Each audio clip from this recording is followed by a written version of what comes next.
How the fuck do I let me stream together with you? Let me check. Start shared chat. Shared chat is enabled. Okay. I think I need to get a link somewhere. Cameras. What? Slot? Camera slot? No, Oh god, I'm hearing like two of you. Hang on. There we go. Just the 2 invite guests. Probably from here. Caio. Ciao. No, not Ciao. I keep. Ciao. Was it channel? I think. Channel. It is channel. Channel. Caio channel. Ciao. How do I? Where's the underscore in this? In the middle? It's in the middle. What the fuck? This is so ass. Channel underscore Caio. Oh no, it's Caio underscore channel. Okay, Caio underscore channel. Oh, there you are. Okay. There I am. Send invite. I should get a notification. I told Twitch to not show me the Duolingo thing again like 3 times. Too bad, you're learning Spanish now. Somehow with their AI gen crap. Apparently CEO really regrets that now. All the AI stuff. They can't check. What? Oh, Duolingo CEO is not very satisfied with the reception of the AI features, and he's kind of regretful. There we go. Now I can see you. I hope Twitch won't restrict my account thinking I'm some sort of a bot since I have both your stream open. Oh, that's no, fine. no, I mean, you're no, Twitch will just punish us, so you're good. Yeah. That's what Twitch will just punish us, not you. You guys are, no, it's never the chatter's fault, ever. Okay, I just don't have any audio up.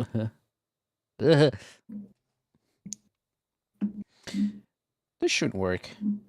Yeah. We'll put some music to this. You know, should I put some music to this? Like some very low synthwave, just so we can continue our yapping as well.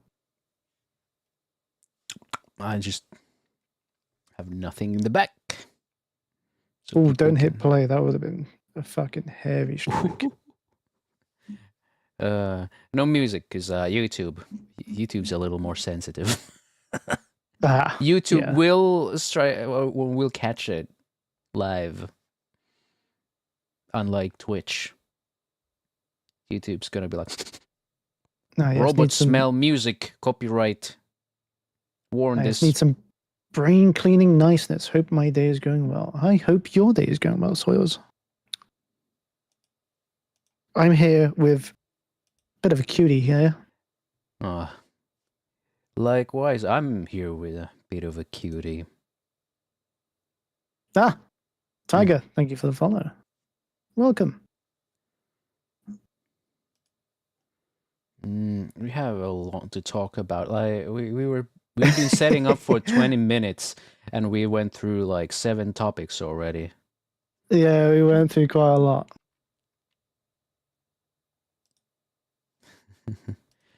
Anyway, first time doing shared chat.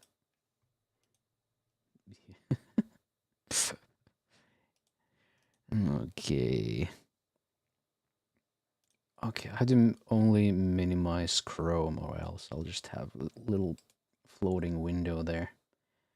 There's also the PowerWash Simulator 2 demo, but I don't think there's any online to that.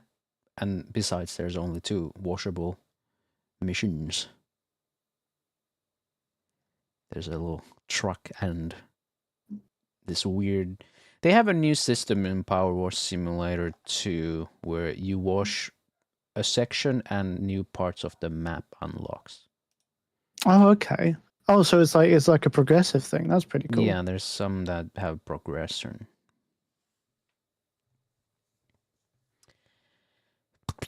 Yes, welcome, Tiger. I don't have any spicy stuff on me today. I don't know if you did. Normally, the spicy hydrate is like I'll take like a shot of alcohol or something like that. But because I didn't have anything, I think it was on like Tuesday or something like that. No, it was Monday. Sorry. The spicy hydrate was I took a fucking like half a shot of like bulldog sauce. Bulldog. That was spicy. I can believe that. Even I think it's kind of spicy. Bulldog. Audio setup. I got a lot of DLC, aka all of it. Seasonal specials are. Do you have seasonal specials? You should have like yeah. Halloween house. I do have the Halloween house. We can do the Halloween house. Halloween house. It is October after all. It is. Let me check YouTube chat. Hello, YouTube. No one's here. Okay. I'm gonna quickly test this. What's this? Topic suggestion. How did Peter Piper pick a pack of pickled peppers unless the peppers were pickled on the plant to begin with? And what bacteria picked fresh peppers on the planet? I don't know. I like how in my chat, Piper just turns into Piper from Zenless Zone Zero. That automatically made my night.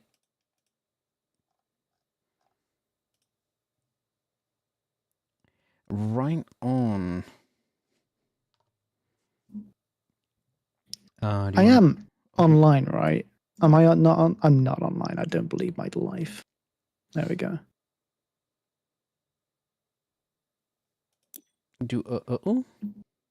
So now you should be able to have me join a player's co-op game.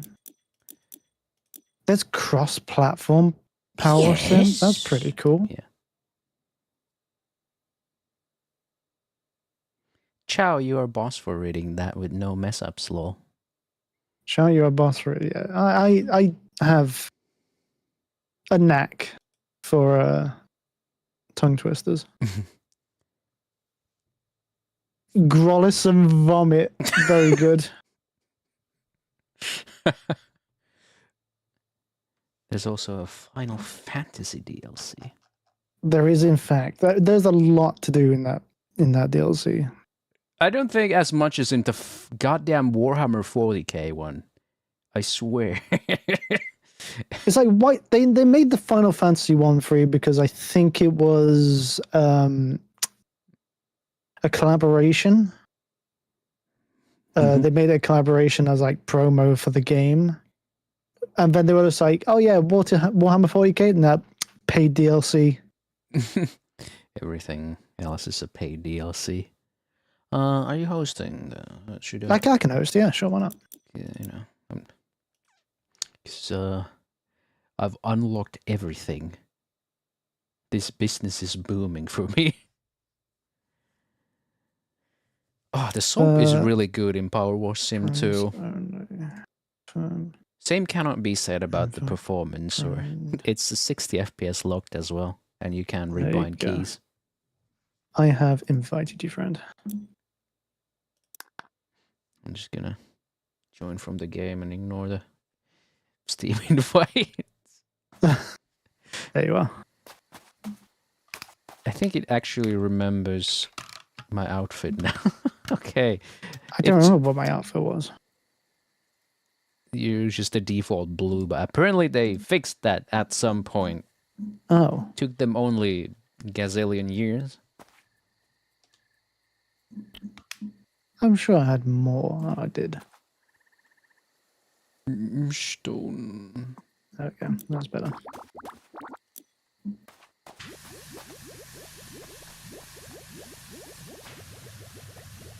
Well, it's good to be back anyway. I mean, it's been what's all I've been doing like the past year and a bit is I've been tagging on the back of your like media streams.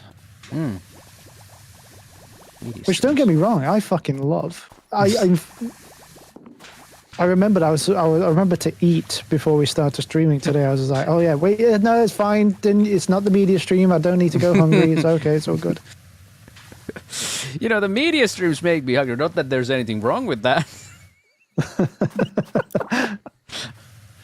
Not that there's anything wrong with that. Well, little.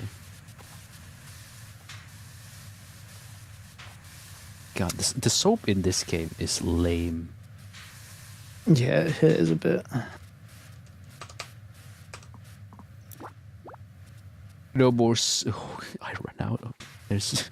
I hate. You know, another good thing about the PowerWash Sim 2, the soap regenerates. Oh, does it? That's Yep. cool. So yeah.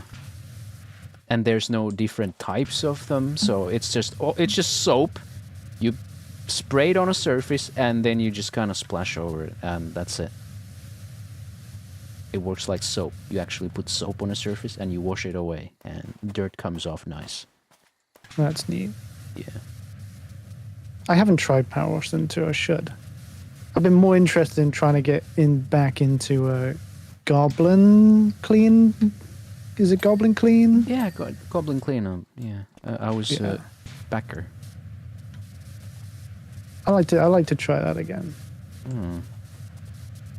Because I played some of the free levels, and now that it's out, I might as well just go ahead and buy it.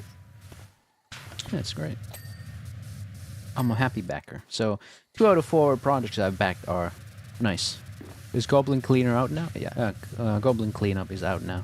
It's been out since last month, I think. It's been out for a week. I think it's way longer than a week now. Oh, is it? Yeah, definitely. Because Soils and my other streaming partner, Wolfie, have been playing that quite a lot as well. Mm. So I'm sure they'll be down to play that at some point. Can make that trio thing. I'm like very giddy about the fact that I backed it. Some Kickstarter. It's, you know, it's decent when the things you kickstart actually turn out quite good. Yeah. I still got a couple that hasn't come out. I'm just kind of waiting. I don't know about that. The other one is Friday Night Funkin', and I'm just kind of like wondering, how much of that is burned on cocaine right now? When is this coming out? I think the only thing I've ever backed is Cube World, and look how that fucking turned out. What happened to Cube World? I don't have the tea, as the kids say. Basically, they end up being kind of shoddy. We had a beta, and everyone liked what the beta was giving. So they were like, they promised a full release. The release was 3 years too late. And it ended up being like a shoddy remake of the demo. It wasn't very good. They changed a lot of stuff that people enjoyed. And then they got super self-conscious and ditched the game and left social media. Which is a shame. Like I said, it was a great game. It was a great demo. It's a great memory. Too bad it's a burning one now. Yeah, now it's just now it's a forgotten one. You do remember. Just a burning memory.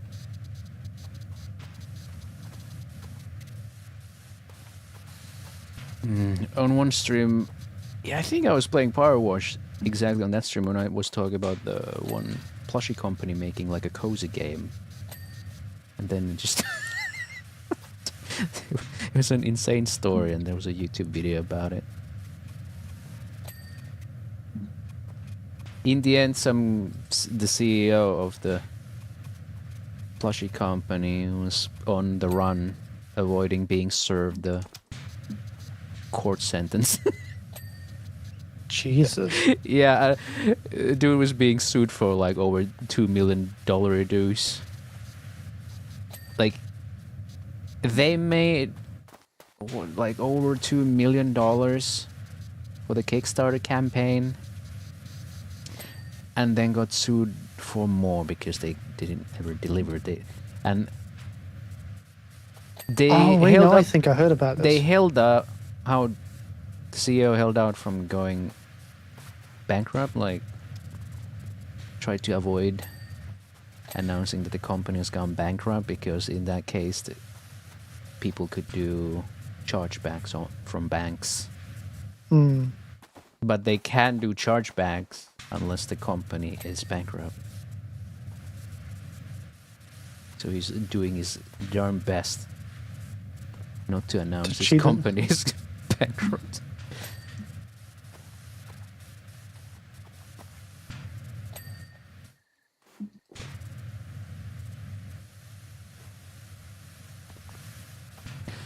CEO of Squishmallow charged with war crimes. Holy shit. What is crazy? What are they doing? Planting bombs in those fucking things.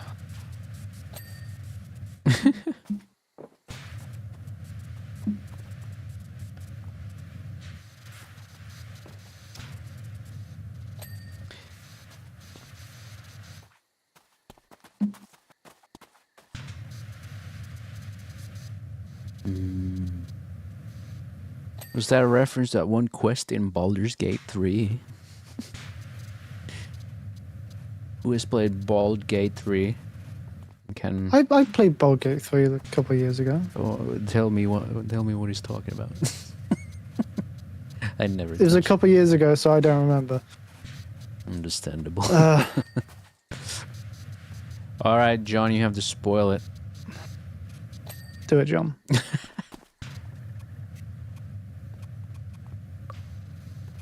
Or as Masamune likes to say in Sushi Ben, you've got to give me the tea. Question Act 2, I have to investigate the fact that someone's planting time bombs in children's toys. You know what? There's so much to Baldur's Gate 3, I bet I missed that quest.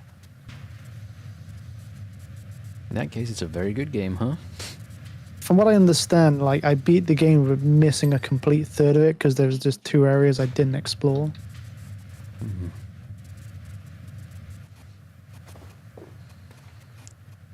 It's great when a game has so much content, right? Right, yeah. I think there's a game that can have just a bit too much content, though. I think Baldur's Like Gate is Silent Hill F? Jesus. Oh, sorry. I was just so exhausted. I finished it today off stream. I was like, oh my god, it just keeps on going. Oh, it's one of those games that makes one of the bosses into a regular enemy, and then it's like, yeah, you remember that boss that took you fucking ages? Yeah, now you see that like 3 times in a single area. I'm like, oh my god. I'm sure my viewers can guess which one.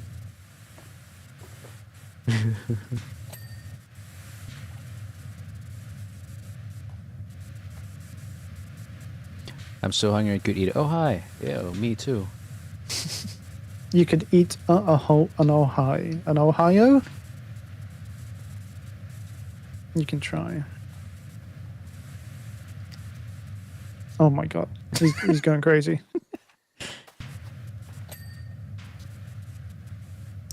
I should be the one glitching out here.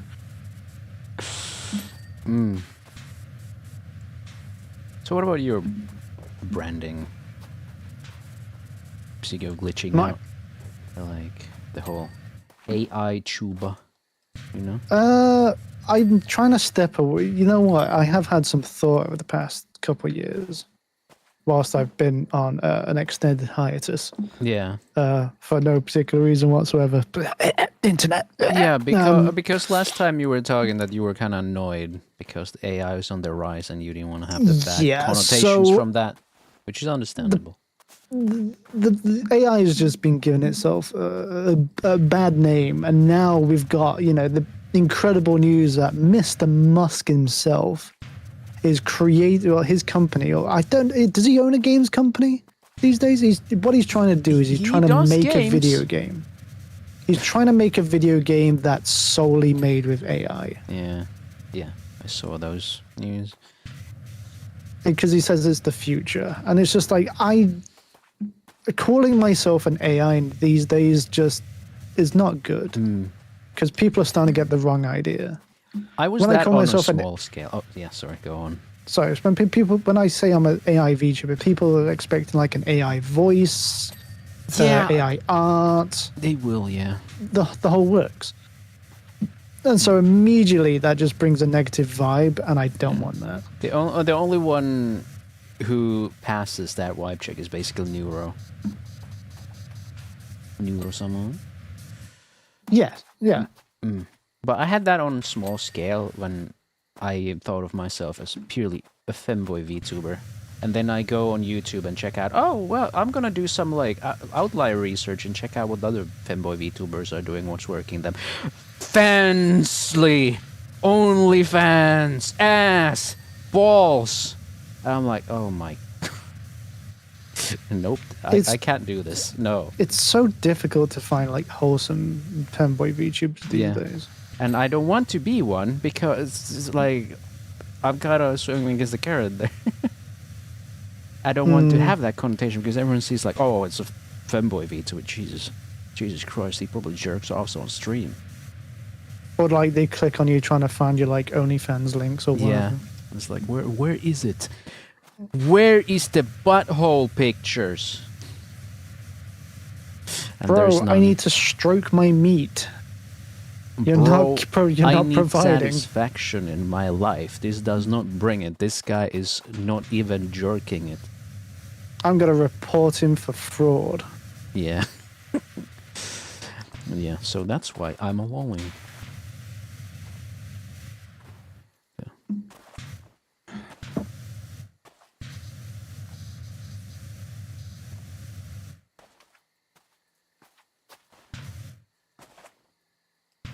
So I think what I'm gonna try and do as like a VTuber for the future, because now that I've got Homeboy needs to show some whole smile. Thanks. I will.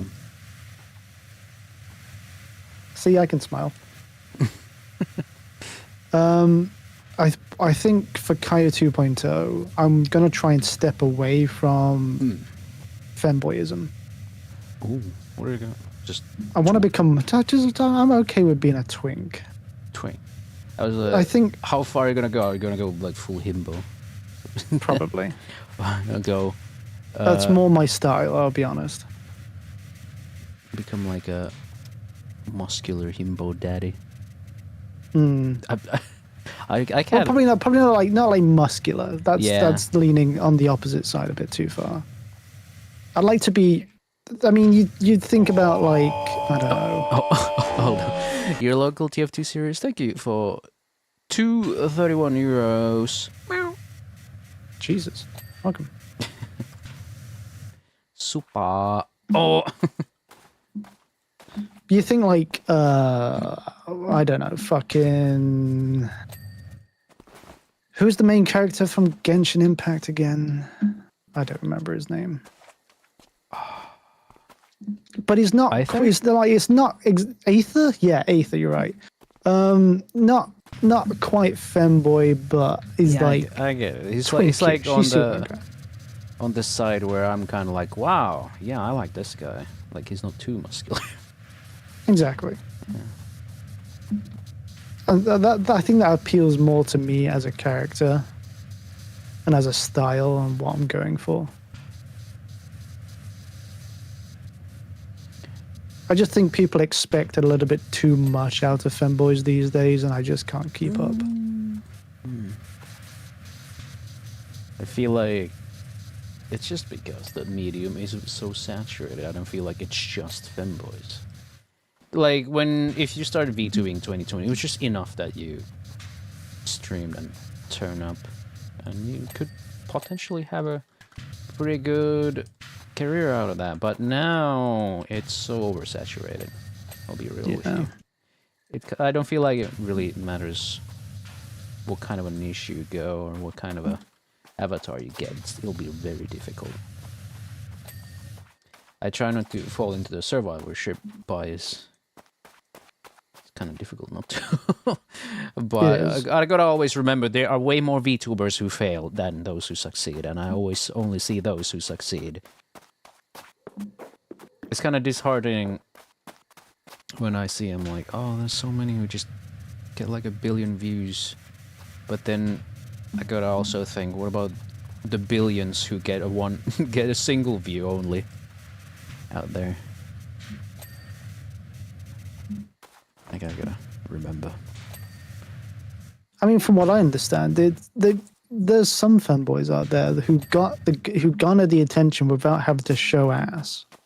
Sure. Like you take like Milky Way or something like that. Milky Way doesn't have like an OnlyFans or a Fansly or anything like that, and yet you can go anywhere, and as soon as you mention Milky Way, it's like, oh yeah, I like that fanboy. All right. And then and then you remember how many fanboys have failed who also didn't have, right? Yeah, that's also true. Yeah, the survivorship bias hits in there.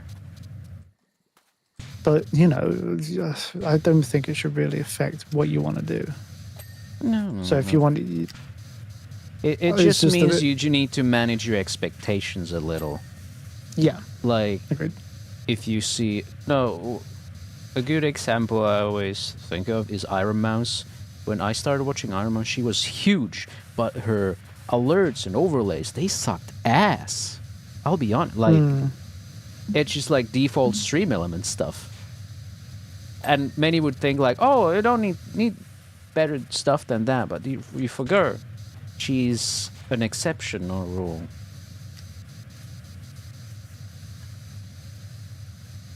Like what works for some doesn't necessarily work for you. You need to. I suppose it's just what works for you. I mean, I don't even think Germa has like just basic stream element stuff. Yeah. Even to this day. Germa's been around for so long. It's kind of like, you know, Vinny and Joe from Vine Sauce. They're being. That's right. Yeah. The longevity. I mean, they got nothing special going on. They're just really funny guys. But that's it. They don't have VTuber avatars or fancy overlays. You don't really need that.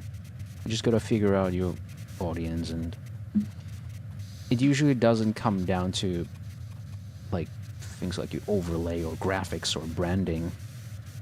It's about more of the macro plays, macro strategy rather than really small things like that. I like really small things. Do you like the stool? Is this small enough? Yeah, I mean, it could fit, I suppose, maybe. Give it some time. Oh, fucking Caio's back with the fucking lewd jokes again. Yeah, I know. Didn't take long, did it? Are you bothered by the fact? I'm just so predictable these days. That's the problem.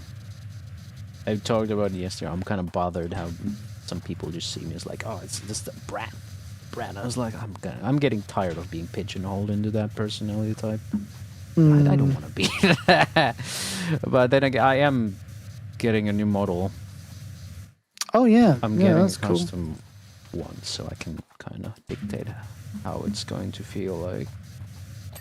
I think if I can find myself some time and some money, I'm gonna absolutely update the model too. I mean, I thought of a 2.0 outfit, and I was expecting to go all ham with that. But after some review and the past couple of years of thinking, it's like I don't think it's appropriate anymore. I think I have to get like a full redesign. The core aspects of Caio are going to remain the same, but no.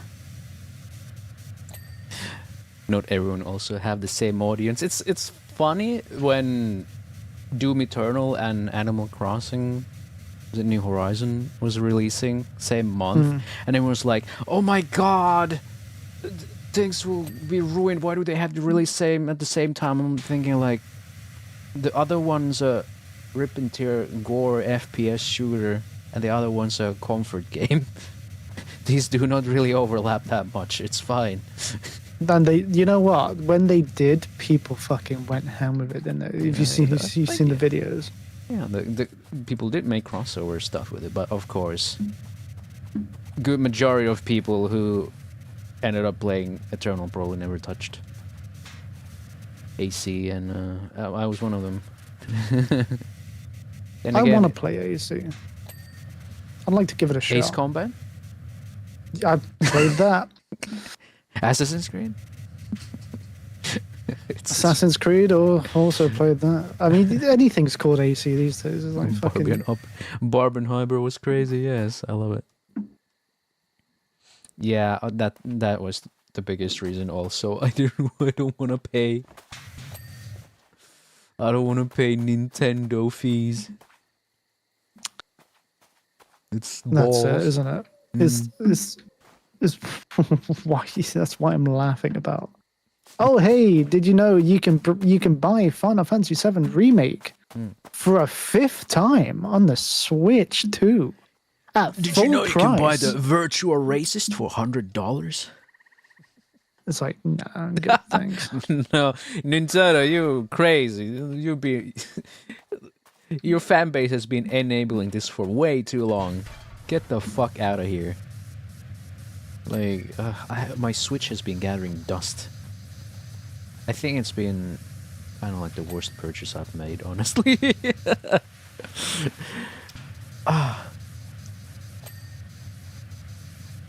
Like, when I go outside, I don't think to myself, I'll play some Pokemon.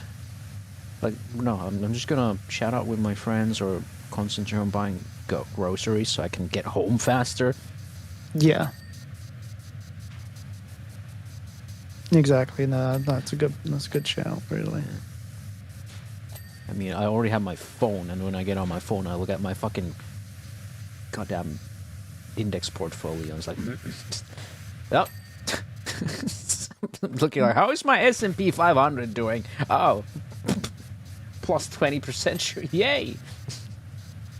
That's the kind of gameplay I want. I want to see my index funds going on. People always complain on my YouTube shorts like, oh my god, this fucking grown-ass man. Bro, I don't want to look at my fucking portfolio 24/7. Let me just VTube as a lolly sometimes. Like, What's this index thing? That sounds new to me. index funds? No, it's not new. Yeah. No, it's not new. It's basically stocks, but it's like a pot of stocks. Like, Right. you think of a basket and someone manages it. So instead of individually investing into a single stock or Fucking company, hell. you invest in multiple ones and then it's managed by someone. Of which one of the most popular one is S&P 500, which tracks 500 of the top US companies and rotates them around based on their performance.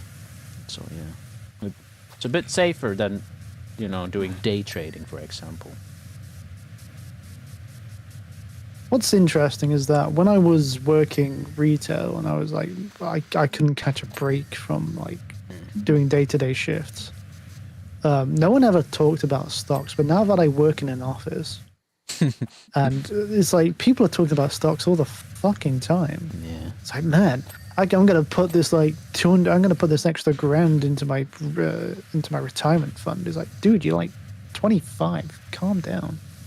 No, you're supposed to start really early because you'll be investing into that for the rest of your life until you. To be fair, I have taken a large percentage of my like paycheck and put that into my retirement fund. As you should. Yeah, like the people who end up rich are not the ones who do day trading. That is really hard, and that's just you're not gonna win by that because it's so volatile. The real winners are the ones who spend like 40 years saving every month to their portfolio and just. They don't care about when the stocks dip. They don't care about recession. They don't care about anything. Recession is more like, oh, sales, cool. Oh, cheaper stocks. That's how I felt. What was it like? When the U.S. tariff started, I was like, oh, they're all going down. Holy shit, I'm going to put some extra in. That's how I felt. Everyone was like panic selling and everything was becoming cheaper. I'm like, oh my god, yes. That's the best part about being like a long-term investor. Like you don't have to worry about dips in the market because it will bounce back eventually. At least historically, it bounces back. It was a good panic. I got like a couple of extra $100 in there. And yeah. Yes, I do the boring adult stuff too. I don't just pretend to be a lolly 24/7. Just like a hobby. People don't have much to say because they buy Mario Kart for $80.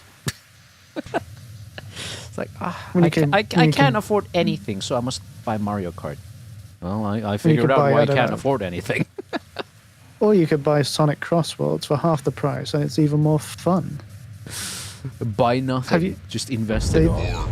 They have added Minecraft Steve, Alex, and the Creeper now to Sonic Crossworlds. They are now canon. The cult Souls of War, thank you for the follow.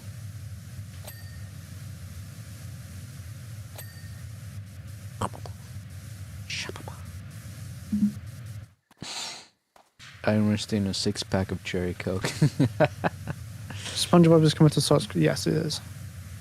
As well as Pac-Man, Teenage Mutant Ninja Turtles, fucking Joker from Persona 5. Hatsune Miku!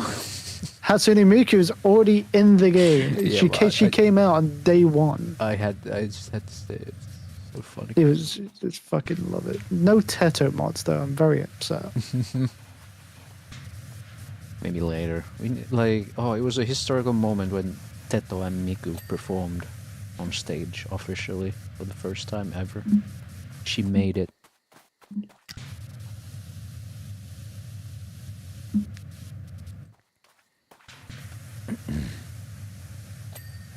I'm glad she's been getting more traction. Kind of deserves it. Teto. Oh yeah. I mean, my stinger is Perto. Yes, of course. You can't forget Peto. Yeah. It was on sale on vegan, and I was like, wow, okay, well, that has nothing to do with my brand, but why the fuck not? I never know what kind of stinger I want. You still don't get the Peto thing? Well, you will one day. One day you'll be like, I get it now! It all makes sense! It's the Always Sunny DeVito thing. Oh my Yeah. god. I get it. Like, first it's the Joker. Oh, you wouldn't get it. With like a cigarette in his hand. You wouldn't get it. You wouldn't get it. You will, and it will be a glorious moment. Kind of saw it just happening everywhere. I just like that though, right? I don't really get the Perto thing, good. But I don't need to.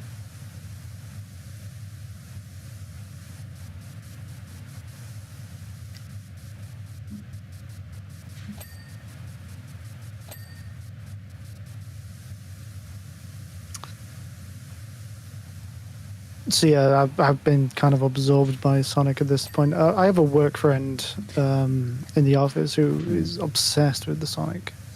With the Sonic? With the Sonic. Sonic middle name, the Hedgehog. And I was coerced to spend $150 buying all of the games. So now I've got quite a lot to stream. It's not even all. It's not even all the games. Hi, catch up. It's not even all the games, because most of the games aren't available on PC. Like 06 was console only, so I've got to fucking emulate that. God, I want to get my Xbox. I want to get an Xbox, so I can stream Gears 2 as Sonic 06. Gears 2, Sonic 06, fucking. Can I stream my original copy of Halo 3, please? Oh. I saw the Dexerto tweet about that one GameStop that hasn't taken down their Halo 3 window ad. And they just said they just said we'll take it down once a better game releases. Wow.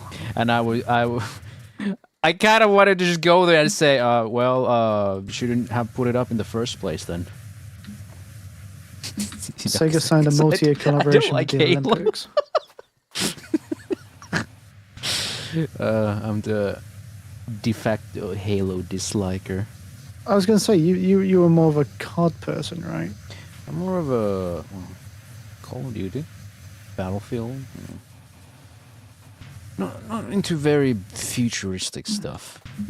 And Halo has the moon jumping thing, right? Which is like the opposite thing of what I like. I was going to say, most like FPS people tend to fall into like one or two categories. It's either going to be Halo or like Call of Duty. Like or you can be a complete denier and think that Doom is your life.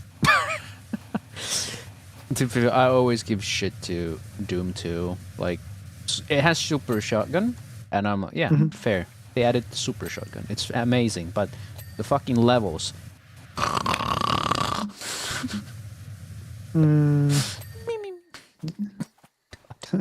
I don't like them. They are way too experimental. It's like in the first Doom, it's like, oh yeah, I can kind of see how it's a space station, and in Doom 2, it's like, what is this? I don't get it. This makes no sense at all. I mean, to be fair, that seems to follow like the Reborn Doom series, doesn't it? Really. To be fair, that's why I really hated Doom Eternal. It's just like they did so much like new shit. Yeah. There's just gimmicks everywhere. Platforming, and it's like, what platforming? Why? Oh yeah, because so people kind of can get a break from all the combat. I'm like, well, that's the point. I just want to do combat. It's just like fucking Glory Kill doesn't give you ammo anymore. You've got to like do this punch ability to get ammo. It's like, dude, just stop. Just stop. Just let me play Doom, for fuck's sake. And the people who are like, oh yeah, it's return to form, because now it's a run and gun game, run and shoot. It's a strategy shooter. The OG Dooms were never. They were closer to quarter peaking stuff. But like, yeah, I mean, sure, on the easier difficulties, you can just run in the open and just do whatever the hell you want, because they do no damage. But you go out there when there's like 5 chain gunners on the hardest difficulty, and you're gonna just get. You're just gonna get rolled. You just get turned into paste immediately. Form of shitty platforming. I still laugh at that one clip I made in like 2021 during the Halloween when I was playing a little bit of Doom Eternal, and I don't know what kind of black magic I performed, but I just gotta sent myself into a wall. And I still used like leap motion hand tracking. I just kind of face palmed into my hand. You could see that absolute disappointment. Honestly, it's still one of my favorite clips. I mean, I remember missing out a critical. There's a certain ladder. There's a certain ladder in a certain Doom game which I completely forgot about, or may have not even known about. And the game's been out for like 20, 25 years. It's like, oh, there's a fucking ladder. That was one of my biggest facepalm moments. I would put Doom 3 higher than Doom 2. Ayo. So of course it's on a space station. No, I don't mean that it's on a space station. I mean that you can kind of see what each level in Doom 1 was supposed to be. Like, you can look at the level design, infer that, oh, we're in hell. Oh, this is a space station. Oh, this is a hangar, you know. But in Doom 2, they became so abstract. It's like a pentagon with rooms? What is this? They got, like, really weird. They did get kind of weird, I remember. They got way too weird for my taste. And when it was like not experimental, it was just very standard. Like, you go like maybe 4 rooms back and forth pressing different buttons and shit. Mm.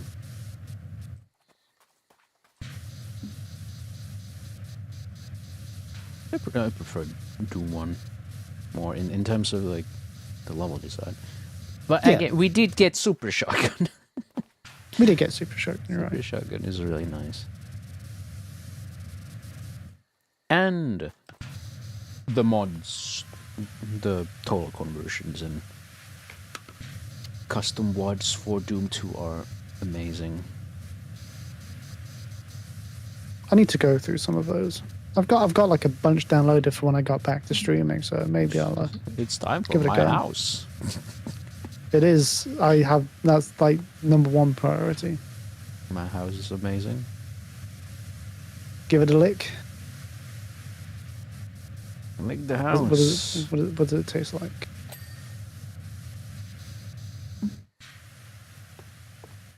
H Doom mentioned. Also, there was that one like horror mod that was like completely 3D. You go to like this island. There's an island, I think. It's I not forgot what Shutter was Island, is called, it? But it's very known. And then Celico, I'll be real, I didn't like Celico in the end. I tried to. What's Celico? Celico? Oh, right, yeah, I remember Celico. Yeah. Everyone loves Celico, and then I'm here like, I don't like Celico. It's not bad. I haven't played it. It's not bad. It's extremely impressive, though. And let's say that if you ask me that should you play Celico, I would say yes, play Celico. But I don't like Celico. No. Got a little bit of the devs got into some tiny bit of beef with one of like the Real Game Awards, I think it was called. Someone nominated Celico for that, and they didn't like the people who were behind the Real Game Awards.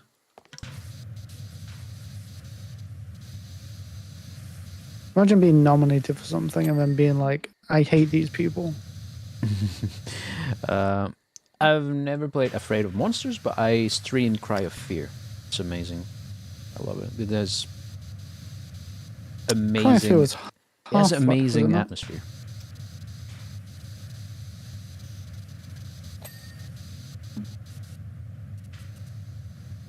What are we doing sneaky beaky like? I think Cry of Fear was like as big as Amnesia, Dark Descent, when the big YouTubing horror phase happened. I love Amnesia Bunker as well. Stream that one too.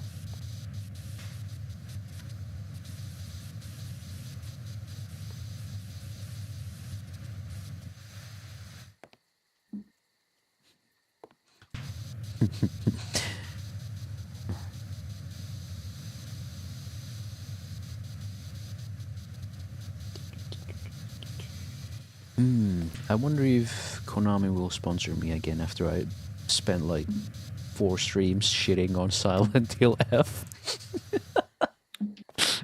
Well, you spent enough. Hi, Sim. How you doing? It was just like 4 streams where I just got fucking frustrated about most aspects about it. I regret picking the hardest possible difficulty. I just got a little bit. Oh, so I mean, yeah, that sounds about right. It was like, what did John say? It's like, all right, read the entirety of Count of Monte Cristo, and then a certain one single thing of it, and then he also said that swinging the heavy attacks, other than the bladed weapons, it's like ultra great sword build in Dark Souls without meeting the strength requirements.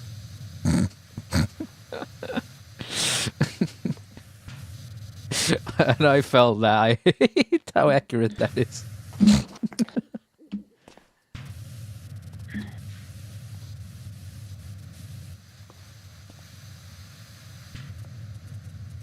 I said something like, read the entire amount of Monte Cristo, what's 3 plus 5? Except they don't ever say that you need to tell them what's 3 plus 5.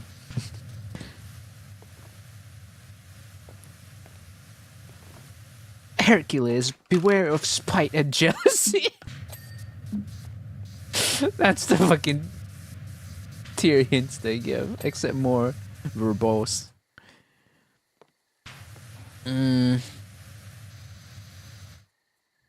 Left foot at 1 plus 2 beta. I did some like partial mods from the Nightmare mod pack.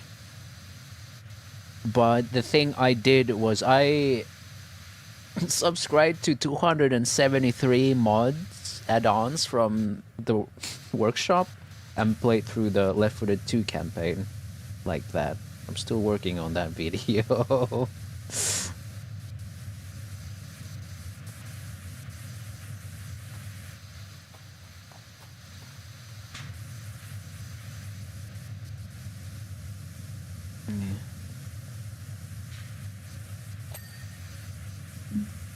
I'm already zoning out. This is just too relaxing. Whoosh, whoosh.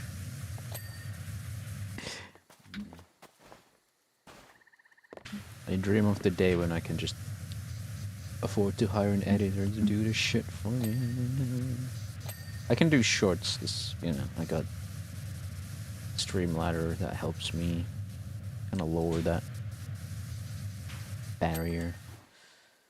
So I don't feel so I don't know, every time I feel like I'm gonna start editing, it's like just looking at DaVinci on my taskbar is like DaVinci. DaVinci. And but Streamladder is like it gets the clip straight out of Twitch, and if you pay it enough, it'll skim through the VOD as well and pick you some clips, and it's just like you make templates and easy, and then you schedule it, and then you forget about it. Oh, forget about it. Hey Shrub, how you doing? It's been a while, Shrub. How are we doing? It's been a while, Batman. It has been a while. It's so surreal that I can do this again. I bet.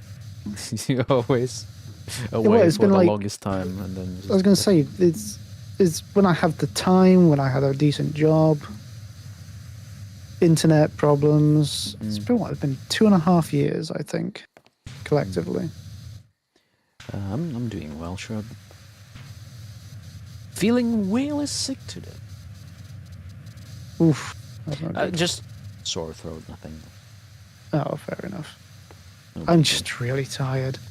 I think when one of the benefits of my old job was because I was so like always on the move, always so active, that there was just enough adrenaline to keep me going even when I got back.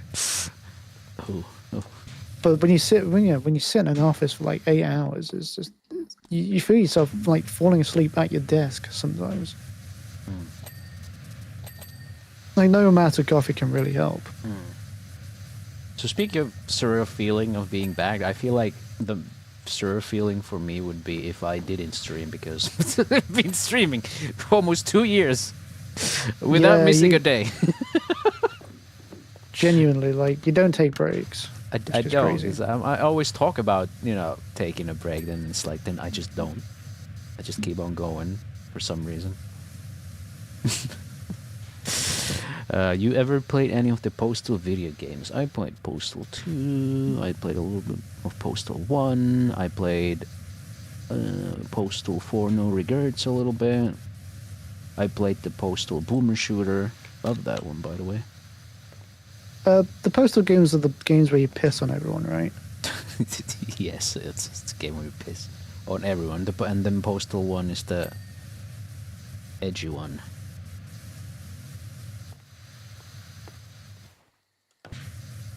and then Postal 4 is again just like Postal 2 is funny. And if you ask what happened to Postal 3, they just skipped it. They didn't ever make it. I assume it's one of those sorts of franchises where they skip a game and then in the game after that, like Postal 4 or something, they're like, man, what happened to Postal 3? I missed that game, or some like fourth wall breaking bullshit. Postal 3 was so bad, they just kind of jokingly say that they never made it. It's very bad. Is that power washer powerful enough to wash away my sins? No. Your sins are too great. Repent, child. Repent. Hmm.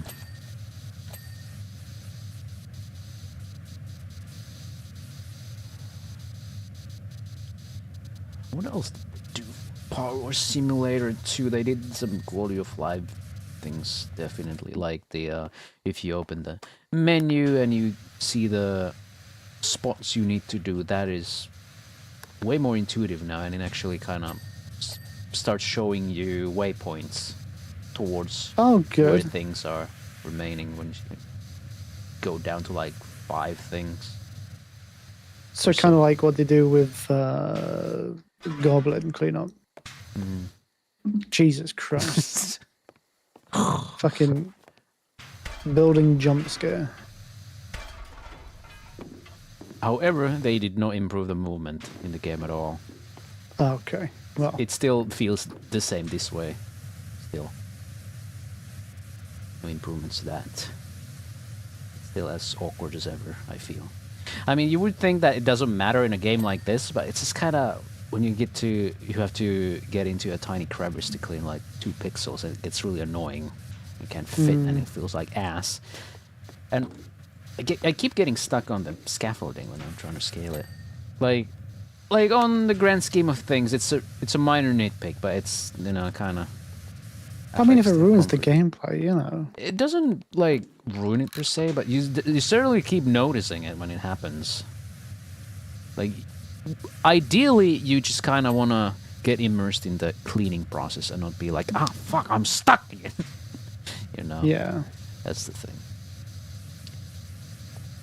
It's also the reason why I don't really like tank control horror games all that much. Because then it just kind of pulls me out of it when I'm like, oh, I need to turn, I need to move here, fuck.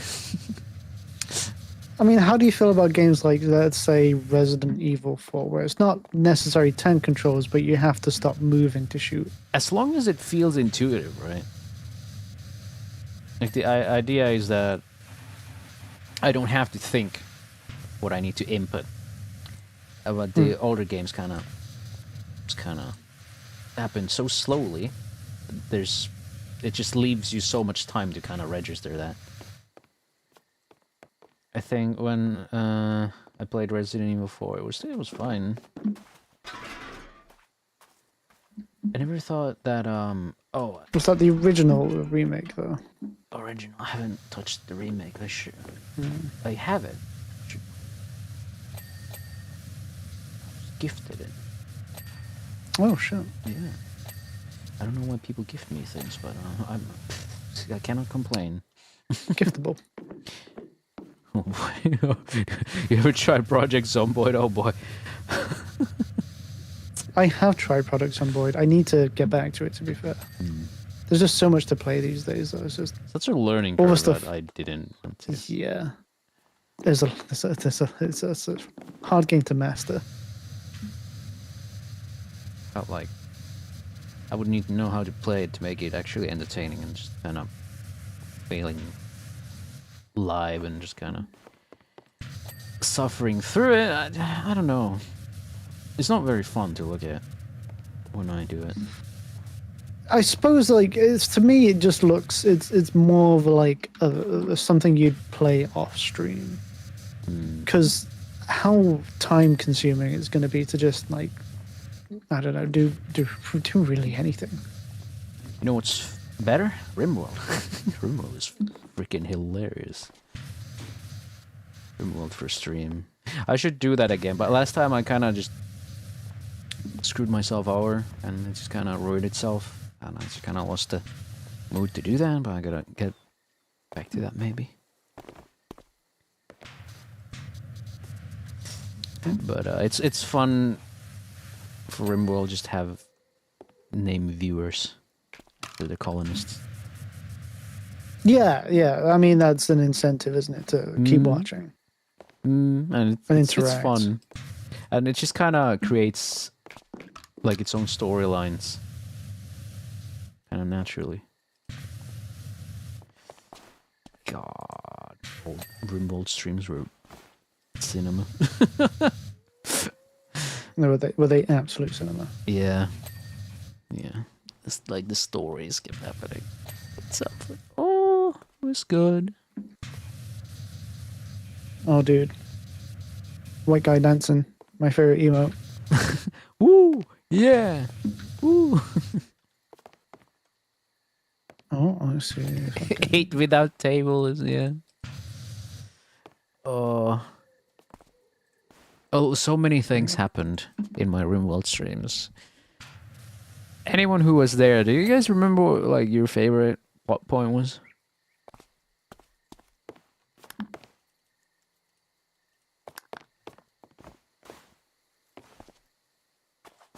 Oh yeah, you can resettle on the old settlements. It's cool, so you can kind of start a new season. My character surviving despite hating everything. Oh, you know what? I was there for that. I remember that being a thing. That was pretty funny.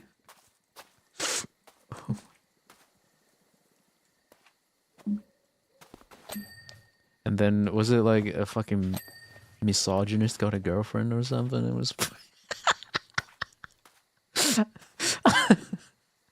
Someone was a misogynist, but they got fucking laid anyway.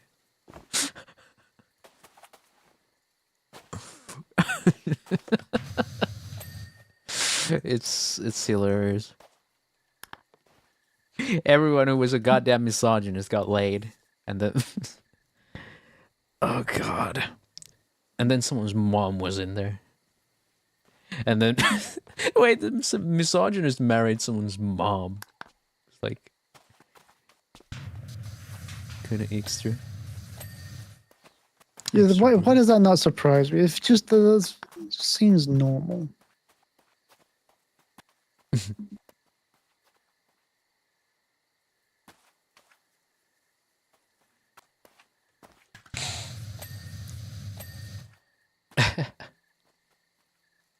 Did someone die to a duck or a rat or something? Certainly. It's bound to happen.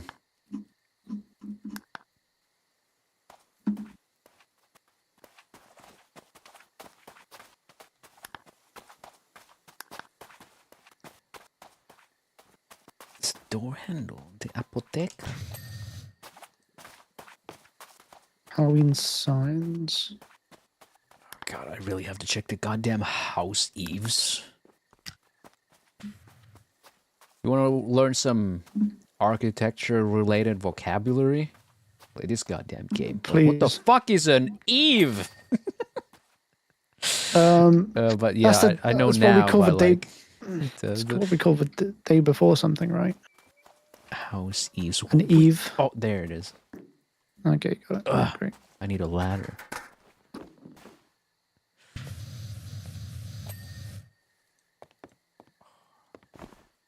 I'm trying to check every fucking conservatory window there is. Conservatory window. I hate the system where you click it and it's supposed to blink like white, but it's so subtle sometimes. So you're just kind of like standing there and staring. Oh, got it. Job's complete. Congratulations! There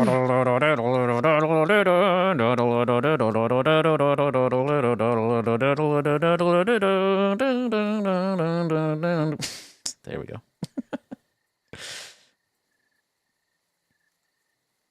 I mean, I feel like it fits more with the Hank of the Hill. Hello to Hank. The Simp Hills. Hankin. Hankering for a hill. Mm.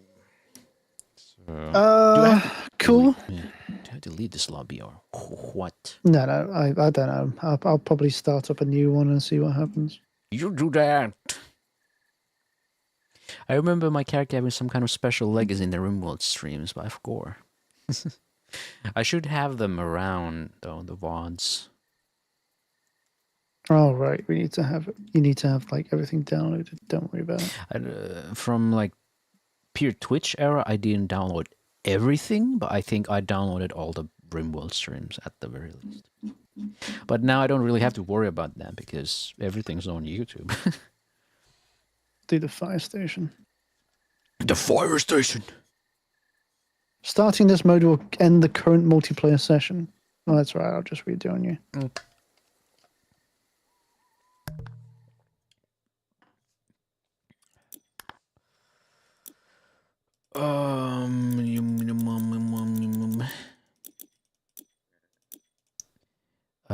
Did you pick carrier or special?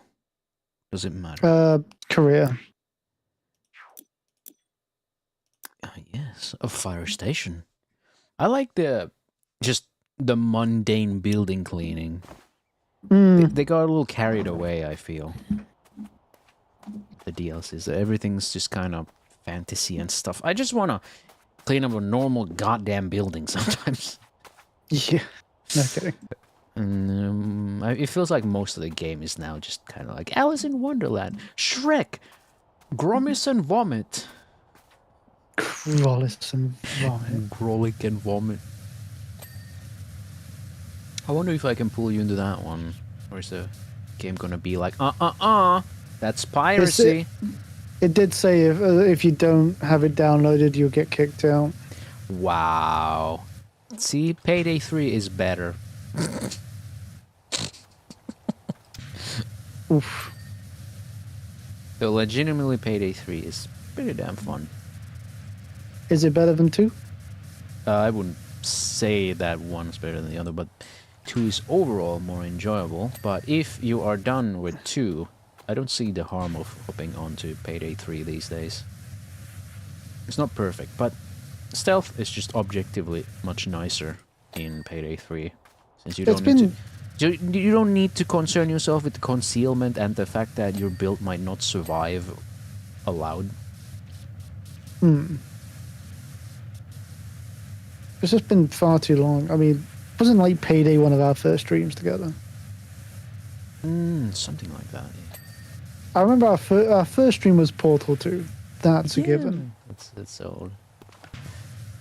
And then I think we did like a small collaboration with Snow and Holdemo.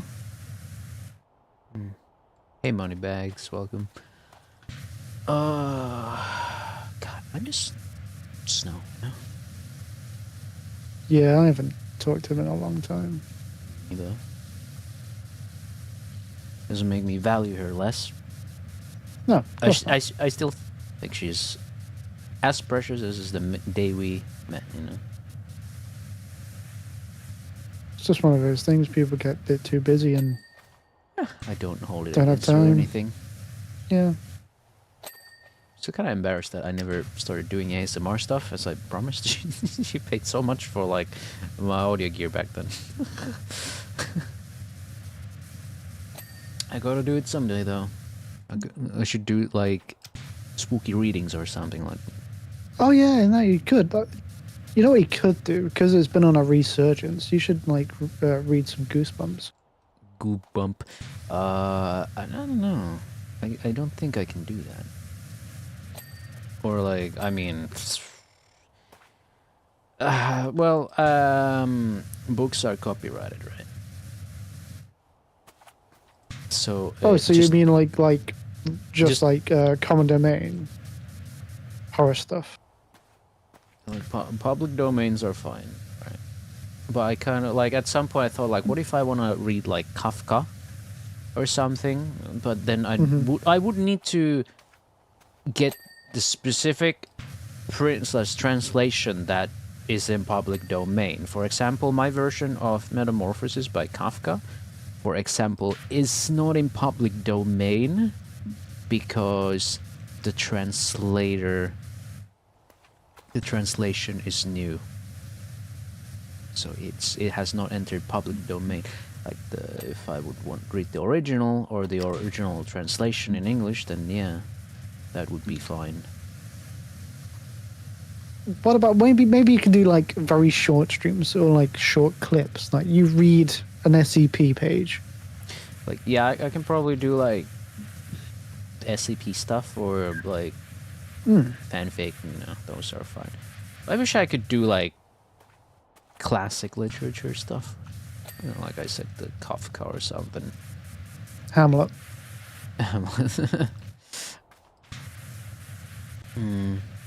But of course, you can find the public domain versions online.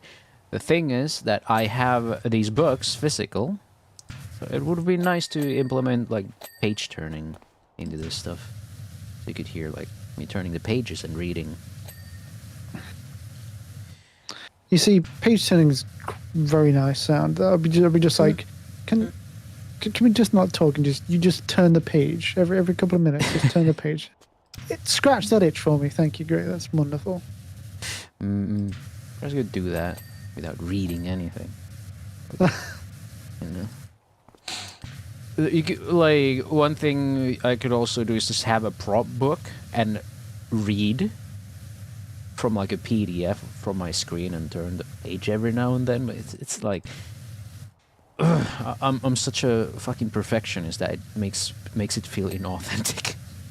It'll bother me. See, so you want like real? You want more real page turning? I want to. I mean, yeah, it would be a real page turn even if it was like a. I just had a book as a prop, but I would still want to read from the book itself.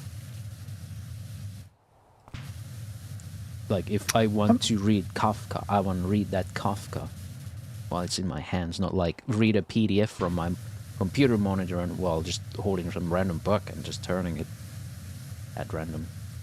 Once upon a time, I tried to do a video of me reading The Hobbit. I tried reading The Hobbit, and I just couldn't do it after like the first few pages. Oh. I think I don't have that attention span anymore. I just don't have the patience. I need to be doing something as well as reading or listening.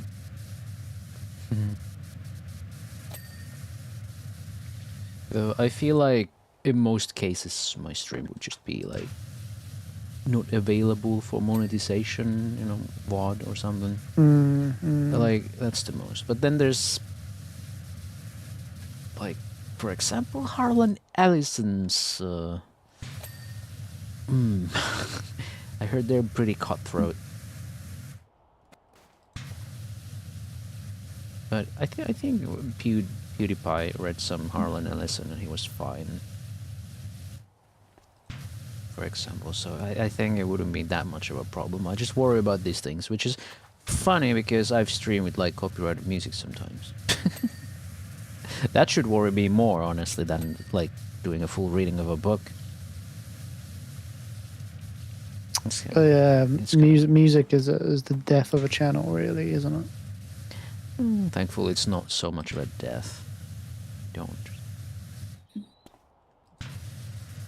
I don't know, if you do like the same track all the time and then the publisher finds it and then strikes and they get individual strikes for each goddamn word, then yeah, you're absolutely dead.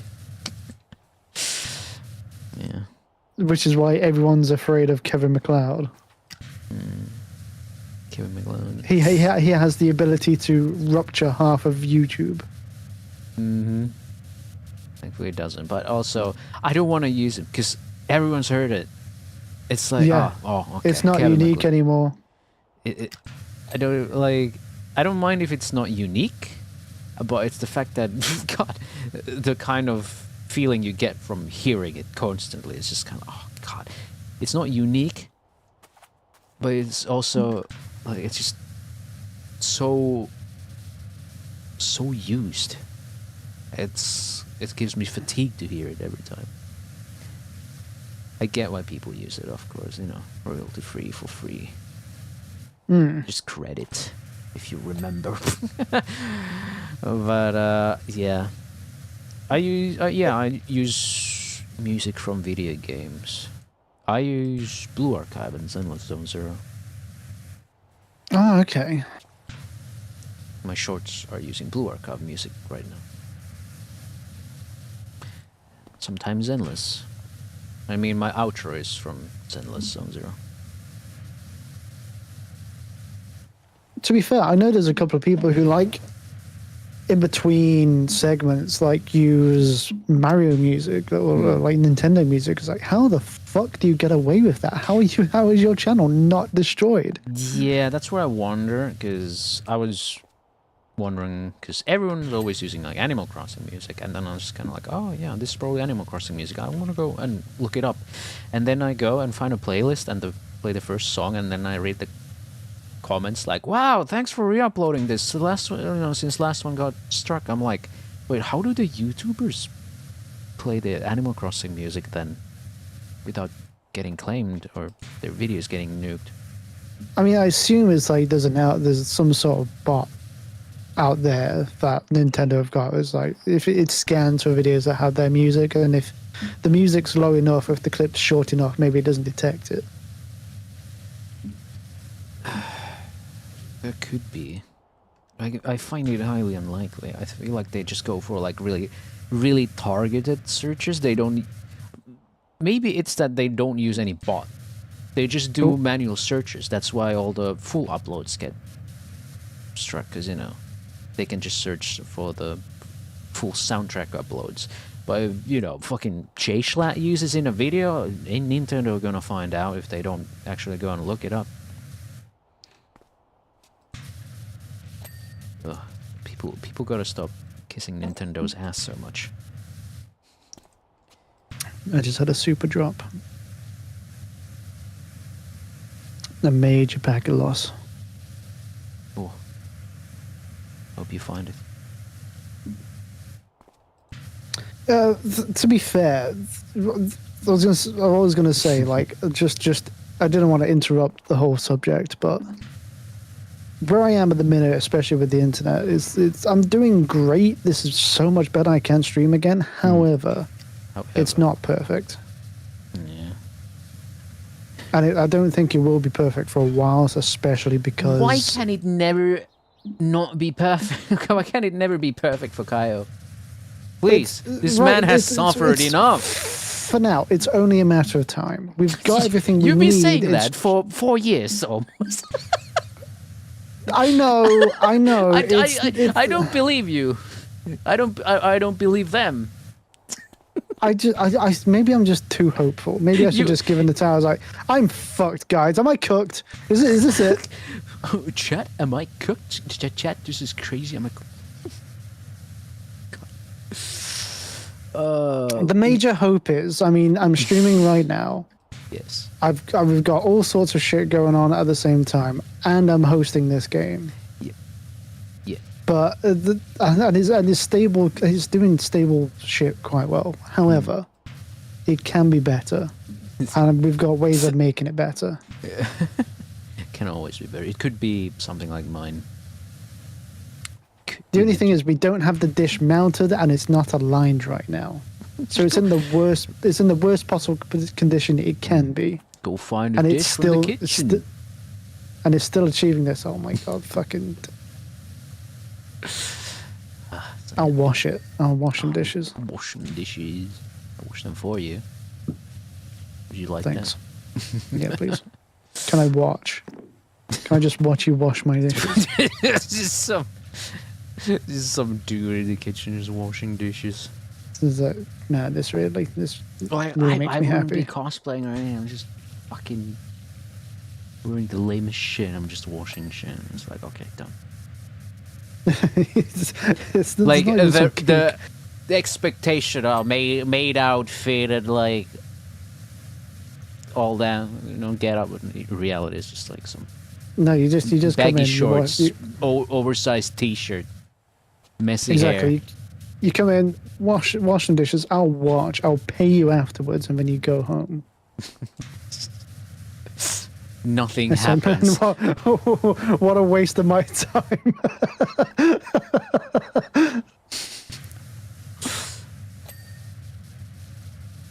Oh dear.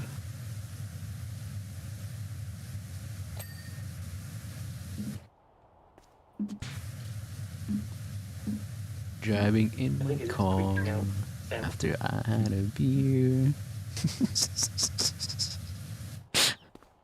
That's how I imagine going home. Do you how about you die? Oh no. No. Driving in my car. I can't even see Asgore anymore normally. It just I can't see him normally anymore. That the meme's tainted him, it's corrupted him.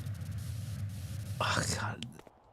Tainted just makes me think of the fucking finger fucking song the people made. That was before Deltarune. Fingers in his ass. Fingers in his Fingers in his ass. legs. Fingers in his ass. Hang on a second, I'm being given money by Sin. Hi Sin. Thanks for your money. Thanks for your money.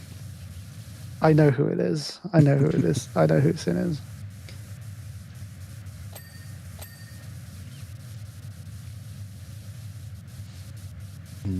I'm always like really nice to everyone. It doesn't matter who's giving me.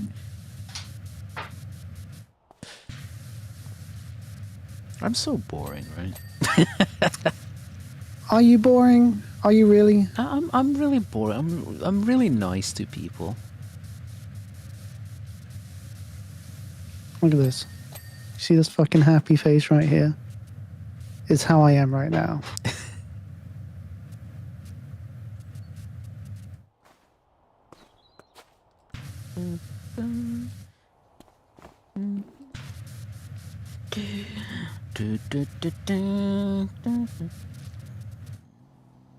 But Sin is the friend who has got me into Sonic at the minute.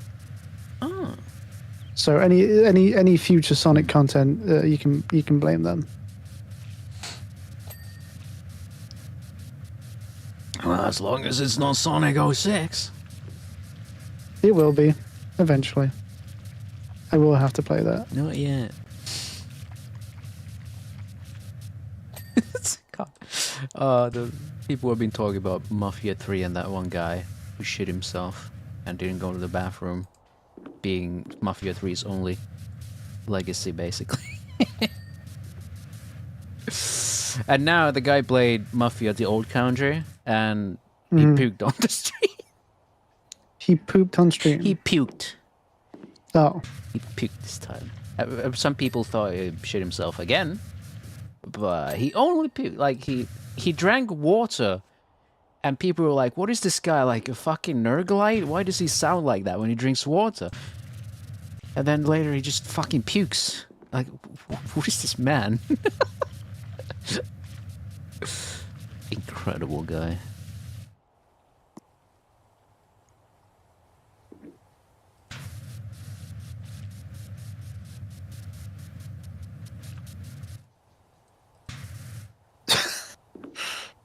That is some content, isn't it? People probably get off to that.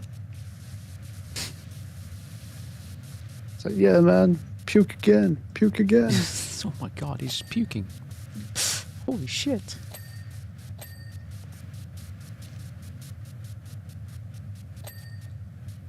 DSP can only hope to be as amazing as this man. You know what's keeping me going all these years? It's the fact that I want to I want to create content longer than DSP. We started I think around the same time, like 2006 or something. That's when I started. DSP, Yeah, Dark Side Phil. And he's still going, and I am still going. And I refuse to stomp before that man. I will not be outdone by Dark Side Phil. It's respectable. I'm powered by just the pure motivation to outdo DSP. I'm an Eldritch God, Tommy, and he's like it's like the immovable object, an unstoppable force. I'm like the immovable object, and he's an unstoppable force.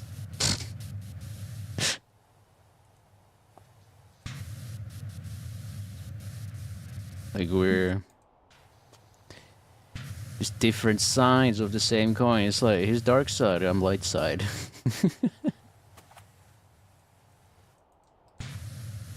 Where there's darkness, there is fartness or something.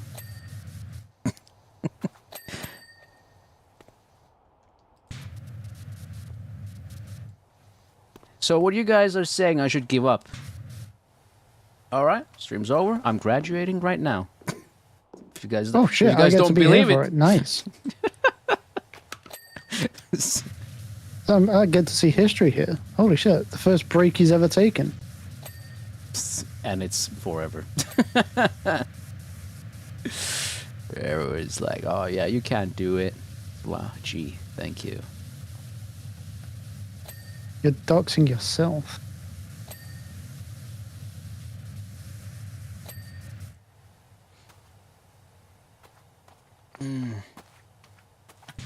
Yeah.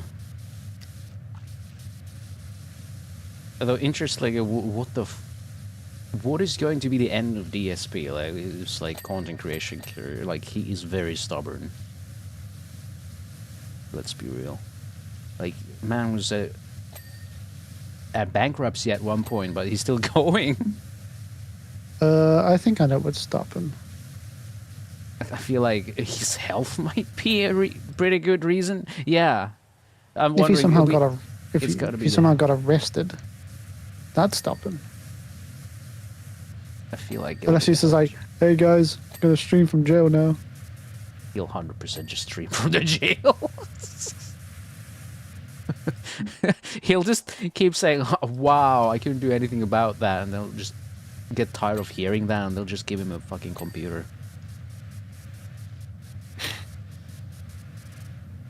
Guys, I couldn't do anything.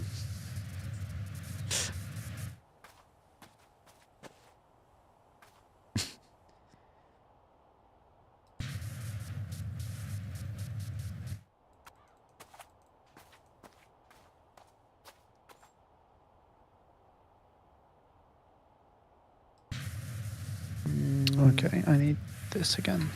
I'm running out of range.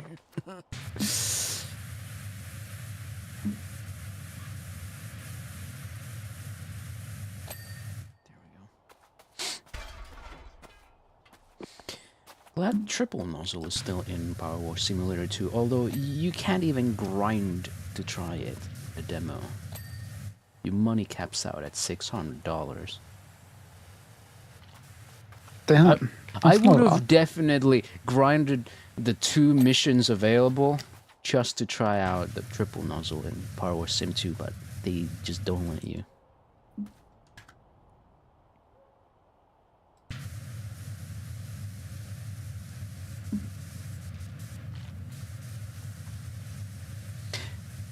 I saw Darkside Phil play Black Ops 7, and it was brilliant, of course.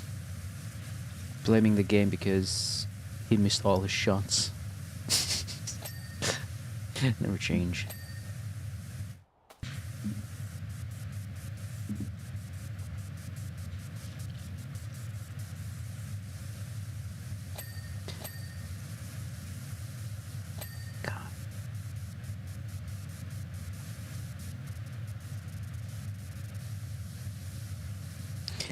I don't know what to think about the fact that he's higher ranked than me in Tekken 8.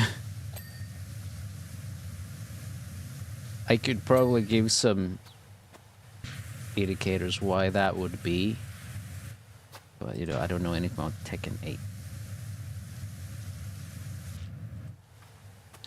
I can tell you a lot about Tekken 5, Tekken 8, 7, despite owning them, I don't know.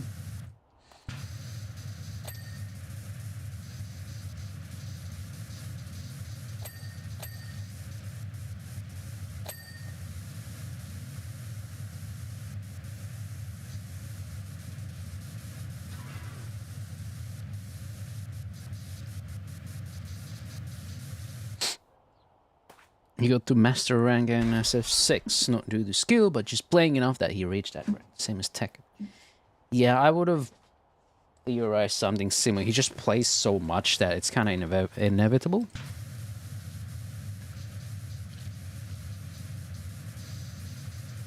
Like, I kind of wanted to do the comparison of, like, overnight success versus just grinding a fuck ton of, you know, in content creation.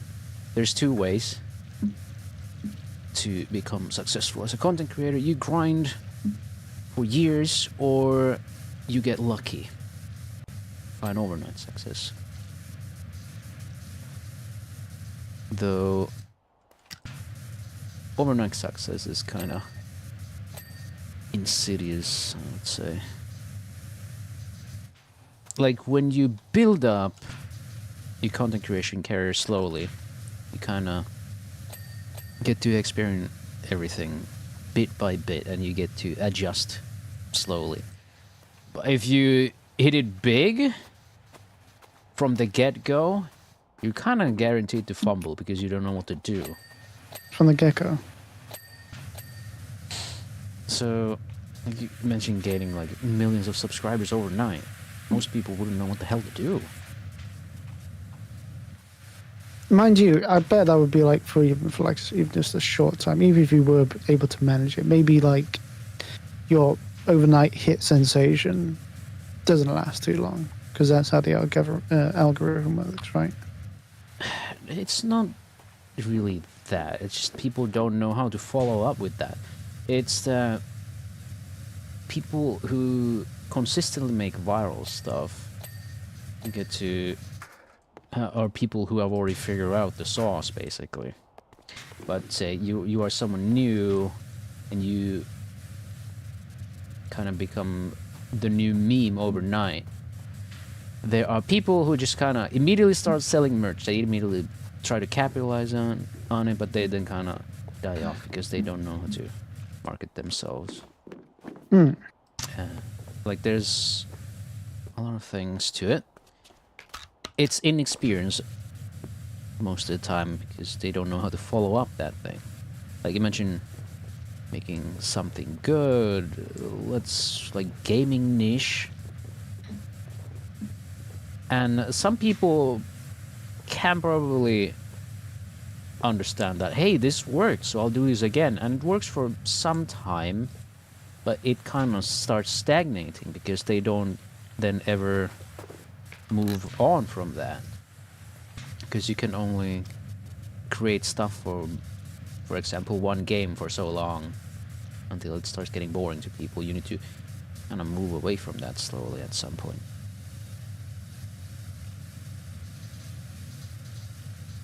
You can totally be a one-trick pony and have like your audience, but you will never grow past that. And then most of the time people just get tired of it and they don't know what to do, so they fall off really hard. It's why I'm like terrified about becoming some kind of niche. You know how like you've got Minecraft streamers who only stream Minecraft because that's their audience, or Roblox streamers, or I don't know, FIFA streamers, or Darktide streamers, or whoever. To have that niche, if it's a game that you like, it's even more terrifying because it may end up being a spot where you end up hating the game you once loved because you have to rely on it to be anything, to stay at the top where you want to be. So here's the trick. You don't make the game the niche in that case. You make yourself the niche. You are the niche. So you make yourself, your personality is the niche. People will come watch you. That's what I am. Holy shit, I'm fucking Cloud over there.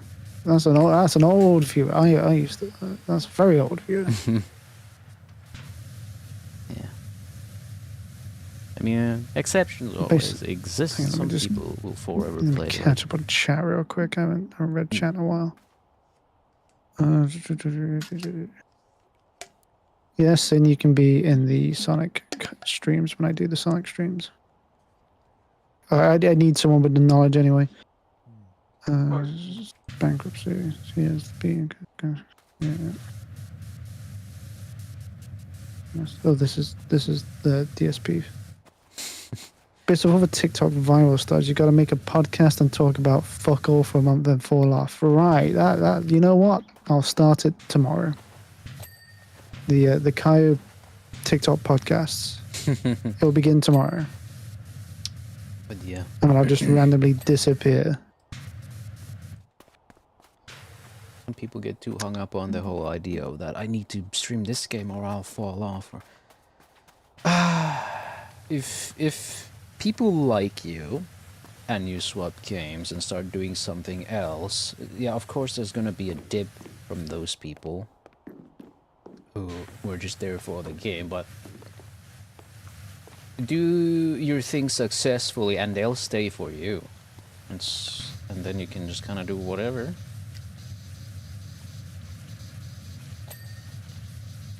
I was going to say, that's the thing. That's what I wanted to do. I wanted to become, I wanted to market me instead of not the game I'm playing.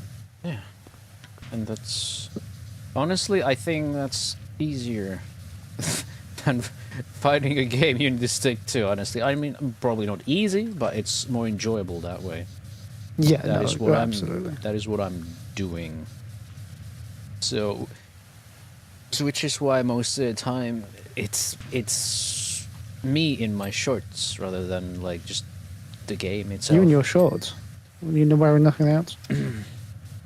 So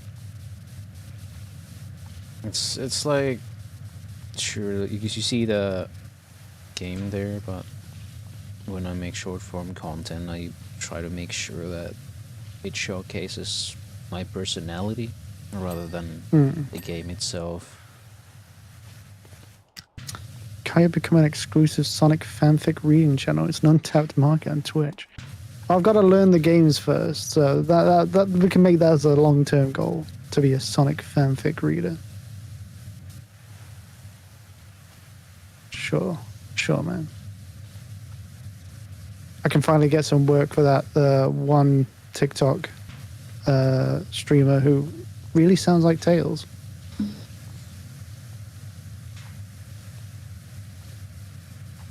Yeah, it's funny you talk about streamers who are stuck into one game, like the fucking Warzone and Battle Royale streamers who complain that there are no games to play and they're just stuck playing Call of Duty because they can't play anything else and they're really bored.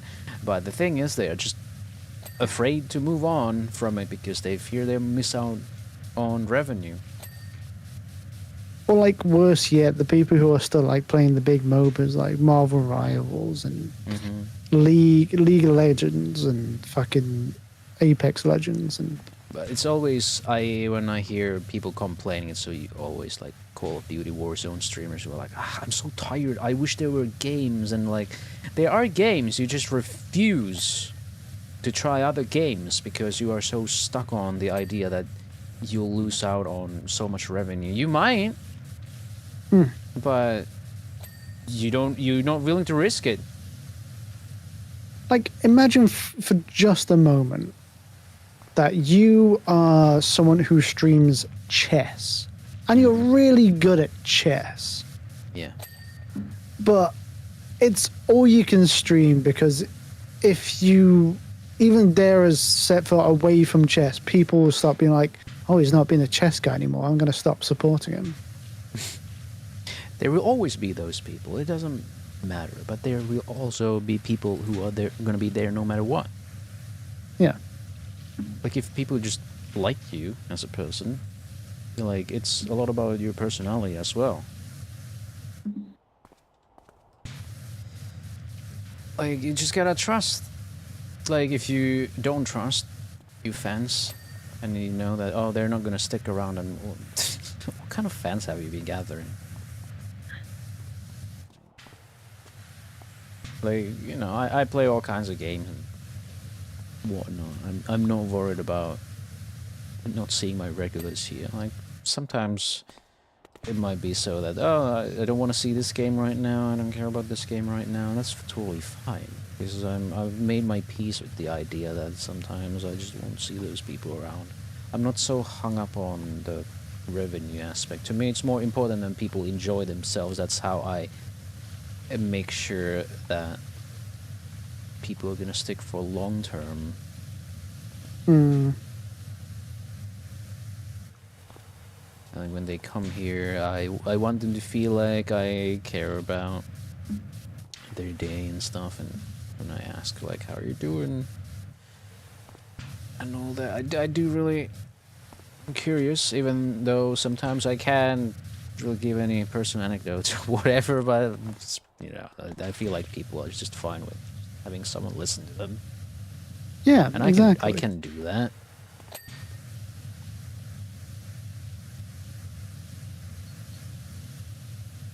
It's quite liberating.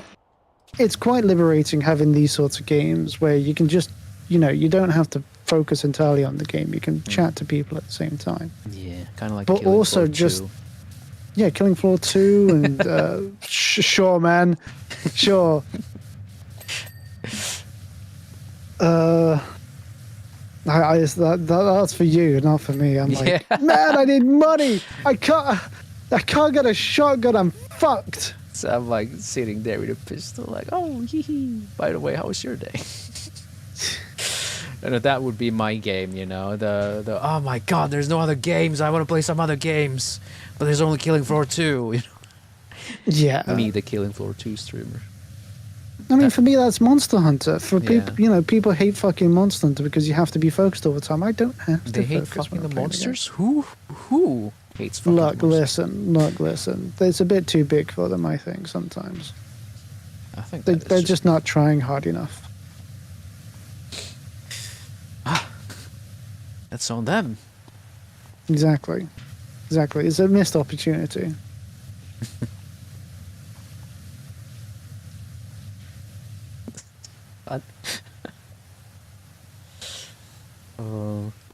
Socks VTuber agency's newest talents are now social media. Have you been following at all? It's hilarious. What, sorry? The Florex Socks VTuber agency announced... Not heard of this one. They announced their 3 new talents on social media. They have their accounts and they're teasing their silhouettes there. And they have their first male talent on roster. And his handle is at male VTuber. It's just a male VTuber. Do we have a name confirmation yet? No, his at is just male VTuber. I think that is just going to be it. It's just gonna be male VTuber. I mean, way to obliterate the market, I guess.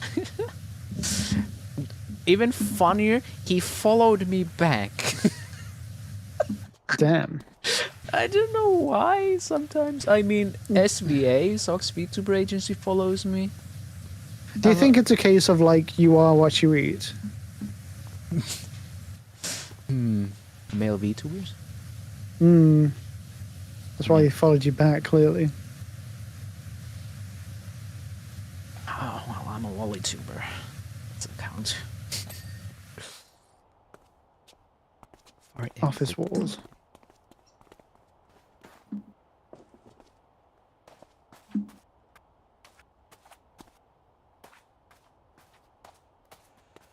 Yeah. And one is like computer virus or something. And One's a computer hack. virus. Oh no. They've taken my job.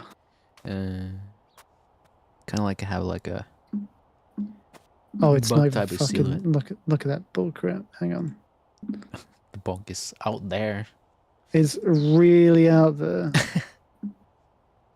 Because I normally have like my models like normally center stage. But I've had to shrink it down a bit to fit where you are. It's fine. Hang on. I can sort this I out. use items for my head pad, so and then just kind of pin. Where is it?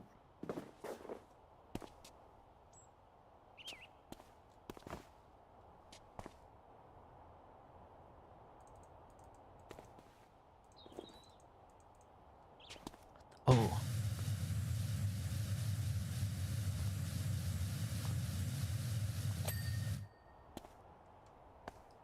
Sneaky. Hang on. Where is it? Oh.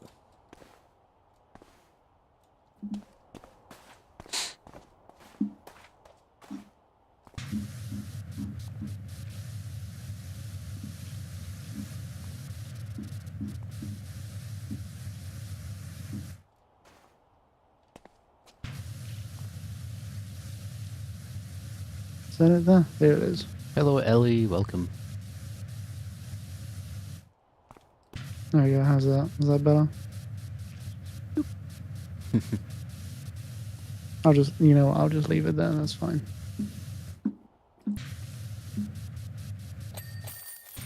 Nice.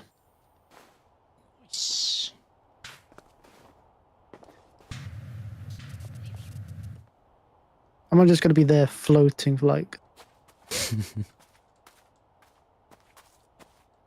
Yep, there I am. Great. We can do some Final Fantasy stuff. It does take a while, so it gives us chances to chat. Yeah. When I get the specials. So the odd jobs. No, it's not. Imagine doing Wallace and Gromit. Fucking. Here we go.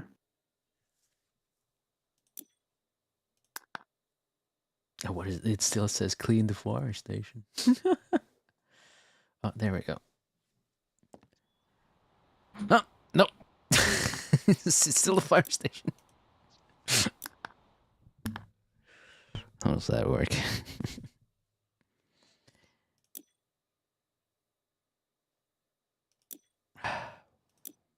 I got challenge mode things, but Okay. Feel free to hop on in. Yeah. Daytona.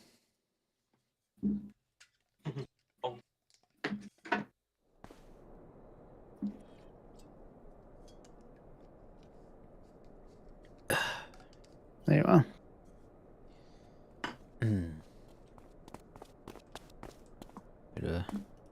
Yeah, my stream's tanking quite a bit because I'm doing a lot of like internet related stuff all at the same time. Oh, you've gone pink. Was there ever like an orange? Maybe? Yeah, there is. Good. Great. Did you know that Maria Takeuchi made a music video for Plastic Love in 2019? I just found out literally now. Yeah. Okay. Did you ever see that collab where Markiplier and MatPat played PowerWash Sim together? They did. Actually, I haven't. The little details on the bike. There we go. Remove that shit. The triple nozzle absolutely nukes Windows' audio buffer, though.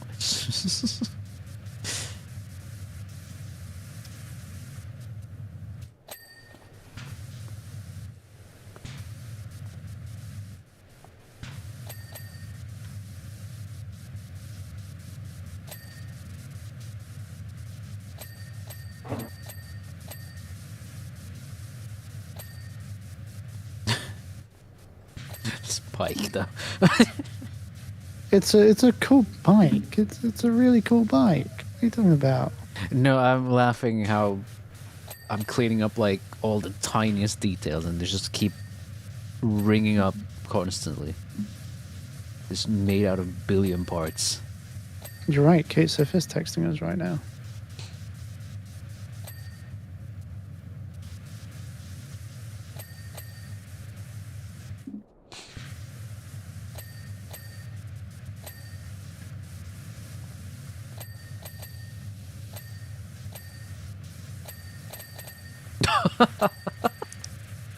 That's the thing. There's so much. There's fucking so many like tiny little bits. Yeah, I don't like these kind of things when it's like tiny things on a vehicle. I had that problem in the Back to the Future. The DeLorean was very difficult. Well, not difficult to say, but it was really hard to wash some like tiny crevices in there. That's like one thing they improve when you get really close to something, you just can't spray it. Yeah, no, yeah.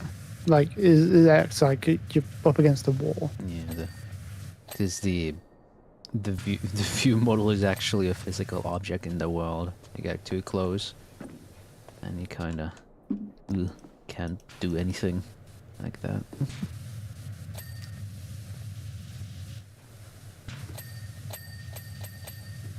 Bing, bing, bing, bong. Bing, bing.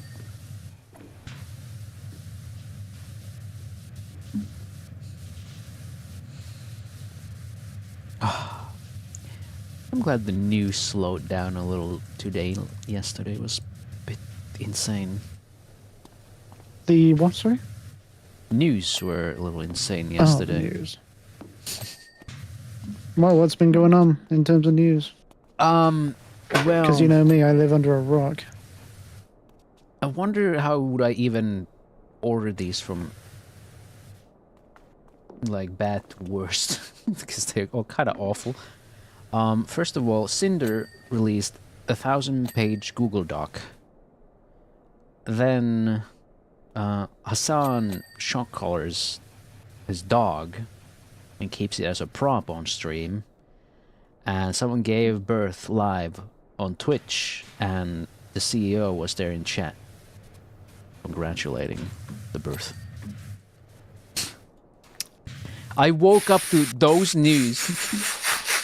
I woke up to those 3 pieces of news in the morning. I was like, can I go back to sleep?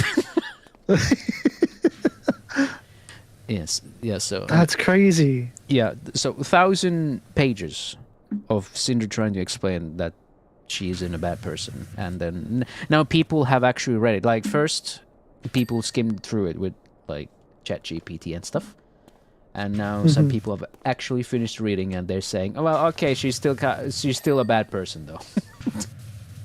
Like brevity isn't her strong suit, it seems. She's still kind of like... She doesn't view friendships as friendships should be. Someone did what on stream and the CEO was there? Insane. Yeah, so someone decided it was a great idea to stream live giving birth, and Dan Clancy was there in the chat basically saying congratulations. So again, VTubers get banned for showing hips, but Somebody literally gives birth on stream and they're like, man, do it again. And some people are defending it, saying, "Oh, well, you know, it's medical and educational." It's like, no, it's not. Educational. It's not educational. No one's learning shit. They're just abusing that child right out of the fucking womb for views and content. That's disgusting. Does that mean we've just encountered the world's youngest Nepo baby? It's your Nepo baby. I should take an education shit on stream and call it, give it birth. Well, I mean, the Mafia 3 streamer already did that, so. Well, you can still do it, but you wouldn't be the first anymore.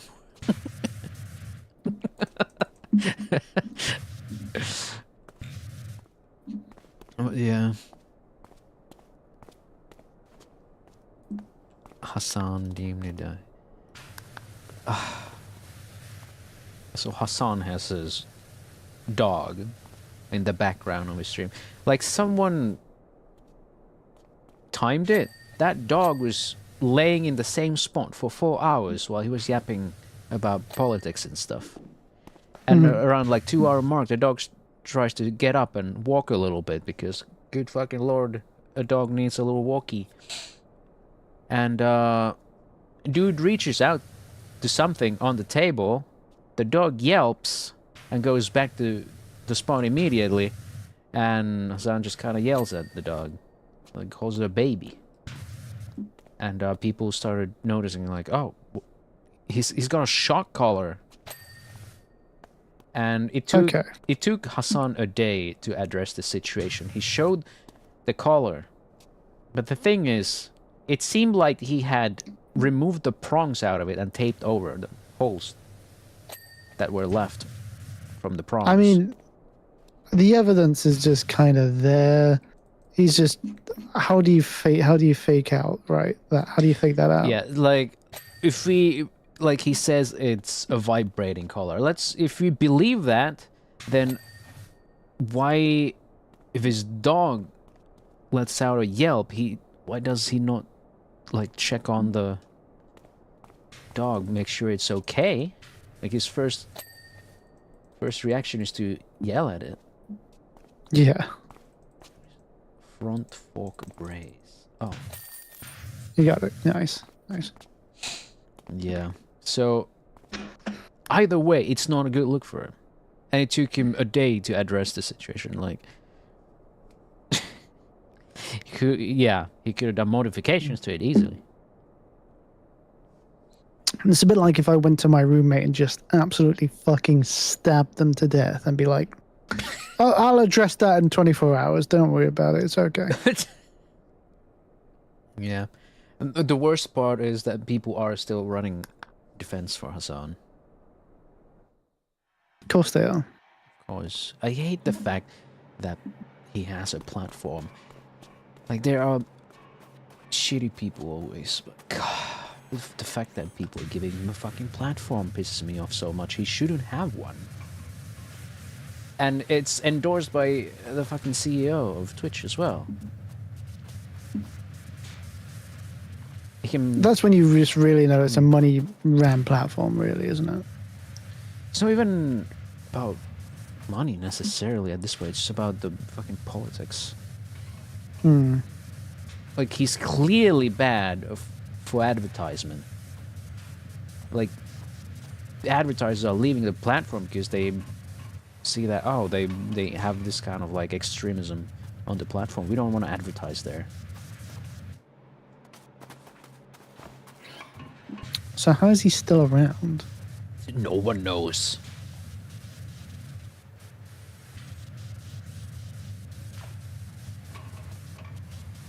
Damn it. Where's the fucking ladder?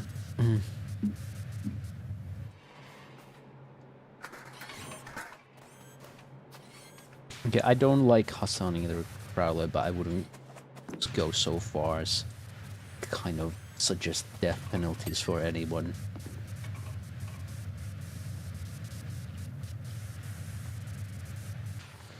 Honestly, if YouTube wasn't such a shit platform for streaming, I would have much rather watching Corvui there than on Twitch. I could just start streaming a Kick.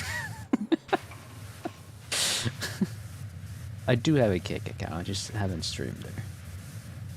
You know, just name reservations and all that. Does that mean that someone can log on to Kick, become Caio, and then we'd have a fake Caio? Yeah. Sure can. Sick. Someone should go do that. Why would anyone do? Some people do it out of spite. I guarantee you.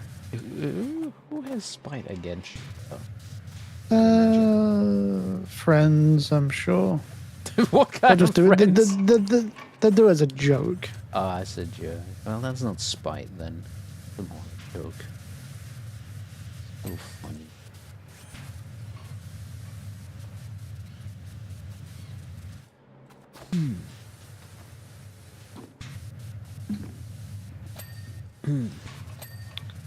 Don't know if you saw, we just had an Italian councilwoman just text us earlier. Yeah, right. Tifa. Oh, I don't think I can see those text messages. Oh yeah, no, you can't. I don't think you can. It's only the host, which is kind of shit. No, I'm glad. I don't like the text messages. It does take up a decent portion of the screen. Yeah, and usually it's not even that interesting or insightful. It's just kind of hee hee ha ha. Yeah. Like, oh my goodness, have you noticed how big the hot dogs are in this town? Goodness gracious. I'm like, no, actually, I didn't. Shut up, please let me power wash. I'm trying to work here. Please show me your gigantic dogs. Show me if they have a shock collar. Jesus. They better not have that shit. So just personally knowing the CEO supports the shit house sounds like considering where I'm from, it really feels bad just using the site, but what can you do? I do at least give you two options. Twitch or YouTube. At some point I should get into looking out for the membership stuff and YouTube memberships, but as it currently stands, I don't think many people are interested in getting to my YouTube memberships. Not really much incentive. I might move VODs to like memberships. Oh, that's an interesting idea. Yeah. Like I can do that, but I'm not sure. I don't want to like just gatekeep VODs or something. But I feel like that's like the only thing I can offer. I think, and on one hand, I think that'd be kind of fair. Like I pretty much I have them unlisted right now, so it shouldn't be too much of a shock. Color.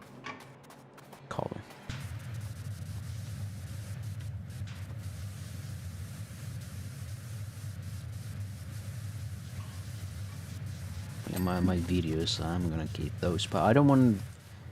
I don't know. At least right now, I have a feeling that I don't want to do memberships only videos. You know what I don't like when I watch videos and the YouTube recommends me videos. Some channels I do like, but keeps shoving their memberships only videos or streams in my face. Yeah, I'm like, that. why do you suggest this? Like, do you expect me to just subscribe to a membership to see it? No, It's like- I'm not gonna do that. It's like those people who are just like constantly being like, play this, play this, play this, play this, play. No, the more you ask, I'm not gonna do it. Yeah, and in this case, like, buy this, buy this, buy this. It's even more annoying than that. And then it's like, I don't want to mark it as not interested because I'm interested in the channel.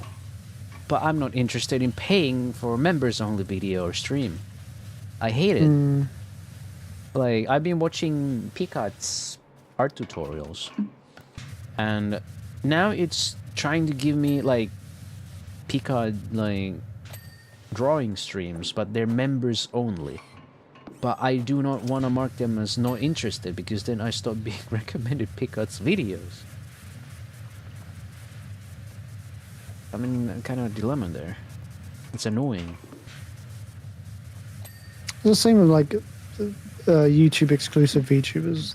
Like I keep seeing their stuff and it's like I want to watch your shit, but I keep being recommended your members only VODs.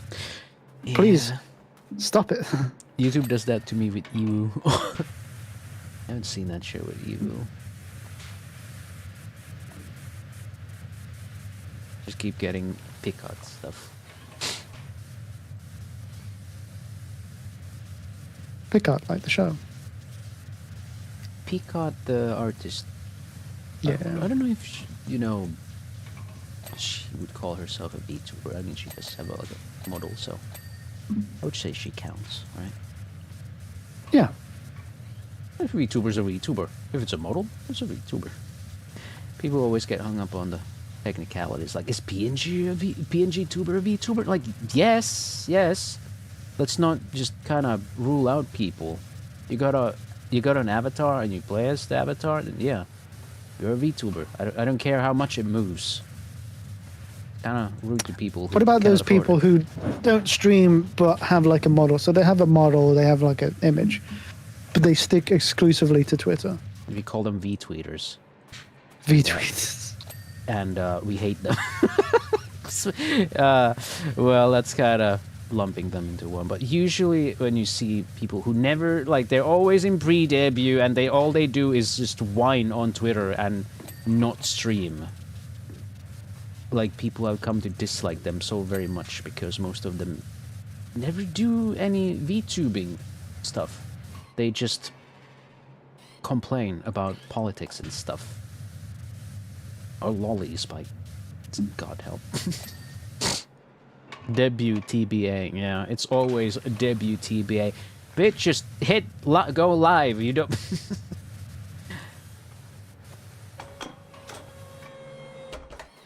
I hate the whole thing about like, oh, I need to have a debut, and it's like, guys just started streaming. Debut came later, debuts even. I'm gonna have a next debut when I get my new model. I don't care. I'm just gonna call it that. Don't worry about it so much. If you wanna be a VTuber, don't worry about having a perfect debut. That, you know, you can do that later too. It's not that strict. Don't worry about it. Just have fun.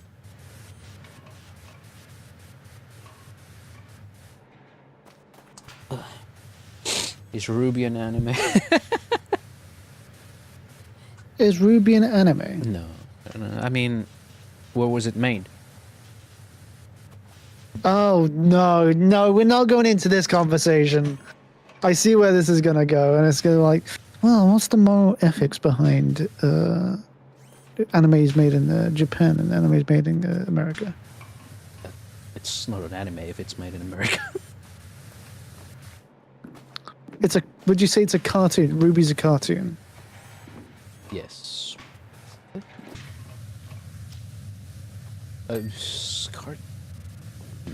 Maybe animation is closer.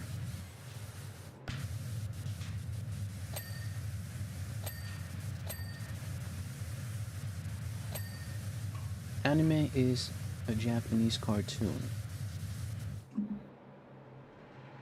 I just call it an animated series. But Hell of a Boss is a cartoon. Oh no, VTubers Homestuck. Has been hotel, but more like it's been a while since they didn't say fuck.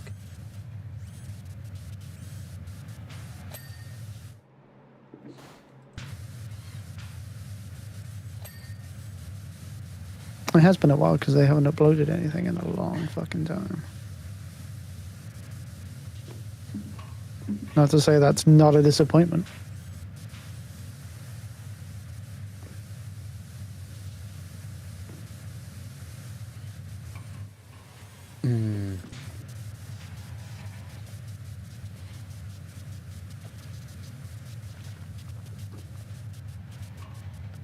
Who was that Elder Scrolls person, god or whatever, who people always make those memes about, like, drop kick an X into behead X, behead this.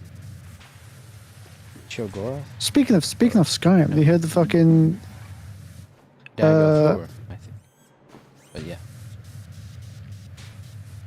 Mrs. Skyrim herself, the Oh, yeah. gaming grandma. Yeah. She's retired. She's stopped posting. Yeah. Yeah. Saw the news. Yeah, Dagoth, or someone made a version of that with In VTubers, Skyrim, yeah. like dropkick VTubers, behead VTubers, retweeters. I'm sorry, retweeters. People really don't like retweeters. I can get it. I kind of get it. Every time there's some drama, it's always started by some VTuber who's debut TBA, and it's gone beyond stereotype at this point. Like, for the love of God, I'd start streaming. You got the tools. You clearly have the will. Just do it. That's the thing. They don't have the will. They just wanna break on the Twitter blue money. They don't wanna go live. One of my favorite things is like the fucking like drop your PNG to do some weird trend. Wish I had the energy to do those trends or whatever, but they always feel so Forced, yes. forced. Maybe a little cringe. I don't want to say cringe because I know some people find that enjoyable, but I personally don't ever find them all that funny, or so they always like really degrading or mean spirit in a way. I don't quite enjoy it, most of them. Or they kind of set you up for some really dumb jokes or whatever.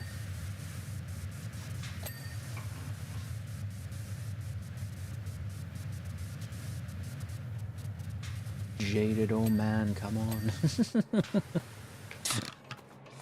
I'm gonna be yelling at clouds. Old man yelling at clouds. Like Final Fantasy clouds. Super Mario clouds. No. Save on the memory. But yeah, all I know is the AI videos of Dagoth are, yeah. Yeah, exactly. That was the AI Dagoth are asking for the death of retweeters.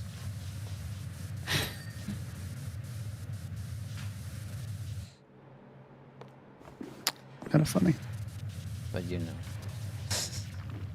I don't like the knee-jerk reaction people have these days. Oh, I don't like what this guy said. Let's fucking kill him. It's like, what? I don't like how normal it is to just say that. Like, it's gotten so bad that I have to catch myself sometimes thinking that way. I'm like, no, can't. That's fucked up. Stop thinking everyone should be killed over like the most minor of inconveniences. Like, if someone does that here in the channel, I'm just gonna ask John to remove those. I don't want that shit here. So,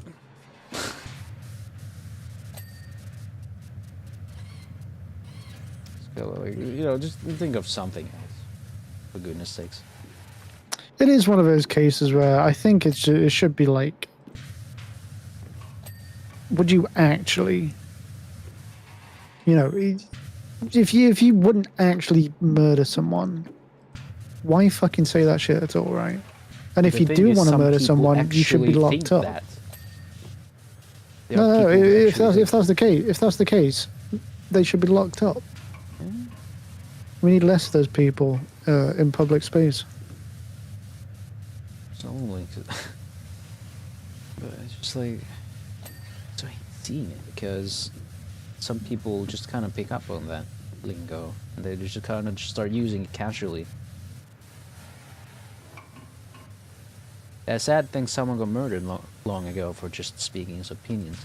I mean, that, we're talking about the certain political spokesman, yeah, that kind of bled into my shorts as well, because people thought I was talking about him. I had to explain, like, no, I wasn't fucking talking about this guy. I was just talking about the general concept of fuck around and find out, but this doesn't apply to the current situation at all. Or contextually, I mean, it applies, but that's not the context. That was not my intent, of course.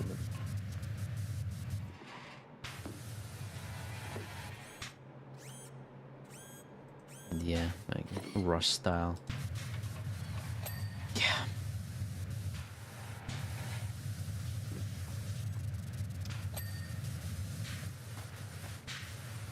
Were they even something very controversial or hateful? Or even talking about something very controversial or hateful? I mean, it's just US politics. It's just person talks about something that you don't like.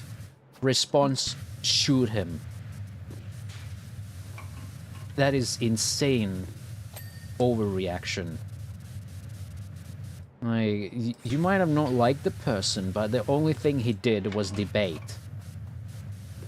But you are too much of a coward to go on stage and debate with this person one-on-one. So instead of trying to debate this person, you think he's not worth the effort, so you just murder him. I have no respect for you. I believe that SpongeBob fire, that's it meme right now. Honestly, that's still... I hate that meme is still kind of funny. Sometimes we watch Guga sometimes here, and some, you know, he has some funny comments, or his guests are kind of, you know, don't like veggies, and sometimes people are like, oh, let's kill this guy. I'm like, no, guys, no, this is a real person. Stop saying that. You can't say that. Stop. I don't want people to say that here. I get it. I mean, I sometimes, you know, say heated things, like, but it's basically, I'm just playing here. I'm not actually, I don't seriously hate anyone on Guga's channel. I just make jokes. Have you seen the movie Big Lebowski? Yes. Of that movie, shit happens, no one's money right now. I don't watch that many movies. I just do things. Not that much time or interest in watching.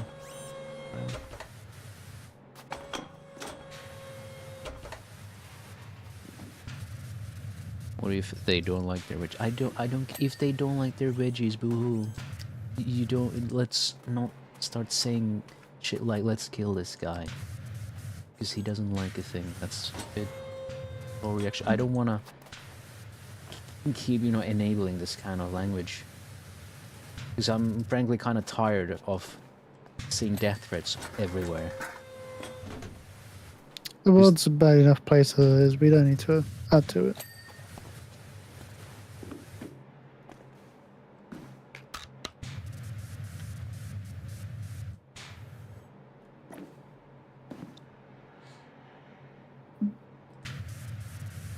There's even a big difference between making jokes where they die and making jokes about killing them. Yeah. I think it's like, oh, Guga's gonna poison them, because you know, it's contained within the context Tell you what of the is video. poison. Tell you what is poison. The fucking pepper X shit he made. I tried the ghost pepper bites, and I thought that was like fucking hot.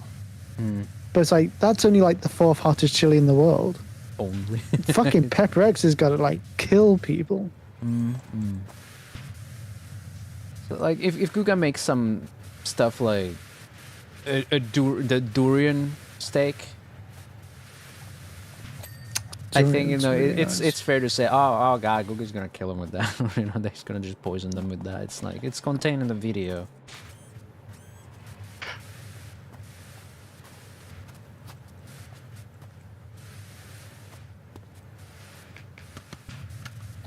But still, it's better to not just do that. I mean, it's gotten to the point where I'm kind of... I have to catch myself, like I said, sometimes when I think like that.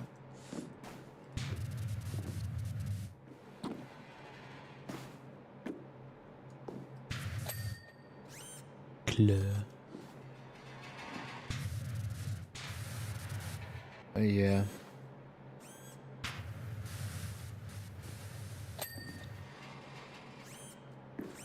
It's just so prevalent that I'm just gonna grow tired of it. At least you're putting the effort into catching yourself from saying stuff like that. Yeah, 'cause, I mean, like, yeah, I realize that, you know, it would be hypocritical of me if I just kept saying, you can't say that. I don't want to be like that. 'Cause I don't think anyone likes to see that. Like, imagine being an artist, you draw something you like, and then someone with like a different political spectrum says you should be killed for what you've drawn. And then everyone's like, yeah, I agree with that. And then you start getting death threats up the ass in your direct messages. What? No. Just, like, don't interact with it. Just look away.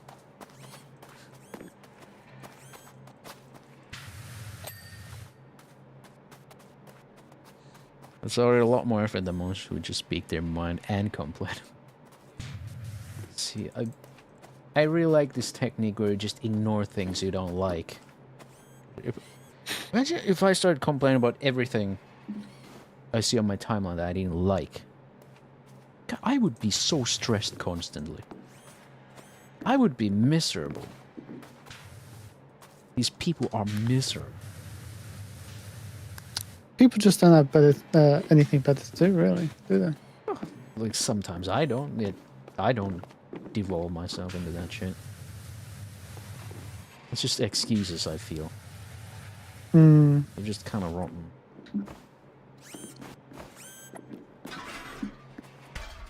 Shoulders. You got him. Nice. Really have to get in there. Yeah.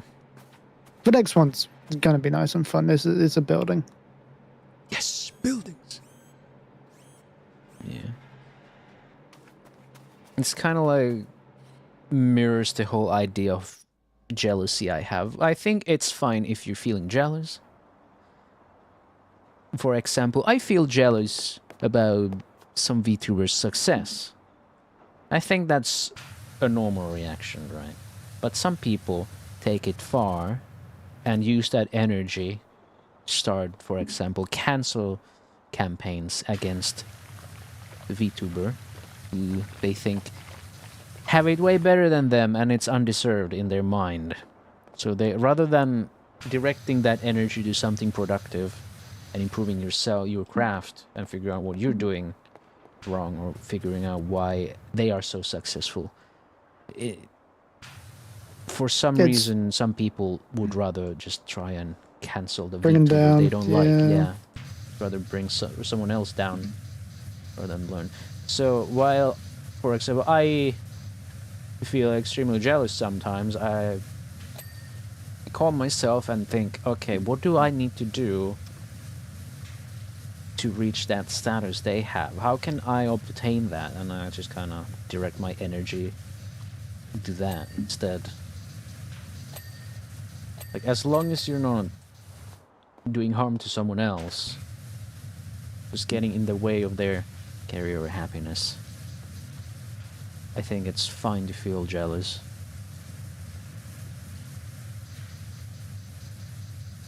Do something good with that energy, right? And also, you don't know what they've had to do to get to that point, right? You don't know what they've had to sacrifice or what they had to grind through for their success, right? Yeah, exactly.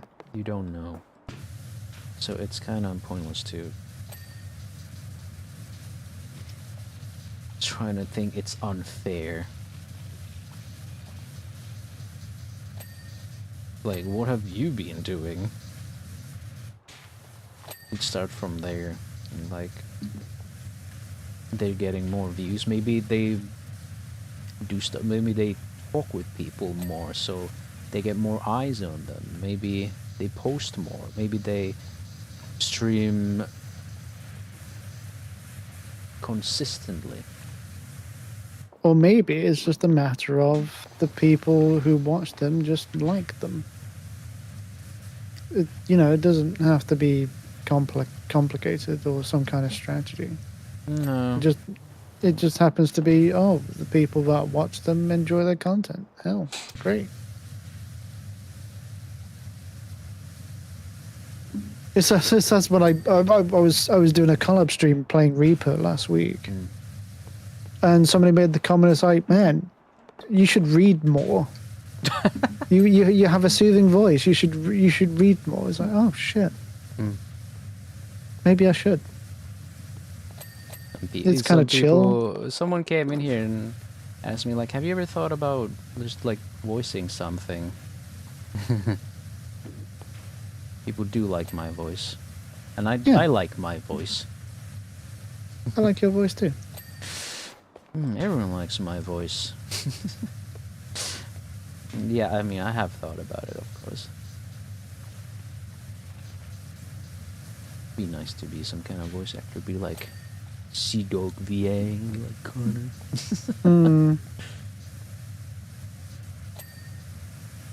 If I ever finish any of my books, would you narrate them for Audible so I can get more money?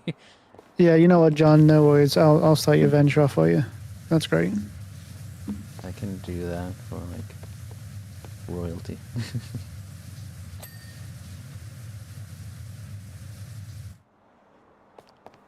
Here, you're a good streamer. Thank you. Your voice is good, streamer. Thank you. Yeah, streamer. It's a good accent I have. So it's kind of funny, like having a lolly model and then it's like, oh, hello there, everybody. My name is Markiplier. Fucking out of nowhere gets married. Fine. I do what I want. And if that weirds people out, then you're too weak. I don't want you here.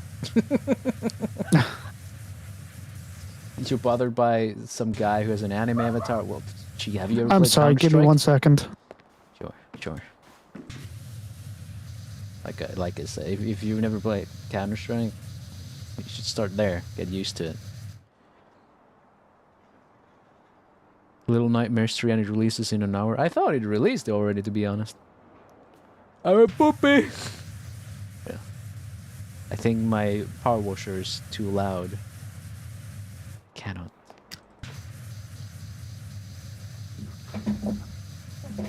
Heard puppy from my end. A puppy?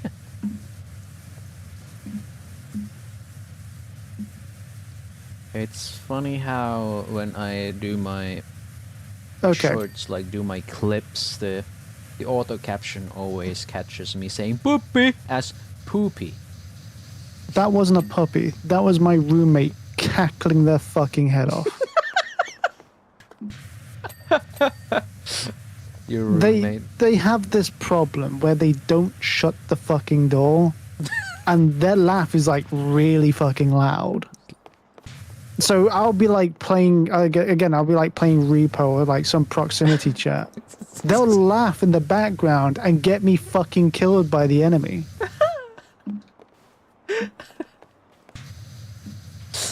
You know, for some reason the clip where you talk about your roommate playing Siege got a lot of views. Did it? Yeah, I was so confused. Like, wait, this one got like. Wait, no, I'm gonna go check right now.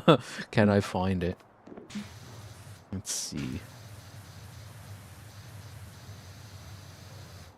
Ah, shit. Reptiloids. Hi, Reptiloid. How you doing? You're getting a raid. I'm getting raided. Oh. Let's see. Shorts. Oh, that's a neat raid button. It's been a little while.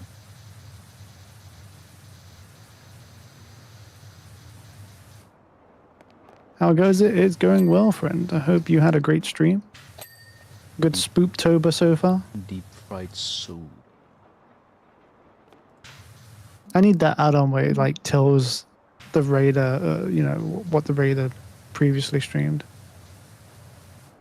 Need one of those. His roommate Screams of Terror got 23,000 point 20 fucking 3K. Yeah. It's got 23K views on YouTube. Jesus, man. Yeah, it's one of those more well-performing ones. I mean, if we're thinking YouTube Shorts, it's not that impressive, but it's impressive No. for me, like in terms of what I usually. I'd be interested to see what the comments on that sort of shit would be. Comments on that? Let's see. Got 7 comments on that. Oh boy. And 2 of them is just oh yes. The guy copy pasting the same comment twice, saying, "Why the fuck is a grown man using an anime girl avatar?" Oh god. It's just that, but twice. All right, but here we go. Siege is a horror game. You don't understand. Periodically, Is it? Caio's roommate awakens back to consciousness and realizes he's playing Siege, only to fall into the trance once more. It's scary because it keeps getting worse with each update. Siege is a horror game, partly because of Caveira, but mostly because of what fucking Ubisoft is doing to the game! That's the horror. Those are the comments. That's the horror. It's just it would be fine, but the thing is, right? And I feel like this is somewhat of a problem. Is that if it was just like an isolated incident, that's fine. But this loud laughing is every day, multiple hours a day, no matter what they're playing. They could be playing, you know, that fucking vintage story, that really like hardcore Minecraft mod. Or they'll be playing Siege, or they'll be playing War Thunder, or whatever. And it's just unending. Like you can feel it rattling the walls sometimes with how loud it is. What in Okay, the Dead Space our walls plasma are, I was gonna say our walls aren't that strong. They're only like basically like fucking plastic. Are you living in Japan right now? What kind of walls are? It's walls that you glue together, like half not kidding. Yeah, okay. He's living in Japan and he even didn't tell me. Konnichiwa. Konnichiwa. Hey, fucking cowboy. Hey, fucking cowgirl. How the fuck are you doing? That's a good clip, though. Plastic walls. Plastic love. It's actually the prequel to that Gorillaz album, Plastic Beach. He called me son of a plastic beach. Yeah, why is it working so well? Because it's got 3 high power nozzles, and yeah, this is my favorite nozzle in PowerWash Sim. I mean, I think it's everyone's favorite. Cause it's so fucking good. I think I made a pentagram. You might have made a pentagram. I also got invited to Valor Mortis playtest. I'll see if I have time to actually play it. Not sure if I'll stream it. I'm not sure what the... it probably doesn't have any fucking NDA, but you know.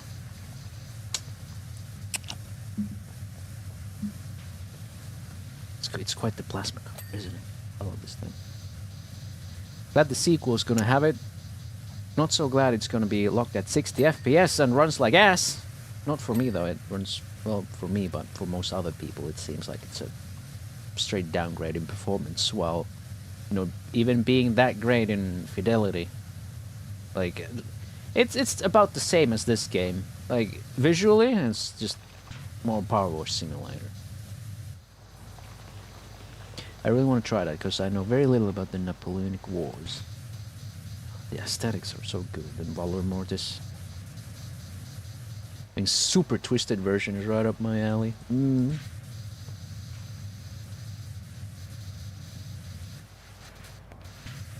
I want to play a new horror game that's came out. Well, I think they finished that beta now.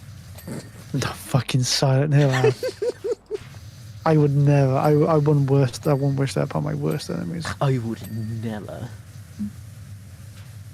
Oh hey Takeshi, how you doing? It's called Dark Carnival, and it's very like it's sort of like a team based Dead by Daylight kind of ish.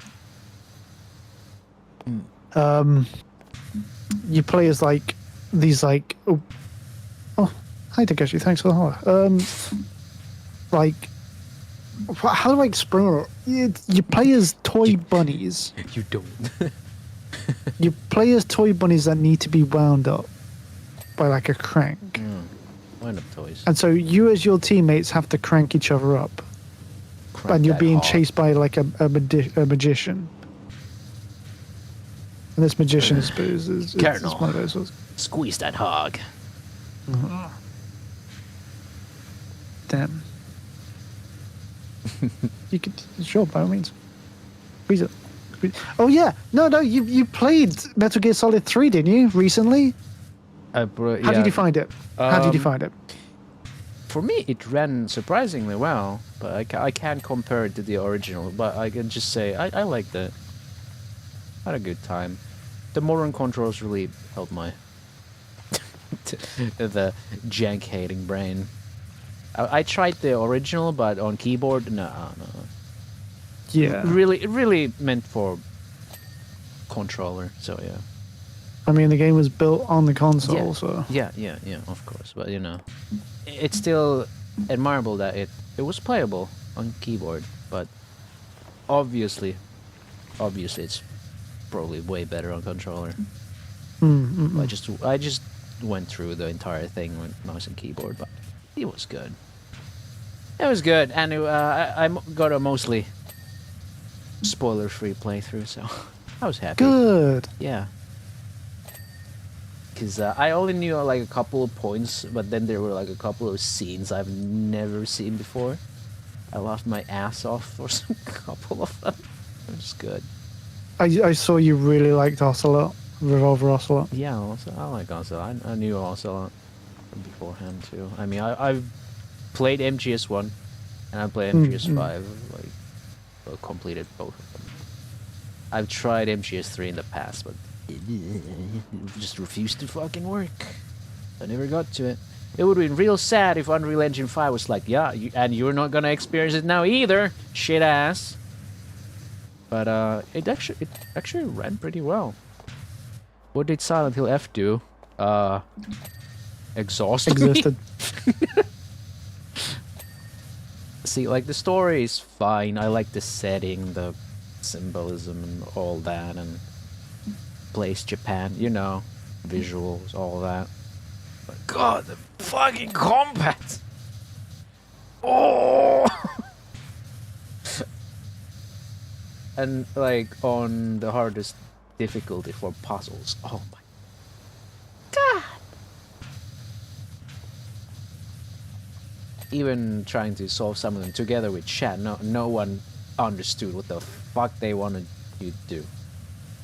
Like, the jump from hard puzzle to Lost in the Fog puzzle felt... What? I mean, that's how people have been saying about all the difficulties. There's like a major like jump between each difficulty. Like, at some point the combat got so boring. Like, I wouldn't say it's boring, but I just felt like it was wasting my time closer to the end. So during one point, I just caved in and lowered the difficulty, which is something I don't usually do. Like Yakuza, I don't lower the difficulty, even if it asks me like, "Oh, you've died to this boss like 50 times. Would you like to?" I'm like, "No," because at least the gameplay is good most of the time. Fucking Yakuza 6. But then it's like, if it, Silent Hill F, it's like what's the point? It's like it's not engaging type of combat. It's very passive most of the time.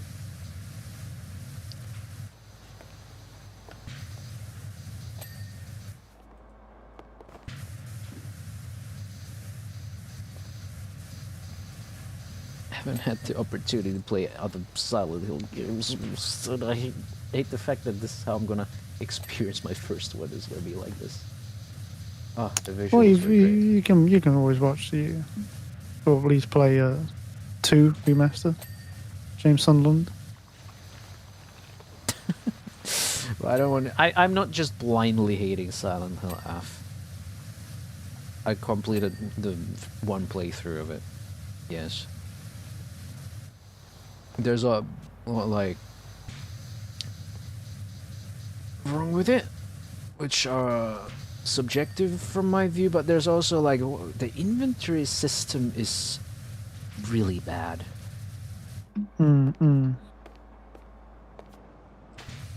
Like you can like it's the whole immersion thing where you can't see what's on your hotbar. You can't see that while in game. So I had to periodically just open the inventory menu and check, because I never remember it, and it just keeps changing because there are so many items, so you are kind of inevitably rotating them around constantly. Like sometimes it's a Ramune there, and the next time it won't be because you've drank all of them and you put something else there. The only things that were always in the same spot for me were the red pills, the bandages, and Yokon. Yokon was there always.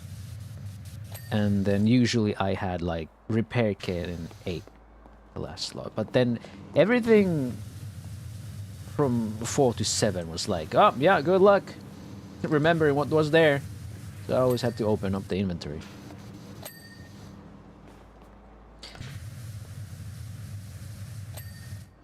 I don't know why they couldn't just show it.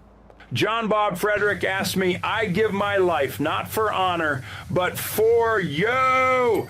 Caught in the undead flow, I'm howling like a banshee, painting the night with my lyrical artillery. Smoking on that loud pack, I'm the vamp you can't outrun. Bow wow. Well, you experienced it. I guess you can say you experienced it. I'm not entirely sure how to feel. If I paid the full price, I would feel a little disappointed. But some people complain about its performance. I don't think it was that bad performance-wise. Like, I played a few Unreal Engine 5 games now through sponsorships, and MGS Delta and Silent Hill F. Good performance, in my opinion, like, considering other Unreal Engine 5 titles. Like, not good, no, but still, like, the best I've had from Unreal Engine 5.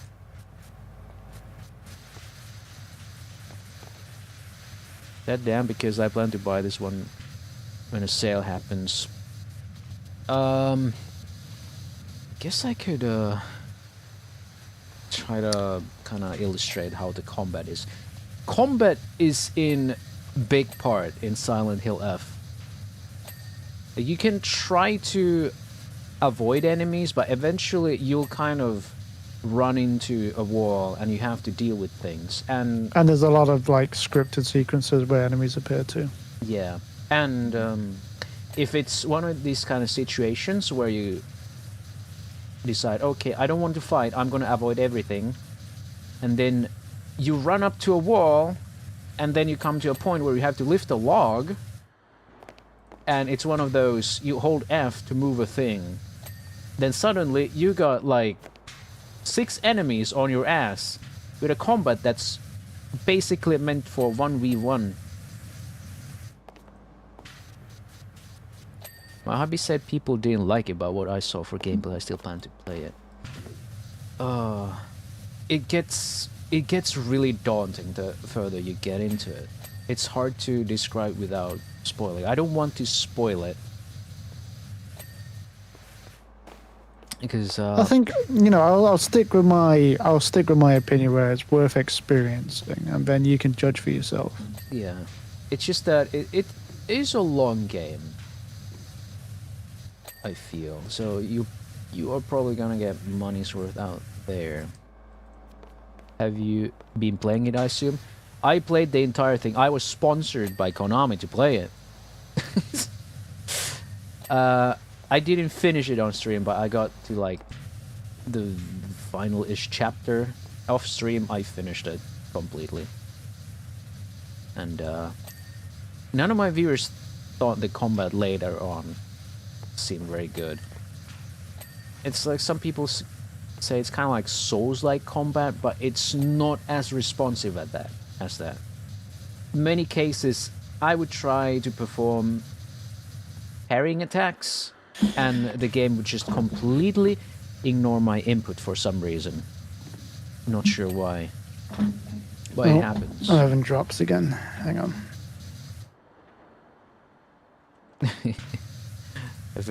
John's a little little extra with the way he words things. I'm just trying to kind of be irrational here. You know. I think a lot of games these days, especially ones that try to make combat challenging, have taken up the role of what a lot of Souls-like games do. I think it too, like everything's taken from Elden Ring. Like a lot of delayed attacks, lots of super long combos. Like you will see that a lot in Silent Hill F, where enemies wind up for attacks and then you dodge, and then you're like, oh wait, they were still winding up for it. Except your dodge is not very responsive. It doesn't feel good. And your attacks don't feel very good. Like, if you take something like a crowbar or steel pipe in Silent Hill F, and you do heavy attacks, it feels like you're trying to use an Alter Grade sword without meeting the strength requirements, basically. You basically have no super armor, for example. So if you get hit by anything, you will get staggered. Like, the game, like, if you've seen, like, 45 minutes of a gameplay early on or something, it's not bad early on, because you're facing, like, one enemy at a time. Like, it really ramps up on that later, and it does it in a way that doesn't really feel fair to the player. Like, they just add on top of things because they thought that would make it difficult. Like, sure, it does make it difficult, but it's not the fun kind of difficult. It's just kind of difficult for the sake of it. It's cheap difficult. It's just difficult for the sake of it, right? Imagine situation. You have one enemy that can, without basically any telegraph, stun you, and you can, like, dodge out of it, and you have, like, two other enemies that are free to move around, and they get free hits in to you, and then you stagger from those attacks. Like, you are already stunned from the first enemy's attack, you get staggered by another one. The first enemy that was stunning you basically recovers and then fires a projectile at you, and you get stunned again. Then the third enemy has finished winding up for its attack and hits you, and then you die. Kronk, hi. Hi, how are you doing? The only thing about Silent Hill that I know is a small Japanese woman looks at demon and then they disintegrate. Small Japanese woman, aka all of them, basically. People were... Small Japanese woman disintegrates. Did you know the main character is 20 in Silent Hill F? Wouldn't have guessed. She is an adult in that, and people are still screaming pedo. Pedo, pedo at people. And yeah.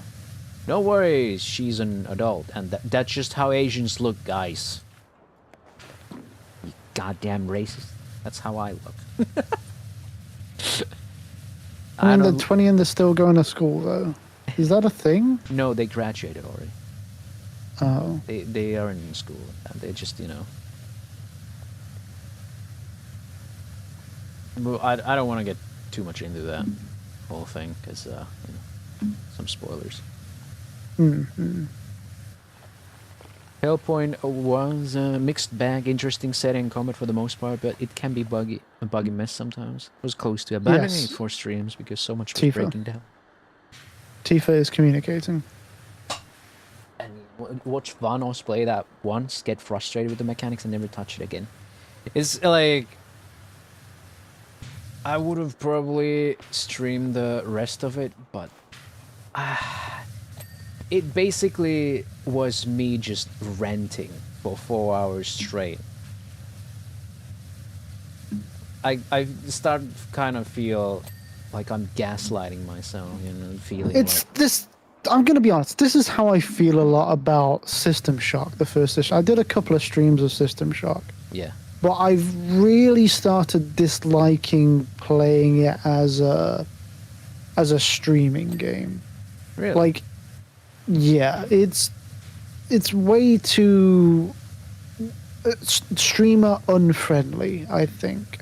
Really? Because It's a lot of backtracking. It's a lot of searching for shit. There's a lot of like stupid, cheap deaths as well. oh yeah, I had those too, but I still enjoyed streaming it very much. It was during when I kind of shifted from Twitch to YouTube, like some time ago, when Twitch was doing something really funny again, and I gave YouTube streaming a go. But I don't feel the same way, but I'm not saying that's... I suppose it might be just my opinion on it, though. I just don't think like I can make it entertaining enough, because it's just like, right, now where do I go? And I spend like half an hour picking up shit for scrap. Hey, I spent like some of the late game just walking around the empty space station, just sniffing out clues, because really, it's a nice game because it lets you do that. It lets you read data points in PDAs and lets you figure out on your own where you need to go. It's a good remake. I love it for that. I wish more games would be more like that, because unlike Silent Hill F's puzzle difficulty on the hardest, I feel like I can kind of decipher things. You know, it doesn't like give billion red herrings and be like, okay, you figure it out, shit ass. That's also what I hated about Silent Hill F. The hardest puzzle difficulty, don't pick. If it's your first time, for the love of God, don't pick it. Don't pick the hardest puzzle difficulty. Like, if you feel like you're okay at puzzles, don't pick it. Like, you need to be like IQ 120, basically. And it's hard to describe, because like from normal to hard, the puzzles are pretty, you know, normal stuff. But when you pick Lost in the Fog for puzzle difficulty, they get really poetic with it. They give you so many red herrings, and then you're kind of lost in the fog, trying to figure out what is relevant. There is so much irrelevant info.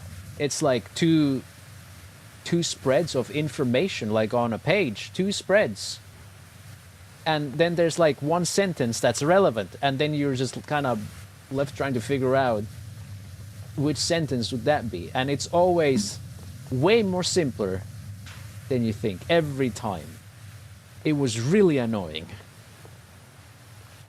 Like, I felt like I was stupid, but like, then I tried to do some puzzle with the chat, and I tried to listen to everyone's suggestions. I spoke out like my train of thought, and I didn't feel like what I was thinking was all that far-fetched, but it was always somehow way more simpler, or something that was presented on in the game on the screen was not very self-explanatory. Like some things just assumed you to know that an icon was supposed to be an orange instead of a lotus flower. Some people say, oh no, that's definitely a lotus. And some people thinking like, no, that's an orange. I assume you're talking about the certain section where you've got to find out what symbols on a certain UMA. I'm talking about the boss puzzle, yes. Yeah. That literally took me over an hour because you get one of the things wrong and it's like you don't know how close you are. And then some of the icons are not very self-explanatory. There's one that looks like two dorayakis. Do you know what a dorayaki is? You can educate me. And you don't know what a dorayaki is. No. How do you expect a person from West playing that to know what the fuck is a dorayaki? Or that the icon is supposed to be a dorayaki? Dorayaki is basically a sweet pancake filled with like red bean paste, for example. Oh. It's nice, but you wouldn't know that. You wouldn't know that if you're not from Asia or something. Isn't that Doraemon made even more famous? Hopefully someone knows. But yeah, that's the thing. There are some things that you kind of have to somehow know on that difficulty. And then there's like, oh, you gotta pick all these, and then you pick, and then you're like, oh, that wasn't the solution. But it was the solution, you just didn't click on one thing because you didn't know that was part of that thing. And then you're just kind of like, oh, then this is wrong.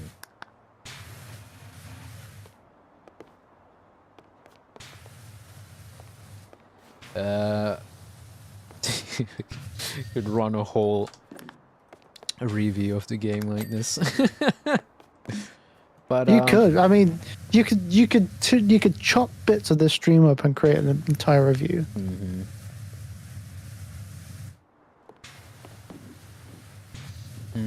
I feel like other people have already done that.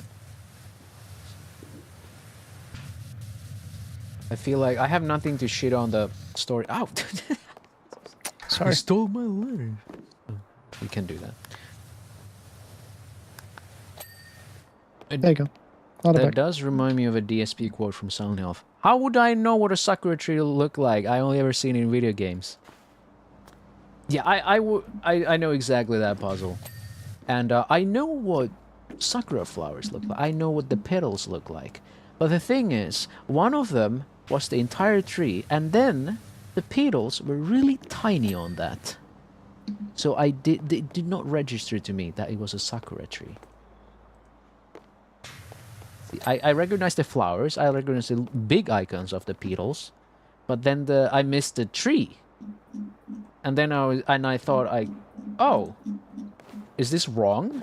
Then what do I need to choose? And then I just kind of tried the next thing. You know? Like, even if I knew what a sakura tree was and looked like, I just missed it because it was kind of unclear the way it was presented on the screen.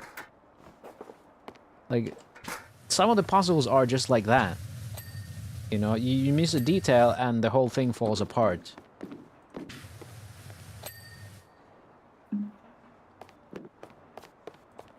I really wanted to like it. I really did. But it's difficult when it's like, I think the puzzle problem is solved by just playing it on easier puzzle difficulty. It's just, there's no harm in that. Like, I don't think myself as bad at puzzles, but that was like that was just confusing most of the time. The combat, however, was really half-baked. Most of the time, it felt annoyingly passive. Like, you're just kind of standing there because you're waiting for that moment to hit, like, a counter-attack. And if you try to go offense, then it always felt like you were always gonna be hit way faster than you could deal an attack, you know? Yeah. Like, if you have a knife, it doesn't stagger, so you're gonna take a hit. If you try something like the steel pipe, it's too slow and you're gonna take a hit. Like, a lot of it came down to you have to wait for your opening, but most of the time it took way too long. It got boring, and sometimes there were 3 enemies at the same time. It's a 1v1 type of combat, feels almost.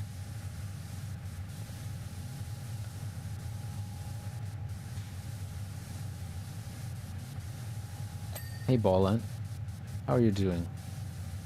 Knife me, daddy. Jesus. Jesus? Jesus. I hope not. I mean, if Jesus knifed me, what can I do about it? Yeah. So I think Borshi in the chat said that there are way too many items. I sort of agree, yeah.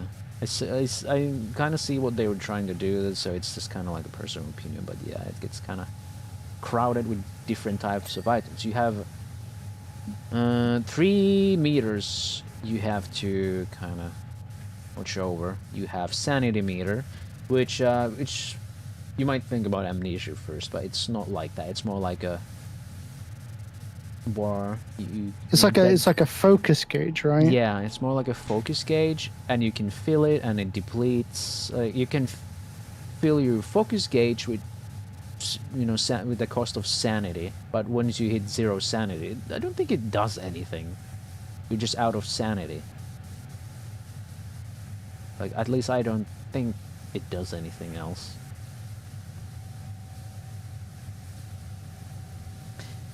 This is me. Hope you get some rest then.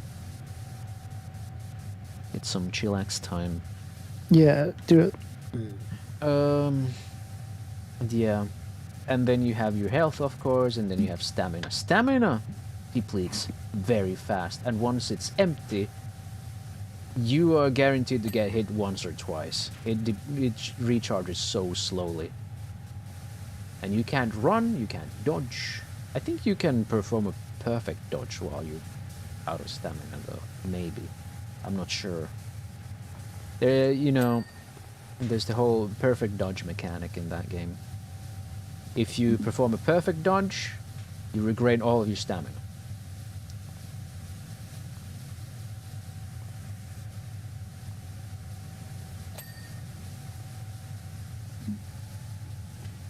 But dodging doesn't feel good. Later I got like a little, if you imagine this in Dark Souls terms, basically a ring that gives me a greater perfect dodge window, and that kind of made things a bit nicer. I feel like that's how the game should have felt from the get-go.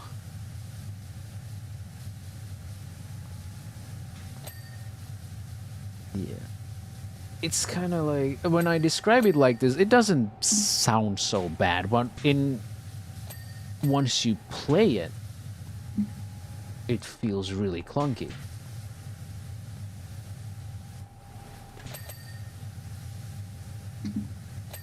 You know what? That makes sense. You'd really have to try it yourself and see if you can, you know, go through the whole game like that. Like, you can like, but I couldn't stand it. It was way too clunky for my taste. But then again, I'm known to just kind of have very low tolerance for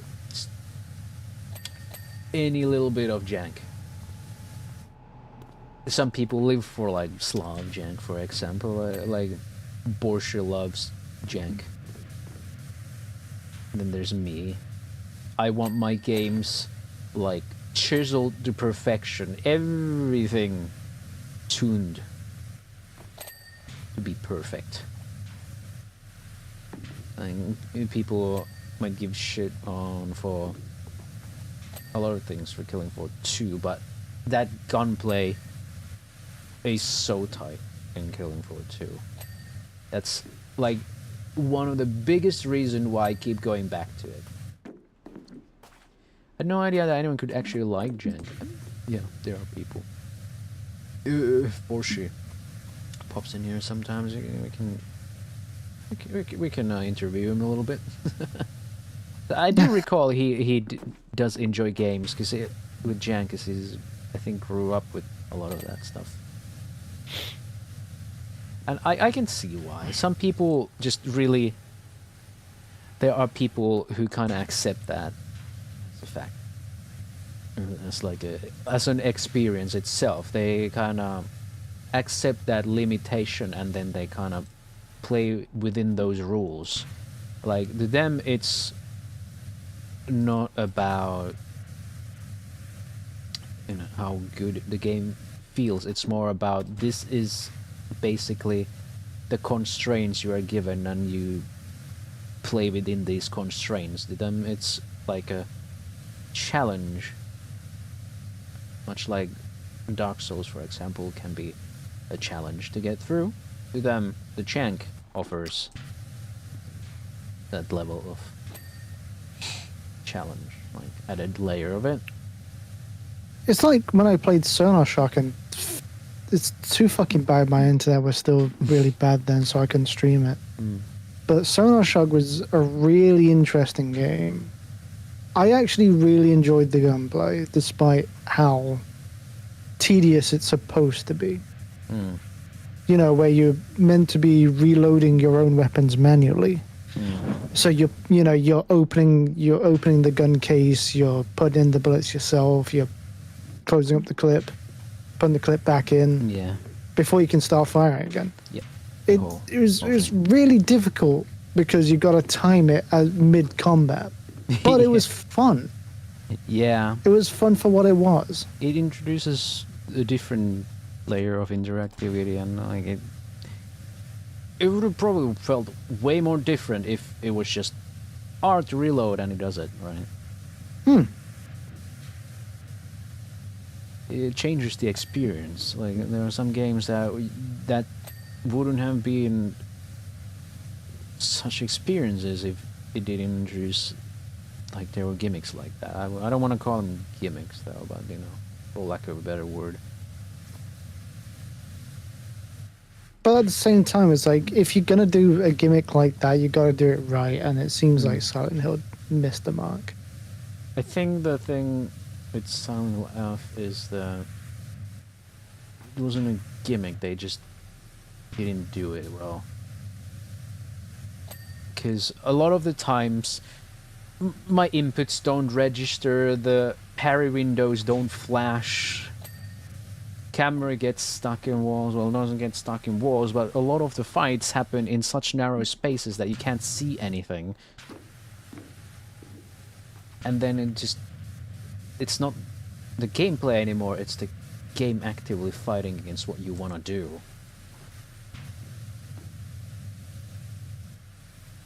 Did you think that New Vegas gunplay is janky? A little bit, yeah. Like, it's serviceable.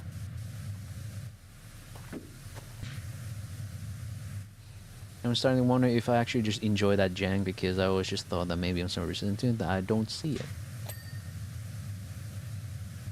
it. It's definitely got this weird level of delay to things that makes me feel uncomfortable.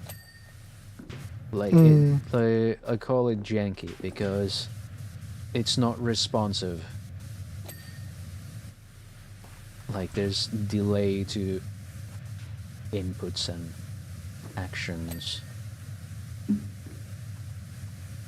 Like, when I hit reload, that should happen ASAP, but it feels like in New Vegas there's a little bit of delay. Firing has a little bit of delay. I heard someone said that it's the firing delay is supposed to simulate the trigger pull and stuff, but I'm not sure if I buy that. I don't buy that at all. That sounds like complete horse crap. Like, yeah, okay, cool. Why would you do that in a game like that, though? Yeah. Where nothing else is realistic. And you don't see that in the Fallouts either. Or recall that might just be the case in Fallout 3. There's a delay too. I genuinely never noticed it. See, this is why I find it kind of difficult to criticize games for jank, because I'm like on that level of autism. It's like, oh, I can feel, like, I cannot actually like pinpoint it, but I have a fucking muscle memory that can feel that shit. Like, I can just feel that delay. And then, you know, I might not notice it in the moment, but I feel it. I feel something weird is going on, but at the moment, I don't know what's going on.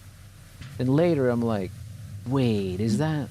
Oh, there's a, like, a weird delay to firing or reloading or something. Yeah. But I think it's fair for Silent Hill F, because it goes a bit beyond just that microscopically tiny window, and it just kind of starts seeping into how it looks already. Like, I'm sure a lot of the viewers, when I played it yesterday, probably noticed that things looked a little weird sometimes. Like, inexplicably.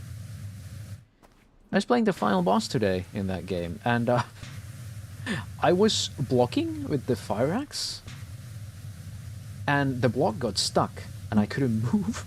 The only way I got out of that, I had to do a perfect dodge out of it, and only then I could move again. That's weird. I actually, you know, did a Steam capture on it, so I have that as a clip. Yeah. It's really buggy at times. Like, it's not unplayable, but it has a lot of bugs.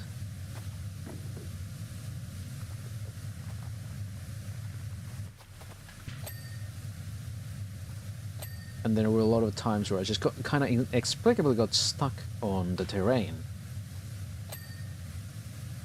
Like, there's nothing there, and I just get stuck, and I'm just like, what am I stuck on? And I look behind me, there's nothing. Most of the time I realized that soon enough and managed to unstuck myself before I got hit, but it was still kind of like, why am I getting stuck on the terrain constantly? It's like, the modern games really like to just fill environments full of crap, and then you need to add, you know, colliders everywhere. Yeah. And then it's like, you have like collision boxes and... What is going on? Someone shooting? Something blew up. Oh yeah, no. There's an event happening right now. Oh yeah, take care, ketchup saucer. Bye, ketchup. Have a good one. The events of Final Fantasy VII are taking place right now, so things are exploding. Only Final Fantasy game aside from the MMORPG I played was Final Fantasy Tactics Advance. Then that recently got a that's getting a remaster now, so you'll be able to play that again. I don't know if it was Final Fantasy Tactics Advance. I think that's an entirely different. Because I didn't recognize Shun. I saw like the previews from the remake. Like, I think it's a whole series. Tactics is a whole series, isn't it? I feel like it is. It's like its own little mini series. Yeah. Okay. So yeah, it's probably. It's not like the Monster one Hunter I played. Stories, which I also intend to stream at some point.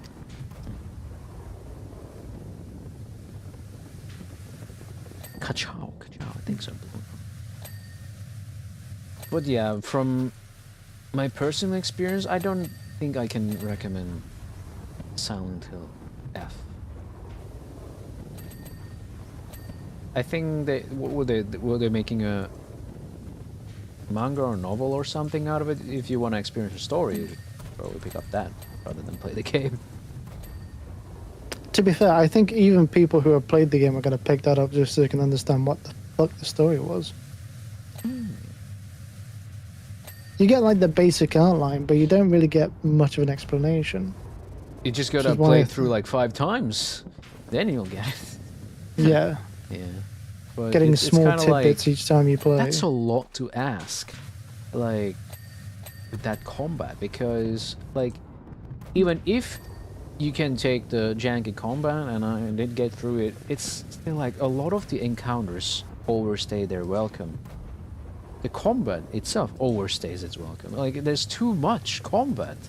I can't believe I'm saying that there's too much combat. I usually like combat. Even if it's a horror game, like, if they would have done it well, then maybe, but even if it was done well, I feel like it's just way too much.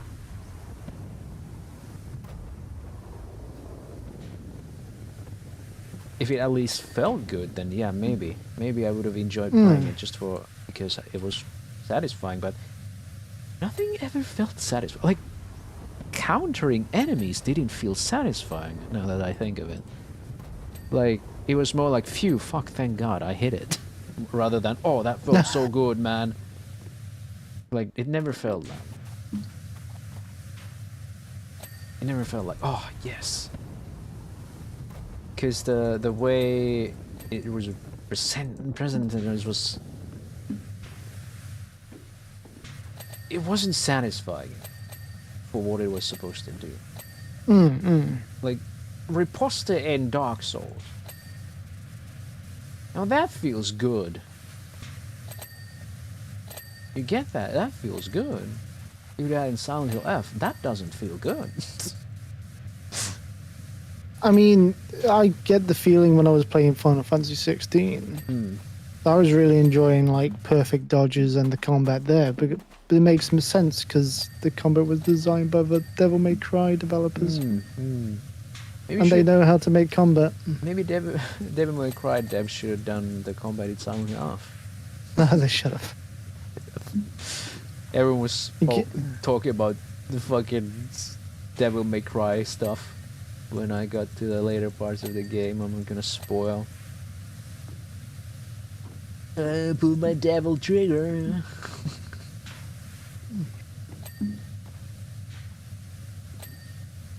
Fucking structure. Oh yeah, no. Pipes everywhere. You're right.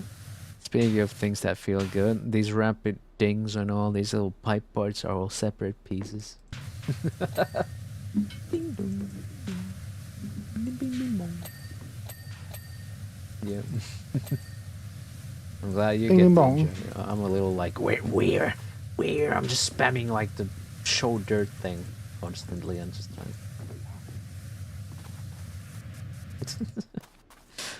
I didn't actually mean my comment to be a DMC reference. I was genuinely impressed by the girl's motivation. I mean, a lot of people started saying stuff about Devil May Cry, so you weren't the only one. I was surprised how many people were like, oh, whoa. Devil May Cry? May it? Oh.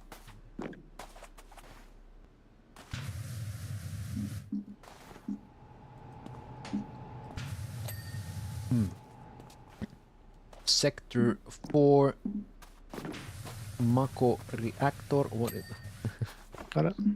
Shinra building piping.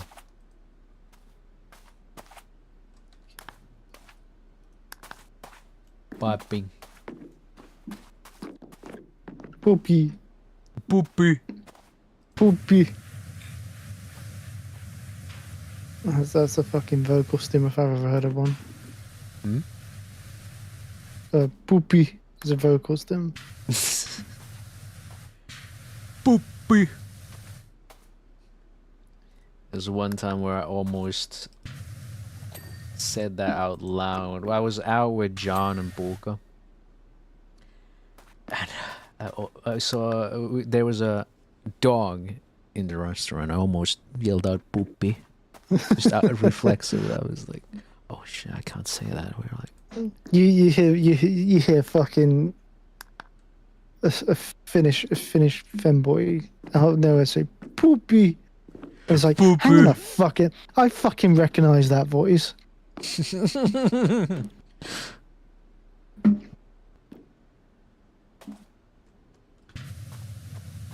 You're missing like Found you, a motherfucker. pipe. I found the pipe. You found it. All right, It's that Blast it. the one in the crevice. This one. Yeah. got it. Wait, there's Nice. more. Wait, what? Oh yeah. Wait, are we done? What? Wait, what? Um, No, we're done. Oh, Yeah. there. What? it bugged out. Indeed. Cool. Yeah. Do you know it's been 3 hours and 20 minutes?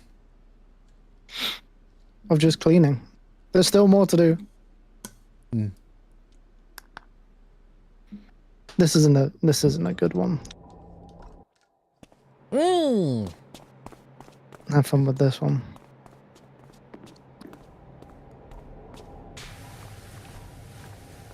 What is this? I mean, I've cleaned it, but I still, you know. It's the airbuster.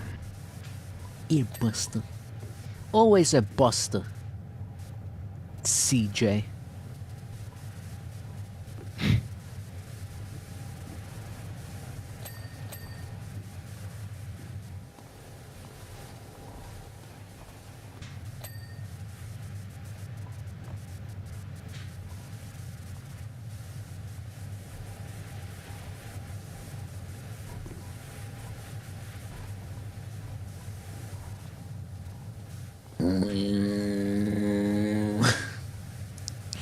What was that?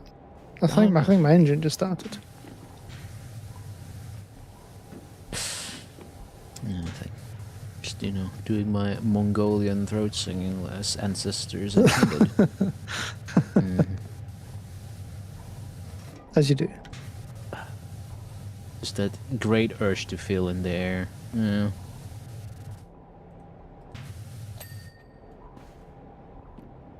There should be a stage where you have to power wash Cloud after I'm done with him. This should be a stage where you have to. Jesus.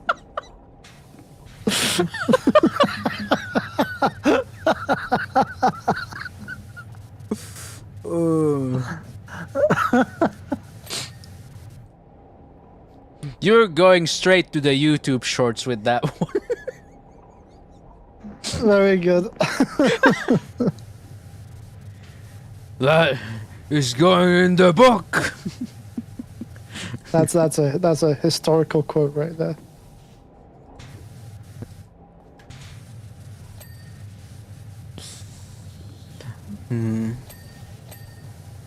Well, if I don't find any good clips, at least I can trust that stream worker, I guess.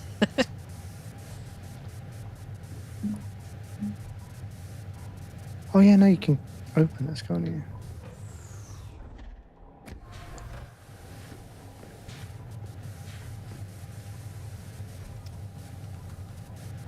There's a new type of washer in PowerWash Simulator 2. Oh, what type is it? It's like a disc, and you can wash like flat surfaces with it, like floors and walls. Oh, that's cool. It's like a floor cleaner. Basically, yeah. And since it doesn't have much range and doesn't do well on uneven surfaces, it's meant for removing dirt really efficiently, but only from flat surfaces. Like my chest.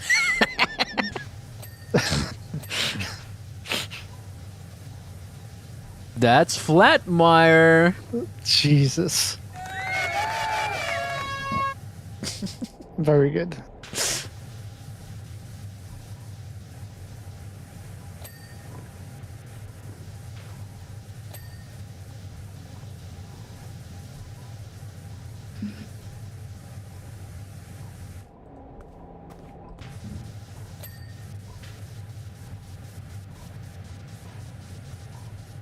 I think I PowerWash need Simulator to read 2 out for- releases this month on 28th.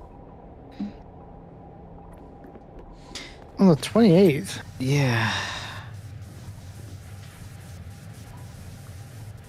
Too much shit happening this month. I feel like I can get that.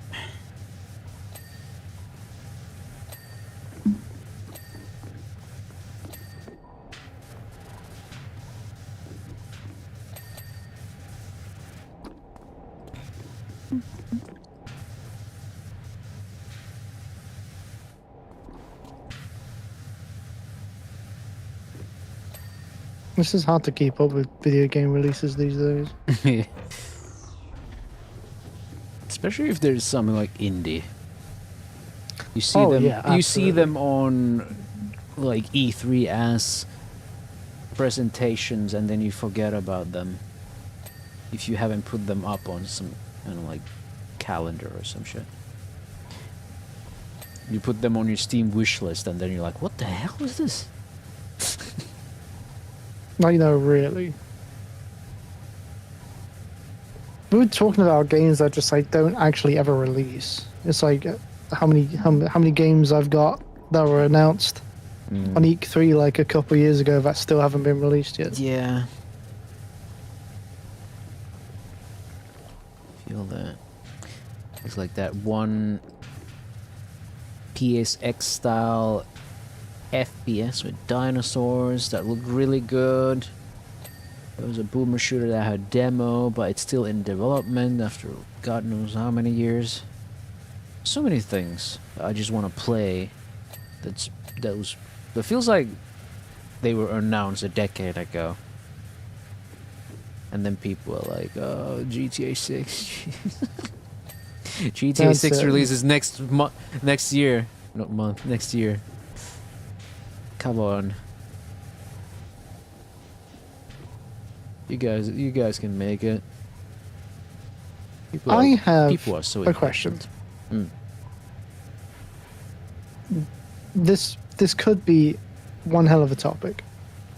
What do you think is going to make Game of the Year at the Video Game Awards this year? I really don't know. Whoever pays the most to the judges. Whoever pays the most. Yeah, that's true. My honest answer, I don't give a fuck. I do not care what is going to be Game of the Year because it's never anything that I like. Yeah, It's like you really everyone, got hope for for it. example, everyone's always going crazy about Hades, and I'm here like, what? I haven't heard anything about Hades 2. Like Hades 1, for example. Everyone was Oh, like, right. "Oh my god, Hades was so good, guys." I'm like, what? This looks like ass, man. I don't want to play this. Game of the Year? What? How? You know, I get it. I don't mean that it's a bad game, but it's like, what? Like, from my point of view, I don't get why that should get Game of the Year. But there's always someone thinking, why did this get Game of the Year? Does it matter? Nothing will ever be like unanimously liked by everyone. So I kind of feel like Game of the Year awards are pointless. There are too many different people. There are too many different games out there. Like, I thought it was a travesty that Pizza Tower never won any awards. Like, what? Like, I don't like platformers, and I loved Pizza Tower. That thing didn't win any awards. I thought that was a travesty, but like, whatever. I still got to play a really fun game. I just felt kind of sad for the developers because they worked hard on it. That's it, isn't it? It always gets like overshadowed by something. There's, Dave like, the Diver. Dave the recency Diver bias won on it. over Pizza Tower. What's Dave the Diver? I've not heard of that one. It was a quote-unquote indie game, but like the studio was backed by like a AAA, so it was like, was it Right. really indie? You know, that kind of thing. I mean, you could still argue it was indie or whatever, but I don't know. David the Diver is good, but I don't think it's that good. What do you think? Pizza Tower or Dave the Diver? Which one should have won Indie Game of the Year? Well, Everyone the too. most I've heard of, honestly, out of the two games, I've only ever heard of Pizza Tower, so that goes to tell you something. I felt it was a little robbed. I felt like they deserved some recognition. Pizza Tower like 100 times over David the Diver. That's crazy. I know you've seen me play it. Did you? I don't think you ever played Pizza Tower, did you? But you definitely played Dave the Diver, didn't you? So it's kind of crazy if you. No, I didn't play it myself. Yeah, so you played Dave the Diver, but but not Pizza Tower, but you would still say Pizza Tower is better. Yeah. But good morning, Andrew. Good morning, Andrew. I hope you're having a lovely morning. And like my morning, which started off with a lot of noise, you wouldn't be able to guess who from.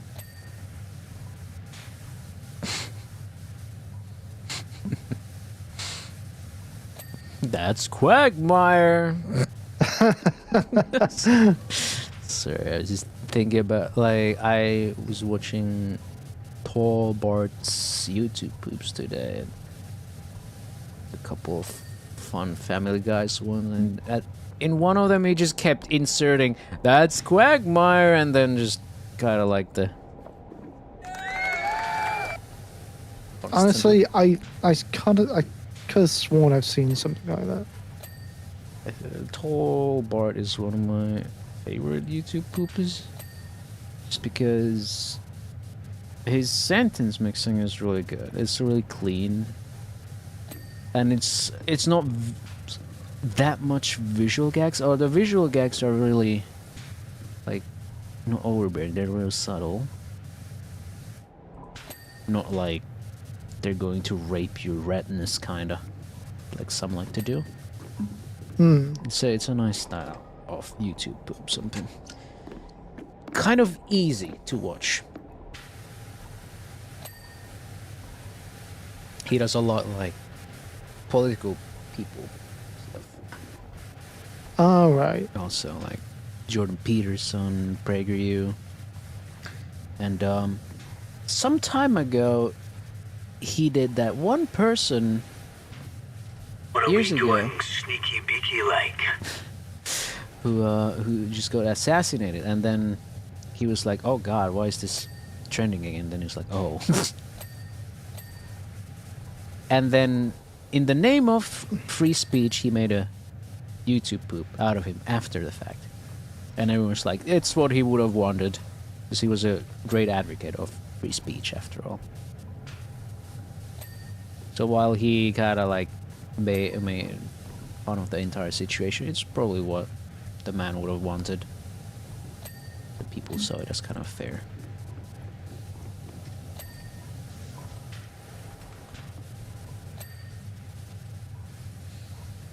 Abby comes in and lurks. Lower rear cannon. Thank you.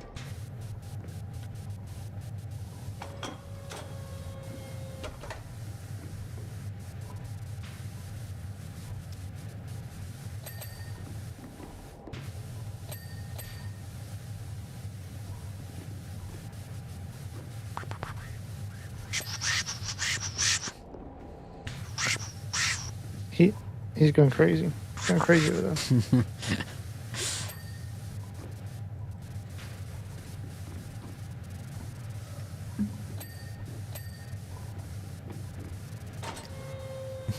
I'll show you a lower rear cannon. Oh my God, you almost hit me in the side with that. Oh shit, sorry. Let me actually hit you in the side with that. Here it comes.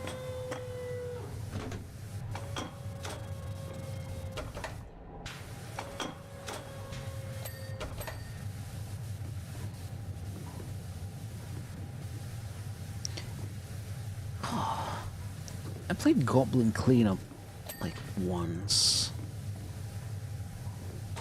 but I really want to play it again.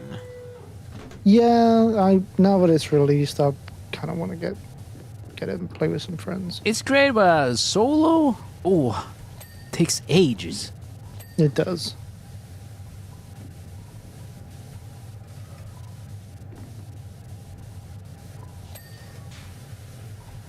It's not kind of like in PowerWash Simulator where it's like, oh, yeah, it's fine, it's all chill. It's like some things just actually feel like a chore in Goblin Cleanup. Yeah, Not a bad agreed. thing, but it's just like, it just makes you feel like, oh, if I had someone else here. I guess it's Because in Goblin Cleanup, you have the slimes you have to go and pick up and move things around. Here it's like your tool is in your hands and all you do is just move around the place or object. Yeah. It's like what I found is like there's a key you have to get for a door, and that key's at the very end of like a corridor which has a lot of traps, and it's like, great, you got the key, now you got to get it back. Mm-hmm. And if you die, well, now it's in the middle of the trap, you got to try and grab it back again. Yeah, it's kind of crap. Wish we had femboy goblins. Damn. We got handsome gobbo butlers, but we didn't get femboys. That's sad. I'll mod it in. I'll make the mod myself. I'll make it. Well, I'll do it myself. At least the lady gobbos are kind of nice. Femboy goblins are in short supply.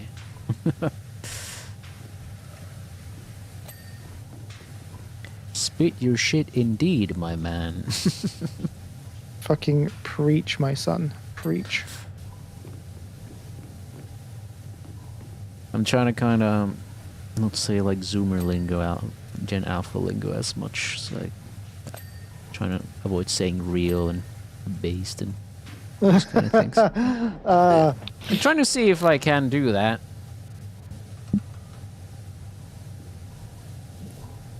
Is it proving to be difficult? No. Is it a challenge? I don't know. It doesn't feel that way. Like, I catch myself before I say it, and then trying to say it in a more eloquent way. Yeah. So, I'm being kind of Luckily, successful at catching myself. I can use the lingo and still be eloquent because I'm British. Oh, you're British. You're British. For real. That is totally based.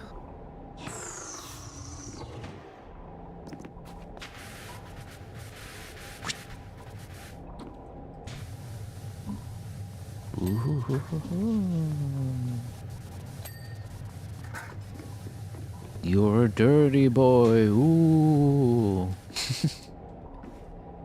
We're gonna wash your chest hole. What is this guy, Ludwig? Shoulder beam launchers. What? Oh. Wrist hinges. Oh, it's here. Can I open this bitch up? No, I guess not. Oh, that's fine. Tank Buster Cannon. Like right in the center.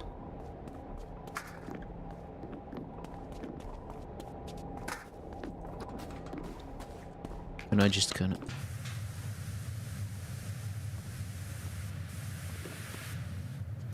What? Damn it. Have the two rolled away.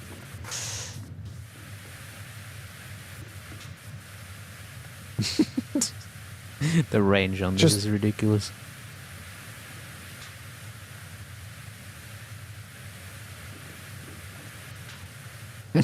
Come on. I'm catching somewhere. Oh, God. Getting tailbone. Oh. Pasta check. Doesn't help. Got it. I've actually had to switch from good posture to slouching because of it. See, that's the thing about posture. Like, good posture is good always, but it's not bad to sit like a shrimp as long as We did it. you That was it. don't hurt. You know. Whoa, that was it? That was the whole call up, yeah. Wow. Wow. Wow. Do you want to Tomb Raider? Because that's fucking hard. Tomb Raider.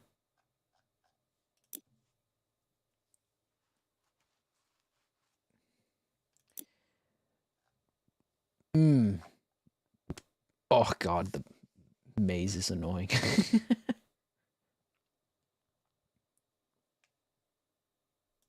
All right. You are ready to join whenever. I'm going to fetch myself a quick Yeah. cold one. Back in a moment. Cold ones with Max and Chad.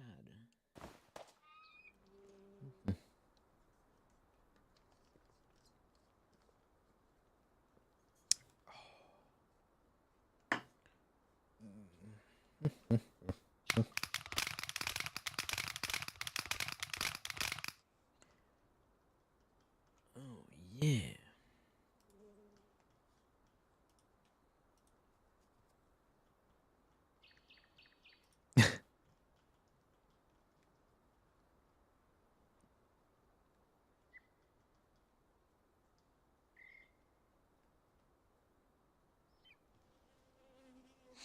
Okay, I'm reading YouTube comments. Someone said, I adore this guy. His diction and voice are just amazing. I would watch his hour-long walkthroughs like Chibi Ducky, and the model is just a cherry on the cake.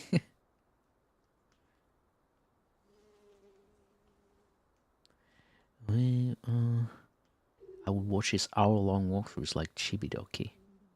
What? Okay, that part I don't understand.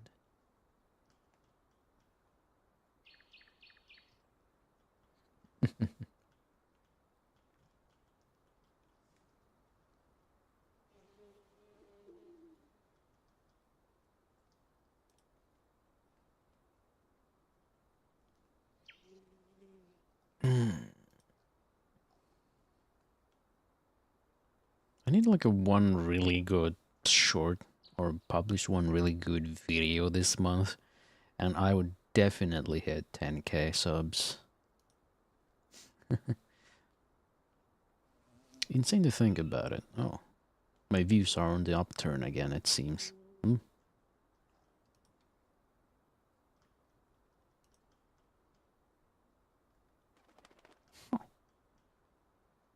Got another 1 of 10 short. Nice. Wow. Really nice. No audience retention data. Welcome back. Hi. Welcome back. Yeah, I was just going through my YouTube real quick. Quaffed Manor.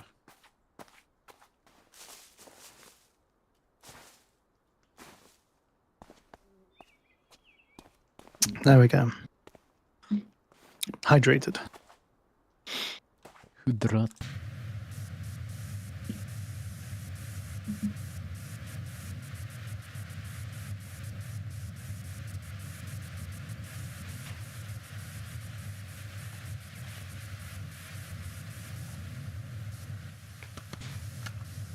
Well, tell you what, I know it's kind of a strange to be talking about it now, but it's been a while, so how's streaming been?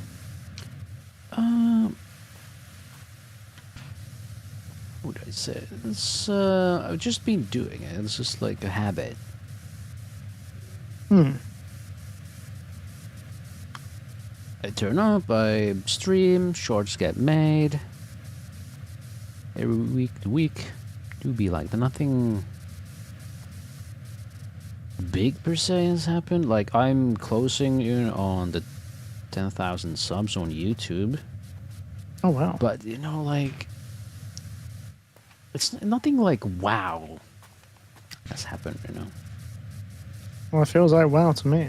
Like, yeah, but, you know, if you kind of slowly build up towards it, you know. I suppose. It's kind of like, oh, it's happening. I've been looking at it and it's like, yeah, that's happening eventually.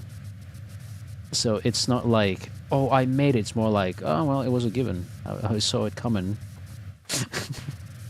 That's kind of the thing when you like have a strategy that works and all you have to do is just keep doing the thing and it'll just happen. Like, my New Year's resolution was 10,000 YouTube subs and I just did it. Because you can just do it if you just know what you're doing. But yeah, I get it. Most people don't reach 10k subs, so it is a huge milestone. I doubt I ever know will. that. I know that very much. I know very well. It's not something I take for granted, but it's still like nice. But I also have to now think about my next goal.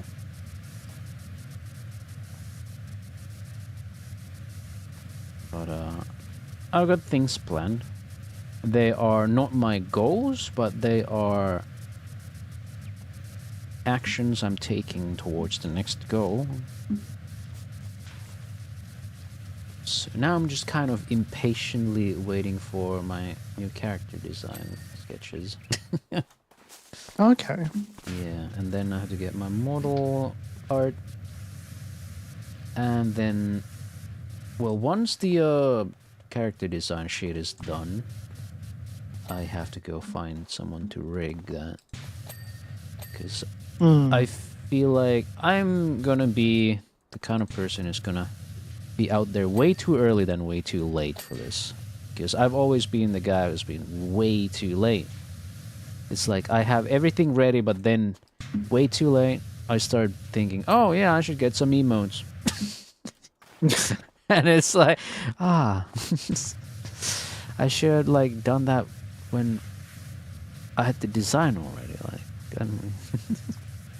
should done all at the same time. I do things in a staggered motion. This time I want to time everything. Yeah, I am also that kind of guy. Yeah, you know exactly how it feels then. Like, yeah, but this time I have a plan. Like, once I get the character design sheet, then I can basically go out and like ask a rigger if they're fine doing this kind of a character model, and then I can show them the model artist who's doing the thing. Are they fine with this style? Can they do that? Are they fine with it being a fucking lolly? Because, well, we're in the West, so that's kind of like playing Russian roulette sometimes. Yeah. And then I gotta go and get a new logo. Like, nothing wrong. Like, well, I can't say nothing wrong, otherwise I wouldn't be getting a new one. But it's a nice logo. So it's going to be like a complete rebrand then? So yeah. It's a bit different. Like, yeah, there's gonna be a visual rebrand. Sure, but there's also, I'm gonna do like I'm gonna personally rebrand as well. Because like a rebrand is not just something like, imagine a business sells terrible hot dogs and does terrible customer service, and then you just kind of like, okay, we're gonna just rebrand ourselves, get a new name, new logo, new colors, but but they're still gonna sell terrible hot dogs and have bad customer service. So what I'm saying here, like, it's gotta start with me. I'm gonna do some things a little differently if I want to be the kind of brand I want myself to be. Okay, while I like this avatar, I feel like people come in here with like the kind of first impression that, oh, alright, this guy's gonna be a little chaotic brat.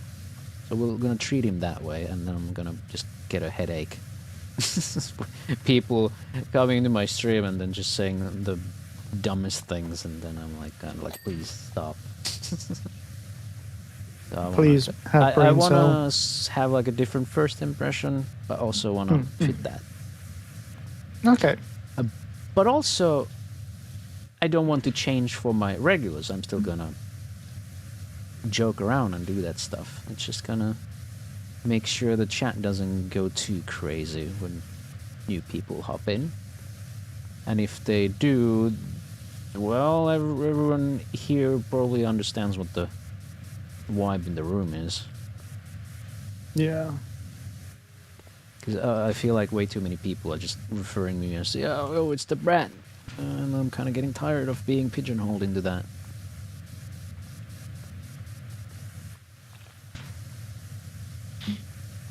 Yeah, it's still gonna be fun times, and still gonna be cute.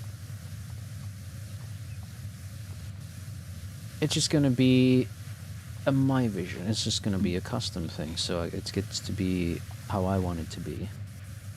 Not so much with this one. This is a pre-made one. And a really good one. And having a custom model also kind of gives me the moral freedom of doing whatever I want with my design. Like this one, I feel a little like held back, since there are other people who use this model as well.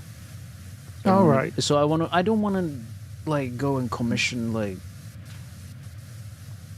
technical art or something, you know. And, or do anything weird with this, like.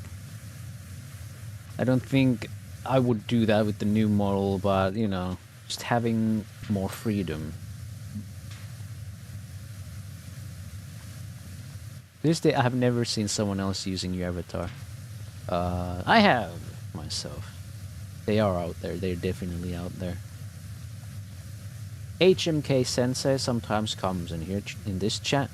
I think HMK Sensei was Polish. Don't remember.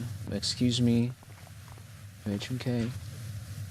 But yeah, they use the model, and sometimes I get a little jump scare because I go to my YouTube subs and then I see my model there has played Omori or something. I'm like, what? Wait, oh wait, this is HMK. And one time HMK came in here and I talked about it, and it was like, oh yeah, I get jump scared too when I see you on my subs. We're jump scaring each other. That's crazy. But yeah, some months later, that's gonna be history. It's not gonna happen again. Like, I think I would actually have like an identity crisis if I saw someone using my model. You can imagine how I feel when I see, you know, every now and then. I've seen one girl on Twitter. Yeah, sent me something once, and then on another server, someone sent me, and I said, "Oh yeah, this is not my model. You can buy it here." And they were like, "Oh, I thought this was like your custom one." No, it's not custom. Because where was that busty adult version, the purchasable one? That was customizable. Yeah, it's customizable. Yeah. Yes, it's by Suica, and oh boy, do people use that. People love it. Yeah. I've seen a lot of people with that. But for I a mean, good it's, reason. you know, it's good, great quality for cheap, right? Yeah, it's like 100 euros or a bit more. And you might think, 100 euros? Jesus Christ, Corvui, that's expensive. And like, It's like you haven't seen the cost of like actual rigs. okay, so Saba, I checked one of the riggers who did that. Full body starts from $6,000. Starts. Starts at 6,000. And that's not counting the model art itself. That's just rigging. 6,000.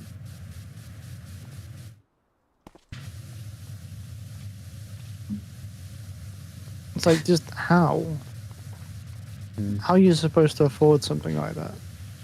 If you're Even Saba. for if you're Saba, yeah. Or, you know. Or me, I guess. I could say. I could, but I will not. You know. There's Let me like go ask for there's a point where it's like, yeah, I could, but why would I at this point? Let me Like- just go ask for a small loan of $1 million. Like, yeah, I'm not at a point in VTubing where I feel like I'm justified spending $6,000 dues on rigging. Maybe a couple thousand. 6,000 though? That's like... Oh, no. Like, it would be damn nice. That's the But, sad yeah. thing. I don't have much to spend my money on, I'm afraid now. I have too many responsibilities. Of course, I don't take it granted what I can do. Stuff. It's still basically a hobby. Oh. Hey Zed, I'm doing well. How are you doing? Alexi, it's been a while. How you doing? Lexi, hey. Is it confusing to you that I'm still talking to YouTube chat? A little bit. I have to like look at a chat. It's like, okay, I don't see the message. It must be YouTube. YouTube. Yeah. Some point. Well, definitely gonna try and see if I can jam both of the chats on the overlay, but I cannot combine them. I can have them side by side probably. I hate how, like, a little bitch twitches about it. Like, oh, you can multi-stream, but you know you gotta make it fair for both, like for Twitch viewers, aka you you gotta give priority to them. Yeah. God. Good, I'm heading to bed soon. Oh, that sounds nice. Hope you have a good rest. So am I. Would you believe? Really not. I'm not that close to bedtime myself. No, I will have to after the stream because I've got work tomorrow. It's still a Friday.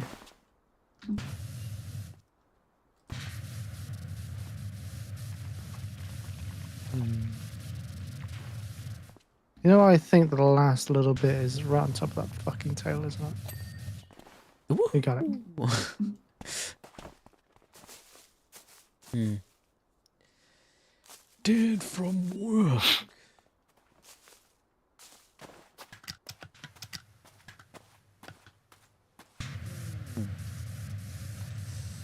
I don't know what it's not being a very Spooktober. Like Silent Hill F is like the most Spooktober thing I've done this month. As much as I like I've got horror games games, I I've could- played all the good horror games. I've got games I can continue, I suppose. Stuff I left off from like last year, which I need to continue. Like Spooky's Jump Scare Mansion. That got me good. I still have a clip of that.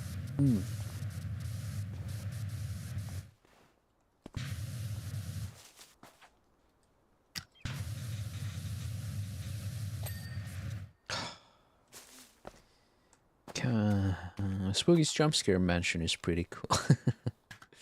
I've seen gameplay of it. It's interesting.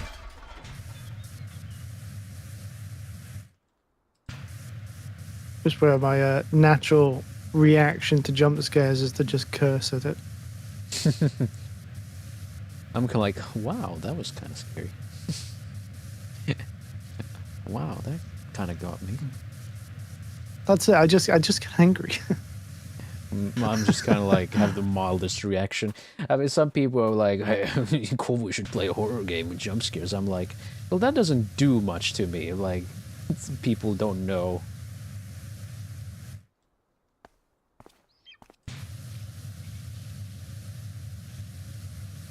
Oh, you know what we could do? If you're interested.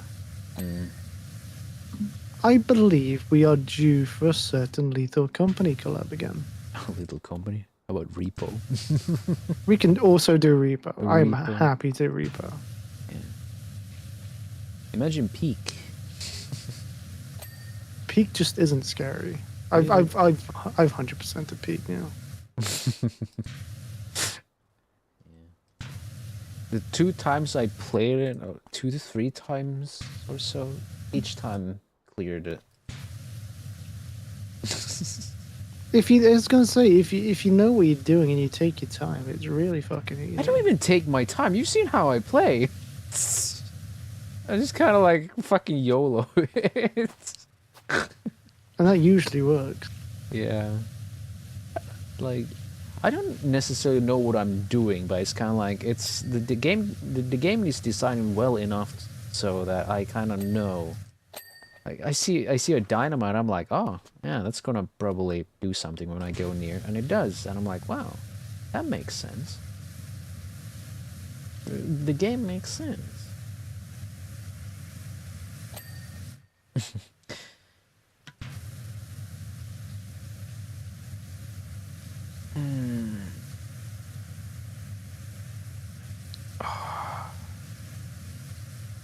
I'm kind of excited for Black Friday this year.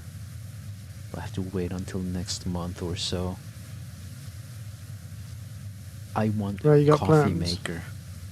You want a coffee maker? I want one of those motherfuckers that can do it all. Like shit out espresso, shit out a cappuccino, shit out hot water, shit out just regular coffee. Can take ground beans. Or just I'm actually going for it. 700. So you 700. I've got my eyes on a deep fat fryer. To be fair, I so want to make like proper like professional homemade chips. Sorry, fries, not chips. Fucking Americanizations. Crisps. I hate. Oh, sorry, it's garage, not garage. Garage. Yeah, I'm a coffee snob. I want my cappuccino. I want my espresso. Need.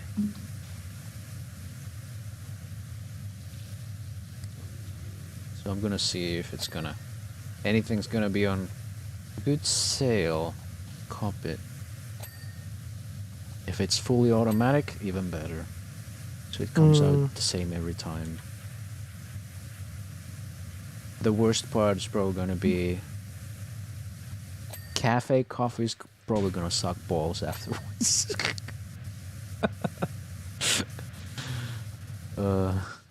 That's the horror. It's like I cannot drink at a cafe anymore. I must go home. Well, to be fair, I would love to drink at a cafe, but like, you go to a cafe, you get yourself your own coffee, make your own coffee.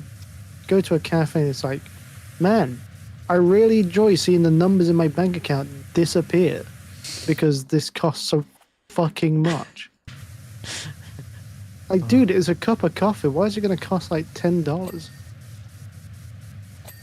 I'm like the coffee hipster, so I don't even worry. It's like, oh, coffee. Yeah, absolutely. Every time, man.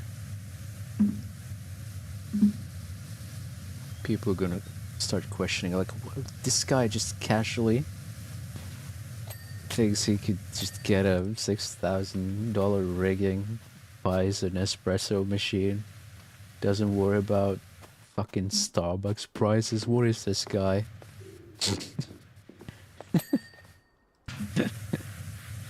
Crazy. Crazy? Yeah, maybe a little bit. I was crazy once. Those crazy ones. But then I took an arrow to the knee. And now all your bases belong to us. Oh, now we're going back. The past. To the past. To play the shitty games that suck ass.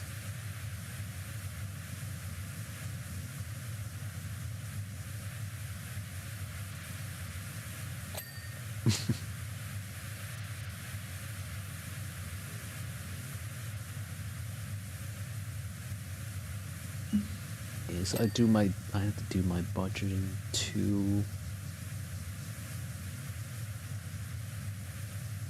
Budgeting, do it. Long-term investing, do it. Those kind of things. Stonks. Stonks. Why do stonks?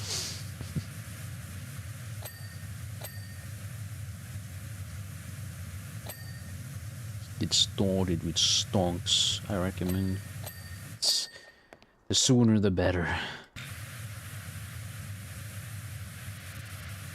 The coin.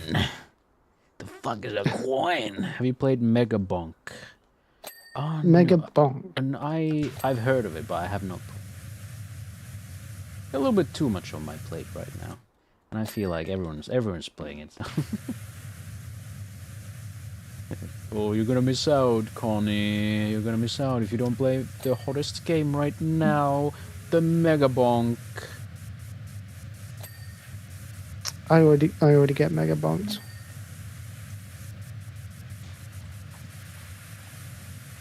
Mega boinkers, zoinkers, scoops.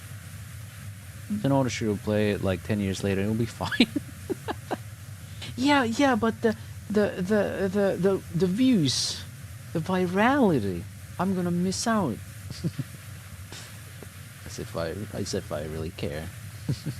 Who's the one? Someone came into my stream the other day where I was playing a little cozy strategy like side scroller called Wildwoods. Very good game, by the way. And they were just like, man, Tarkov just had a really big update. You should play Tarkov right now. It's like, fuck off. No one should play Tarkov. Look at the clips and the highlights on my channel. Do you see anything that looks remotely like Tarkov that I might be like, oh hey, Tarkov? Oh yeah, sure, fucking I'll join it. I'll play Tarkov. Yeah, definitely the game that sounds like it's right for me. Yeah. No, it being so popular kind of broke it for me. Oh. Get it. Mega bump, that is. Alright. Maxi plays like SPT Tarkov. He refuses to play the multiplayer one. And I kind of understand why that would be. SPT, what's that? Single player Tarkov? Oh, interesting. Some have like... I don't know how it exactly is. Private servers, maybe? But yeah, it's just Tarkov, but you get to play it by yourself or so. Yeah, that's cool. I'd probably be down for that. Yeah. The hacker problem in the actual Tarkov thingy, and I just Hey, Caio, I DVD's got a just shit don't ass like fuck. extraction shooters. The most interesting one to me has been like on Showdown. I just like that setting, but I have it, but I haven't really had. For me, Play. I think my favorite extraction shooter has been GTFO. See, as then I played the closed alpha of it, and I think it sucked ass. I remember playing it with like John and my ex. I was like, what the fuck is this? I think that's fair.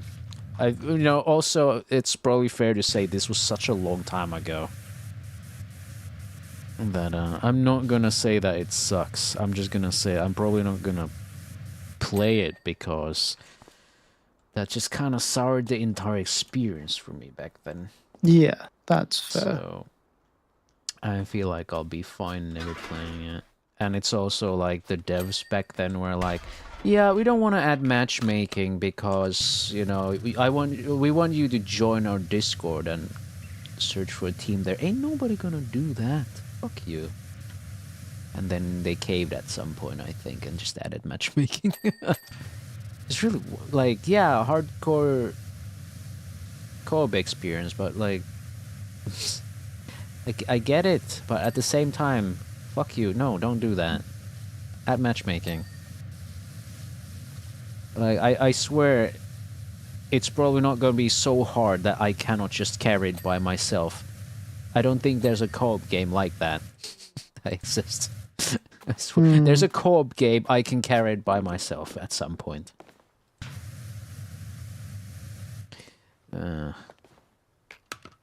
You've seen it happen time and time again. Corbel. Yeah. I can do Dark Tide, I can do Vermintide. I can do Killing Floor, Payday. I was thinking about reinstalling Dark Tide. I don't know what much has changed. I just know there's still people that play the game, so there must be something going on. They released a new update like this month. You know, one of those big updates. Anything interesting? I don't know, I didn't check the patch notes. Okay. Just kinda... I might check it out later this month. Depends if I feel like it. It is one of my staples. It's like one of my most streamed games after all. Yeah, yeah. would be payday more, but I kind of just dropped it after people just couldn't behave. And definitely had to drop TF2. Oh, the TF2 saga.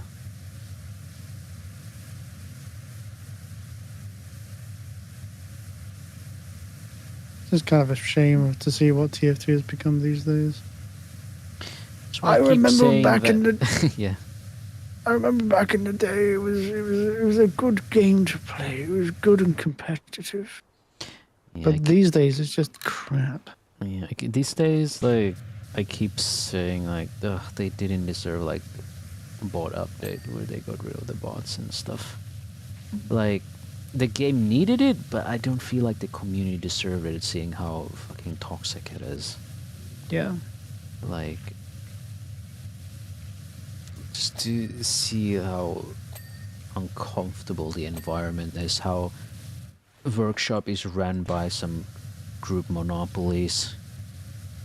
Like the submissions are vetted by, not really by Valve, but some random ass groups. And if you don't do as they say, they will not let you do shit, and they might even fucking dox you. That kind of stuff. It's really nasty.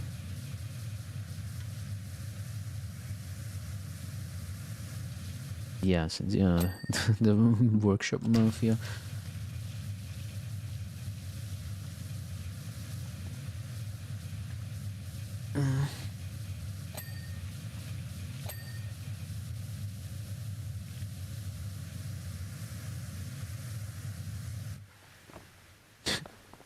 This is why we can't have nice things. There's a lot of the TF2 community would probably have me crucified for the shit I just said, you know. We can't have a nice game with a good supportive community.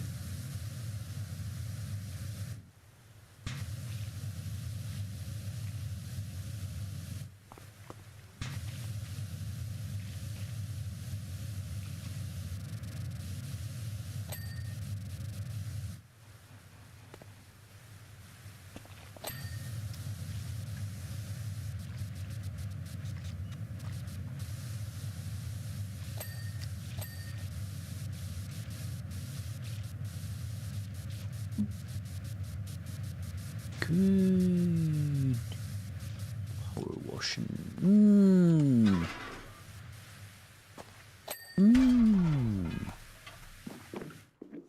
Well, judging by the time, this will probably be my last map for the night. It's like 1 AM usually. I end around this time, or an hour later, depends on how much I end up yapping extra.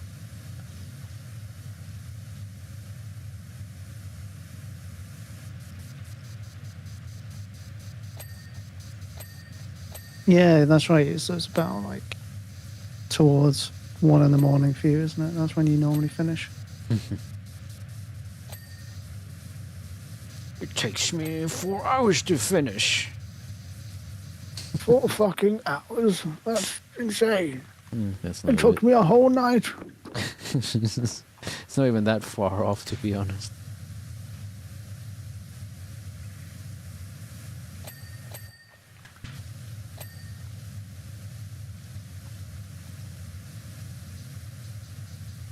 Your arms must get really fucking tired. My arm.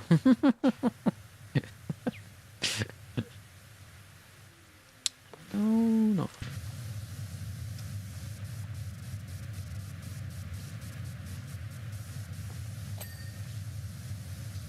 I do lift, so You do in fact lift. I live, yeah. Though it doesn't show, because I always wear like really baggy and snuggy clothes.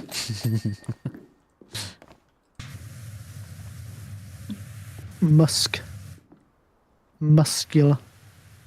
I wouldn't call myself muscular. Like, Toned then? no, I wouldn't.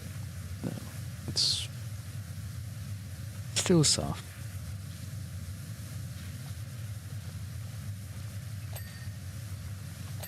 You'd be shocked at what I can do, so I suppose.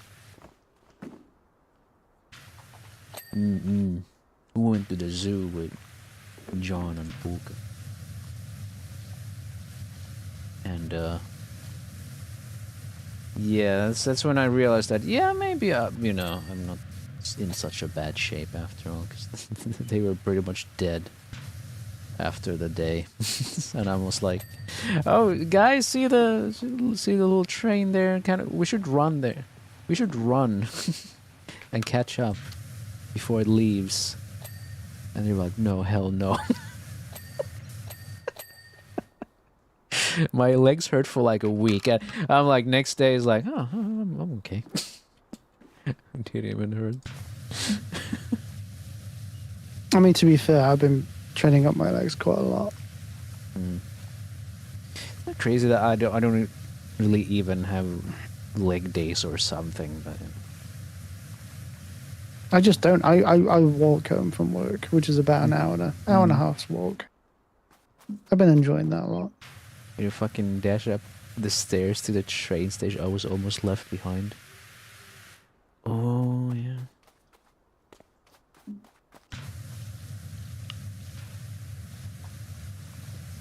I wasn't gonna leave you behind. I was just gonna walk up there and see.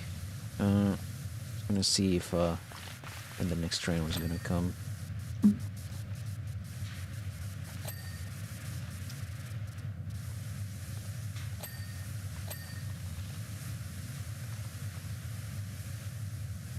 I don't remember exact though.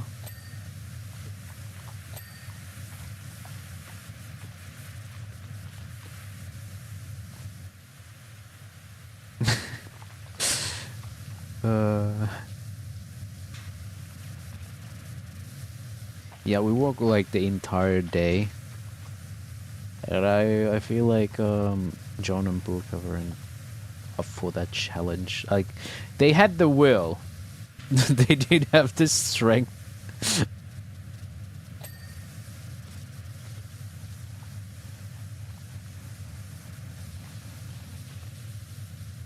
That's fair. Mm. You should try LARP. LARP's a lot of walking, a lot of running. Like, I thought it was going to be like some few hours in and out, but we were there for like 8 hours or something. Yeah, we spent the entire day there. Damn. Yeah, we spent the entire day there. I hope you saw some cute animals. You can ask John about this, because I'm like very passive about that kind of stuff. It wasn't like too interesting. If there were sharks, then I would have probably been really excited, but yeah. So hang on a second, is that Gura over there? Holy shit. Holy shit, Gura. I'm a huge fan. I'm a huge Finn. Oh, cool. Look who it is. I thought they were all really cool and cute. Well, there you go. You heard from the animal master. Cute animals master.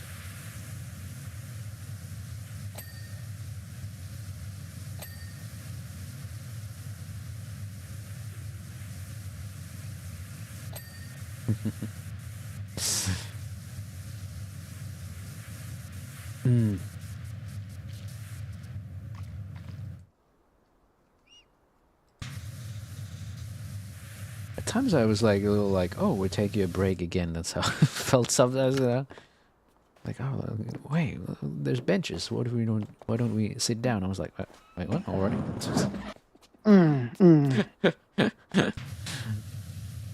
It's like, oh yeah, probably they should probably take a rest. So. Yeah, guess that kinda explains why I was fine doing kitchen work for like 8 hours per day. You truly are a maid, aren't you? You're just missing the outfit. Yeah, basically.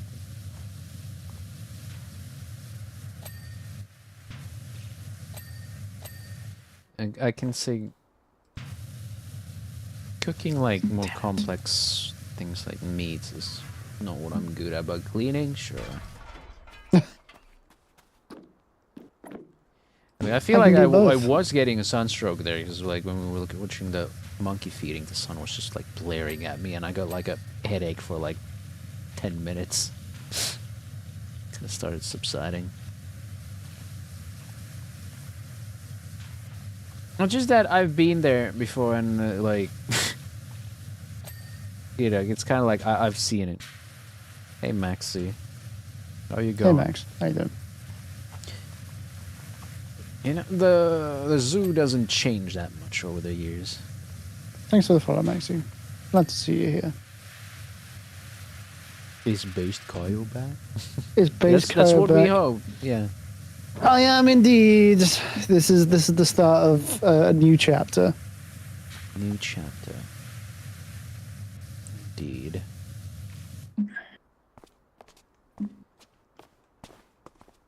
Our climate doesn't really support that kind of zoo. And it's always, I think it's a little lame when you go in the zoo and then it's like they're all in like a fucking hole. You don't see anything. It's like, yeah. I mean, Yeah, what would you but I expect mean, though? especially when it comes to like the small mammals. Like, I've always wanted to see like meerkats and whatnot, but when we go to the meerkat enclosure, they're always like in the fucking hole and never come Yeah. out. Well, maybe want to see some otters, but it's just nothing. No otters, just water. There's water. You're fucking kidding me. Otter in the water.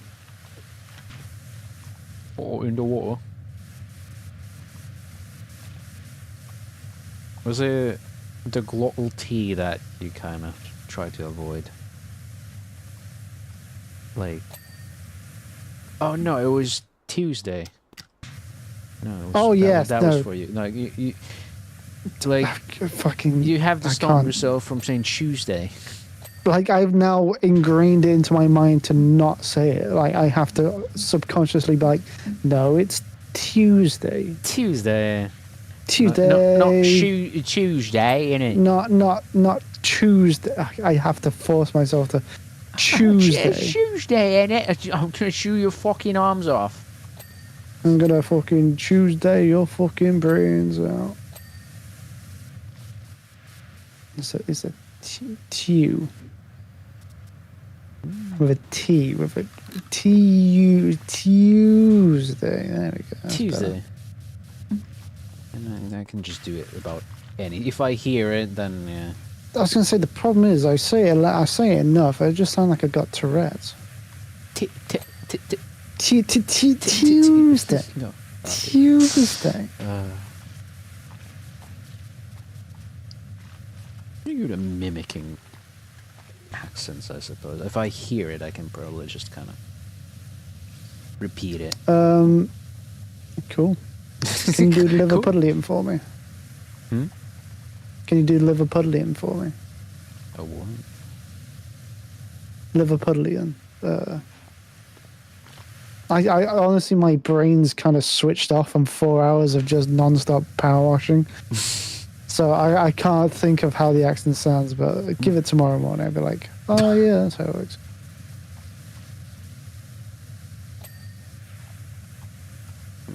Some impressions people are like, oh wow, what the fuck, you sound exactly like that. And this is a guy. I'm like, what? I don't really think so. Try and sound Finnish for me. Oh, that's actually difficult for me. I thought so. Yeah, sound Finnish. Like something came up through Timo's seat. Up in Timo's ass. Timo.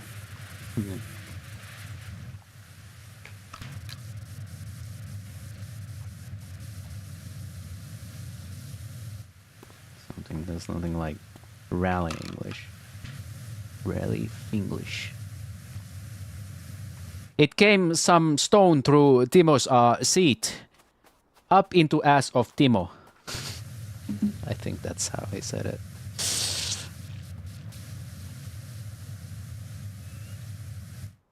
Bizarre.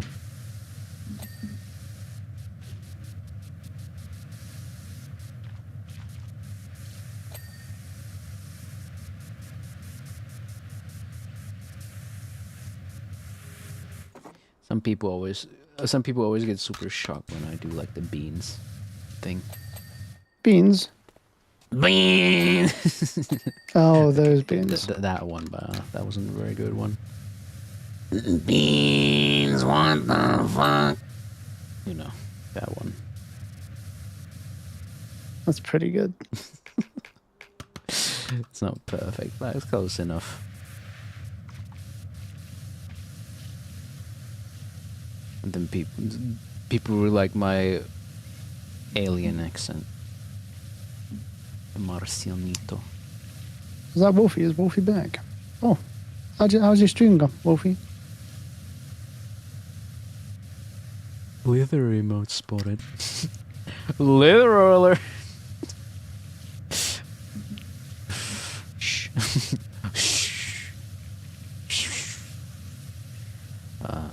I could tell. I could reveal a little bit of a secret.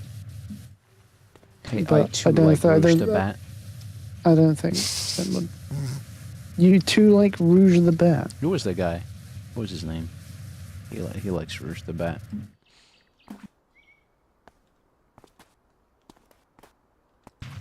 Oh, okay. He wants me to do it. Fair enough. So this guy is the Slenderman in your channel. Mm-hmm. Remember collect my pages? He just came out of fucking nowhere. Mm. It's this guy. Mm.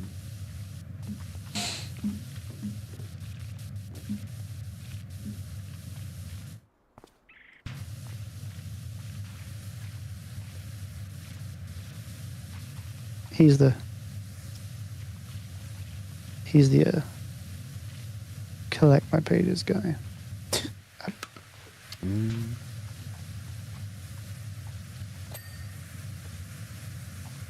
I didn't particularly find it amusing or funny, but I just let it be, because everyone else seemed to enjoy that.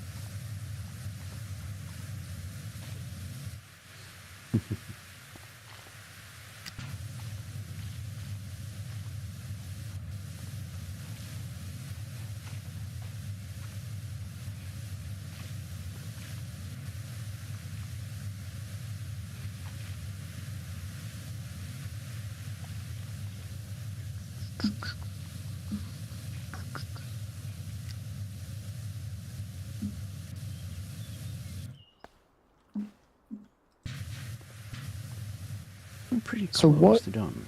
But We yes, are what- close to done. So what are your plans then? For well, do you have a sort of like a timeline as to when you've gotta rebrand? And the whole debut thing, there's none, because if I say, oh, it's gonna be in 6 months and there's gonna be delays in some place in the pipeline, then yeah, it's gonna be a little awkward.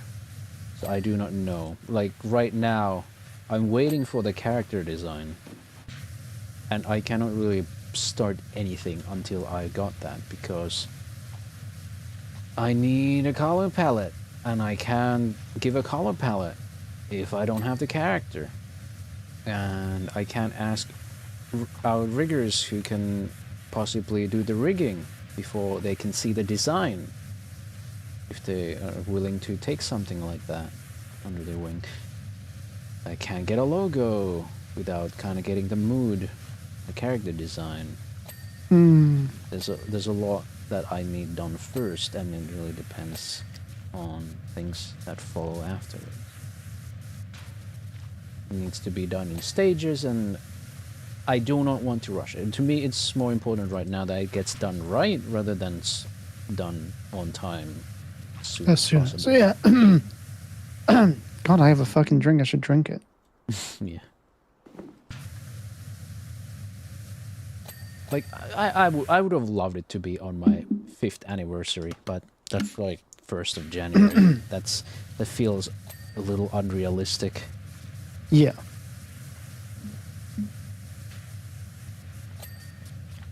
It's the same thing as like I know there's so many people who like try and plan events for like their their debut anniversaries or when they first made the thing.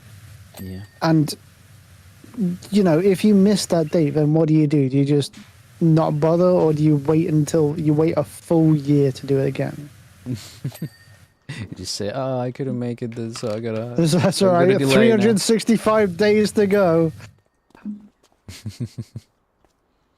Yeah, feeling really sick, but I don't think that's likely. Like, Mm. in the best case scenario, the design is done this month, but then it's like, then it's only 2 months to get everything else. I need the model art done in a month, and then I need the rigging done in a month. And while that's happening, I need all the brand assets done in 2 months. I do not think that's plausible. I mean, in an ideal situation, that happens. Thank you, Mr. B, for the follow. Welcome to the cult. I hope you're doing well. But it never turns out the way as you imagine. There will always be something that happens. There's always a delay, or someone might get sick and all that stuff. Yeah, And it's not their and that's fault, fair. as long as they communicate, right? Yeah. Communication is key, and that's kind of how I want to operate on this. And that's how I am operating.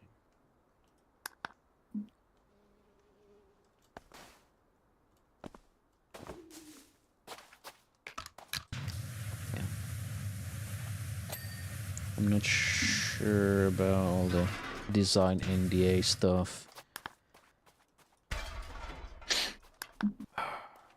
I'm gonna see if I can keep it under the wraps. Ideally, I'd want to keep it until I debut, but yeah. Maybe I'll do one of those funny little design reveal things on Twitter. I'm not sure if that will work out. I don't feel confident in my popularity that it'll Honestly, go anywhere. it was one of my favorite trends. Was what they refer to as like failed reveals, and it was just they did the thing where it's like, if you give me a certain number of, I don't know, comments or likes or retweets, I'll reveal a new part of my model. But they never reached more than the feet. And so it's just a collection of like shadowy VTuber models with just the feet showing. Yeah, it's kind of why I don't feel like doing those.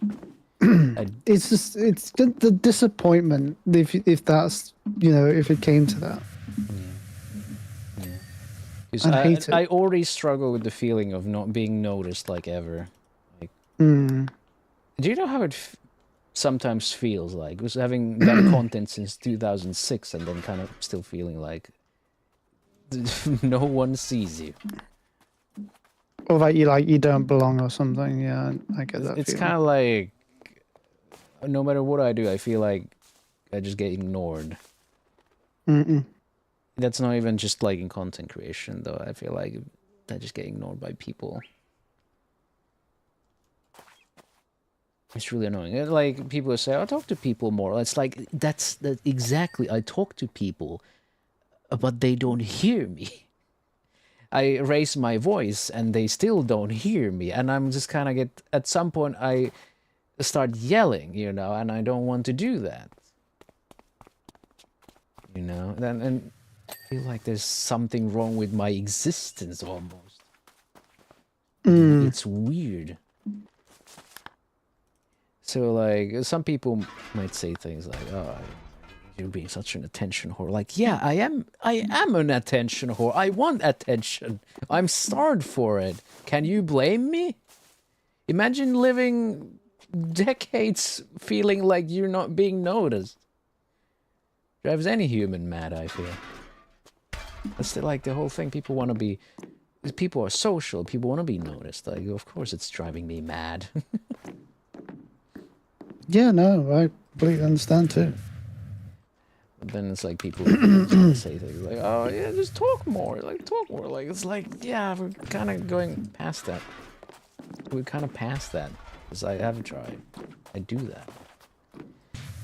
But, I feel like maybe it's getting a little better. There's tower battlements. I don't wanna whine too much.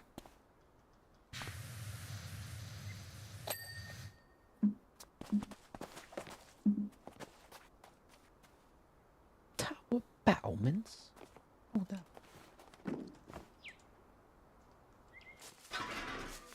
It fucks me up that they swapped the interact from F to E in PowerWash Simulator 2, and you can rebind it. Nice. Got him. Now you can go to bed. I can go to bed. You're free. I was like, yeah, we can probably do like one or two of the Lara Croft ones. I mean, I remember what the fucking first map was. Mm-hmm. This is fine too. This looks good. We did a good job. Yeah, we did good. Look. I missed out on those battlements on my first kill. Christ. Yeah. Oh. You gotta love these time lapses. They're nice. Nice little addition. Yeah, quite good.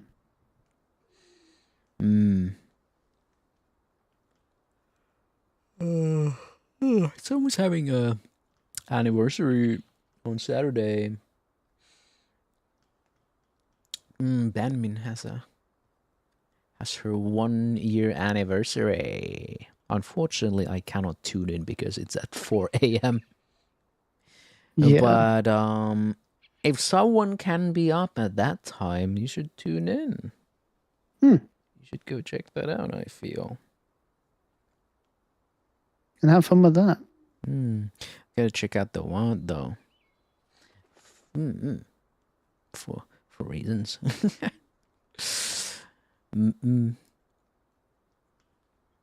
Yeah. 1 year for Batman.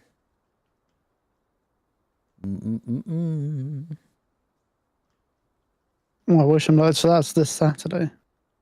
Yeah, on Saturday, 11th. Yeah.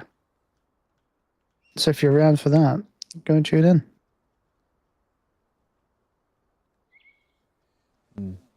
Batman is great.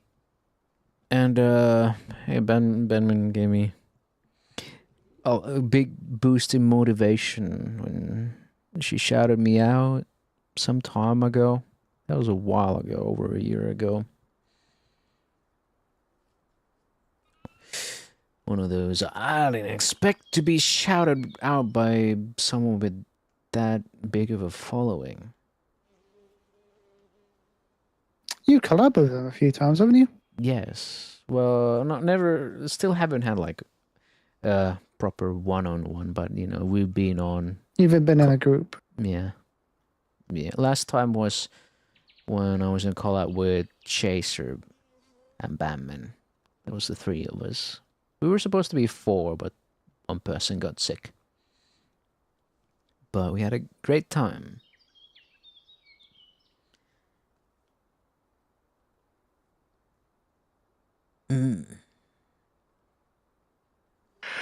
Right. Well, in that case, I'm going to call it there. He's gonna go to bed and I'm going back to work. But for you guys, we're gonna let you go do whatever you want to do again, whether it's sleep or chillax in some other way. Yeah. And You've got the rest of the night. Enjoy it. Absolutely. Go enjoy your time. And always remember, it is Friday tomorrow. So weekends abound. Gotta get down on Friday. Oh yeah. Good power. Good power war. Anyway, I wish everyone a wonderful rest of the day, and thank you for watching, and thank you, Caio. It was good to Thank you for having me. Yeah, it was great having you again. It was great. We need to do this more often. Always, yes. Always. Always. Good night. Night. Bye-bye. Bye.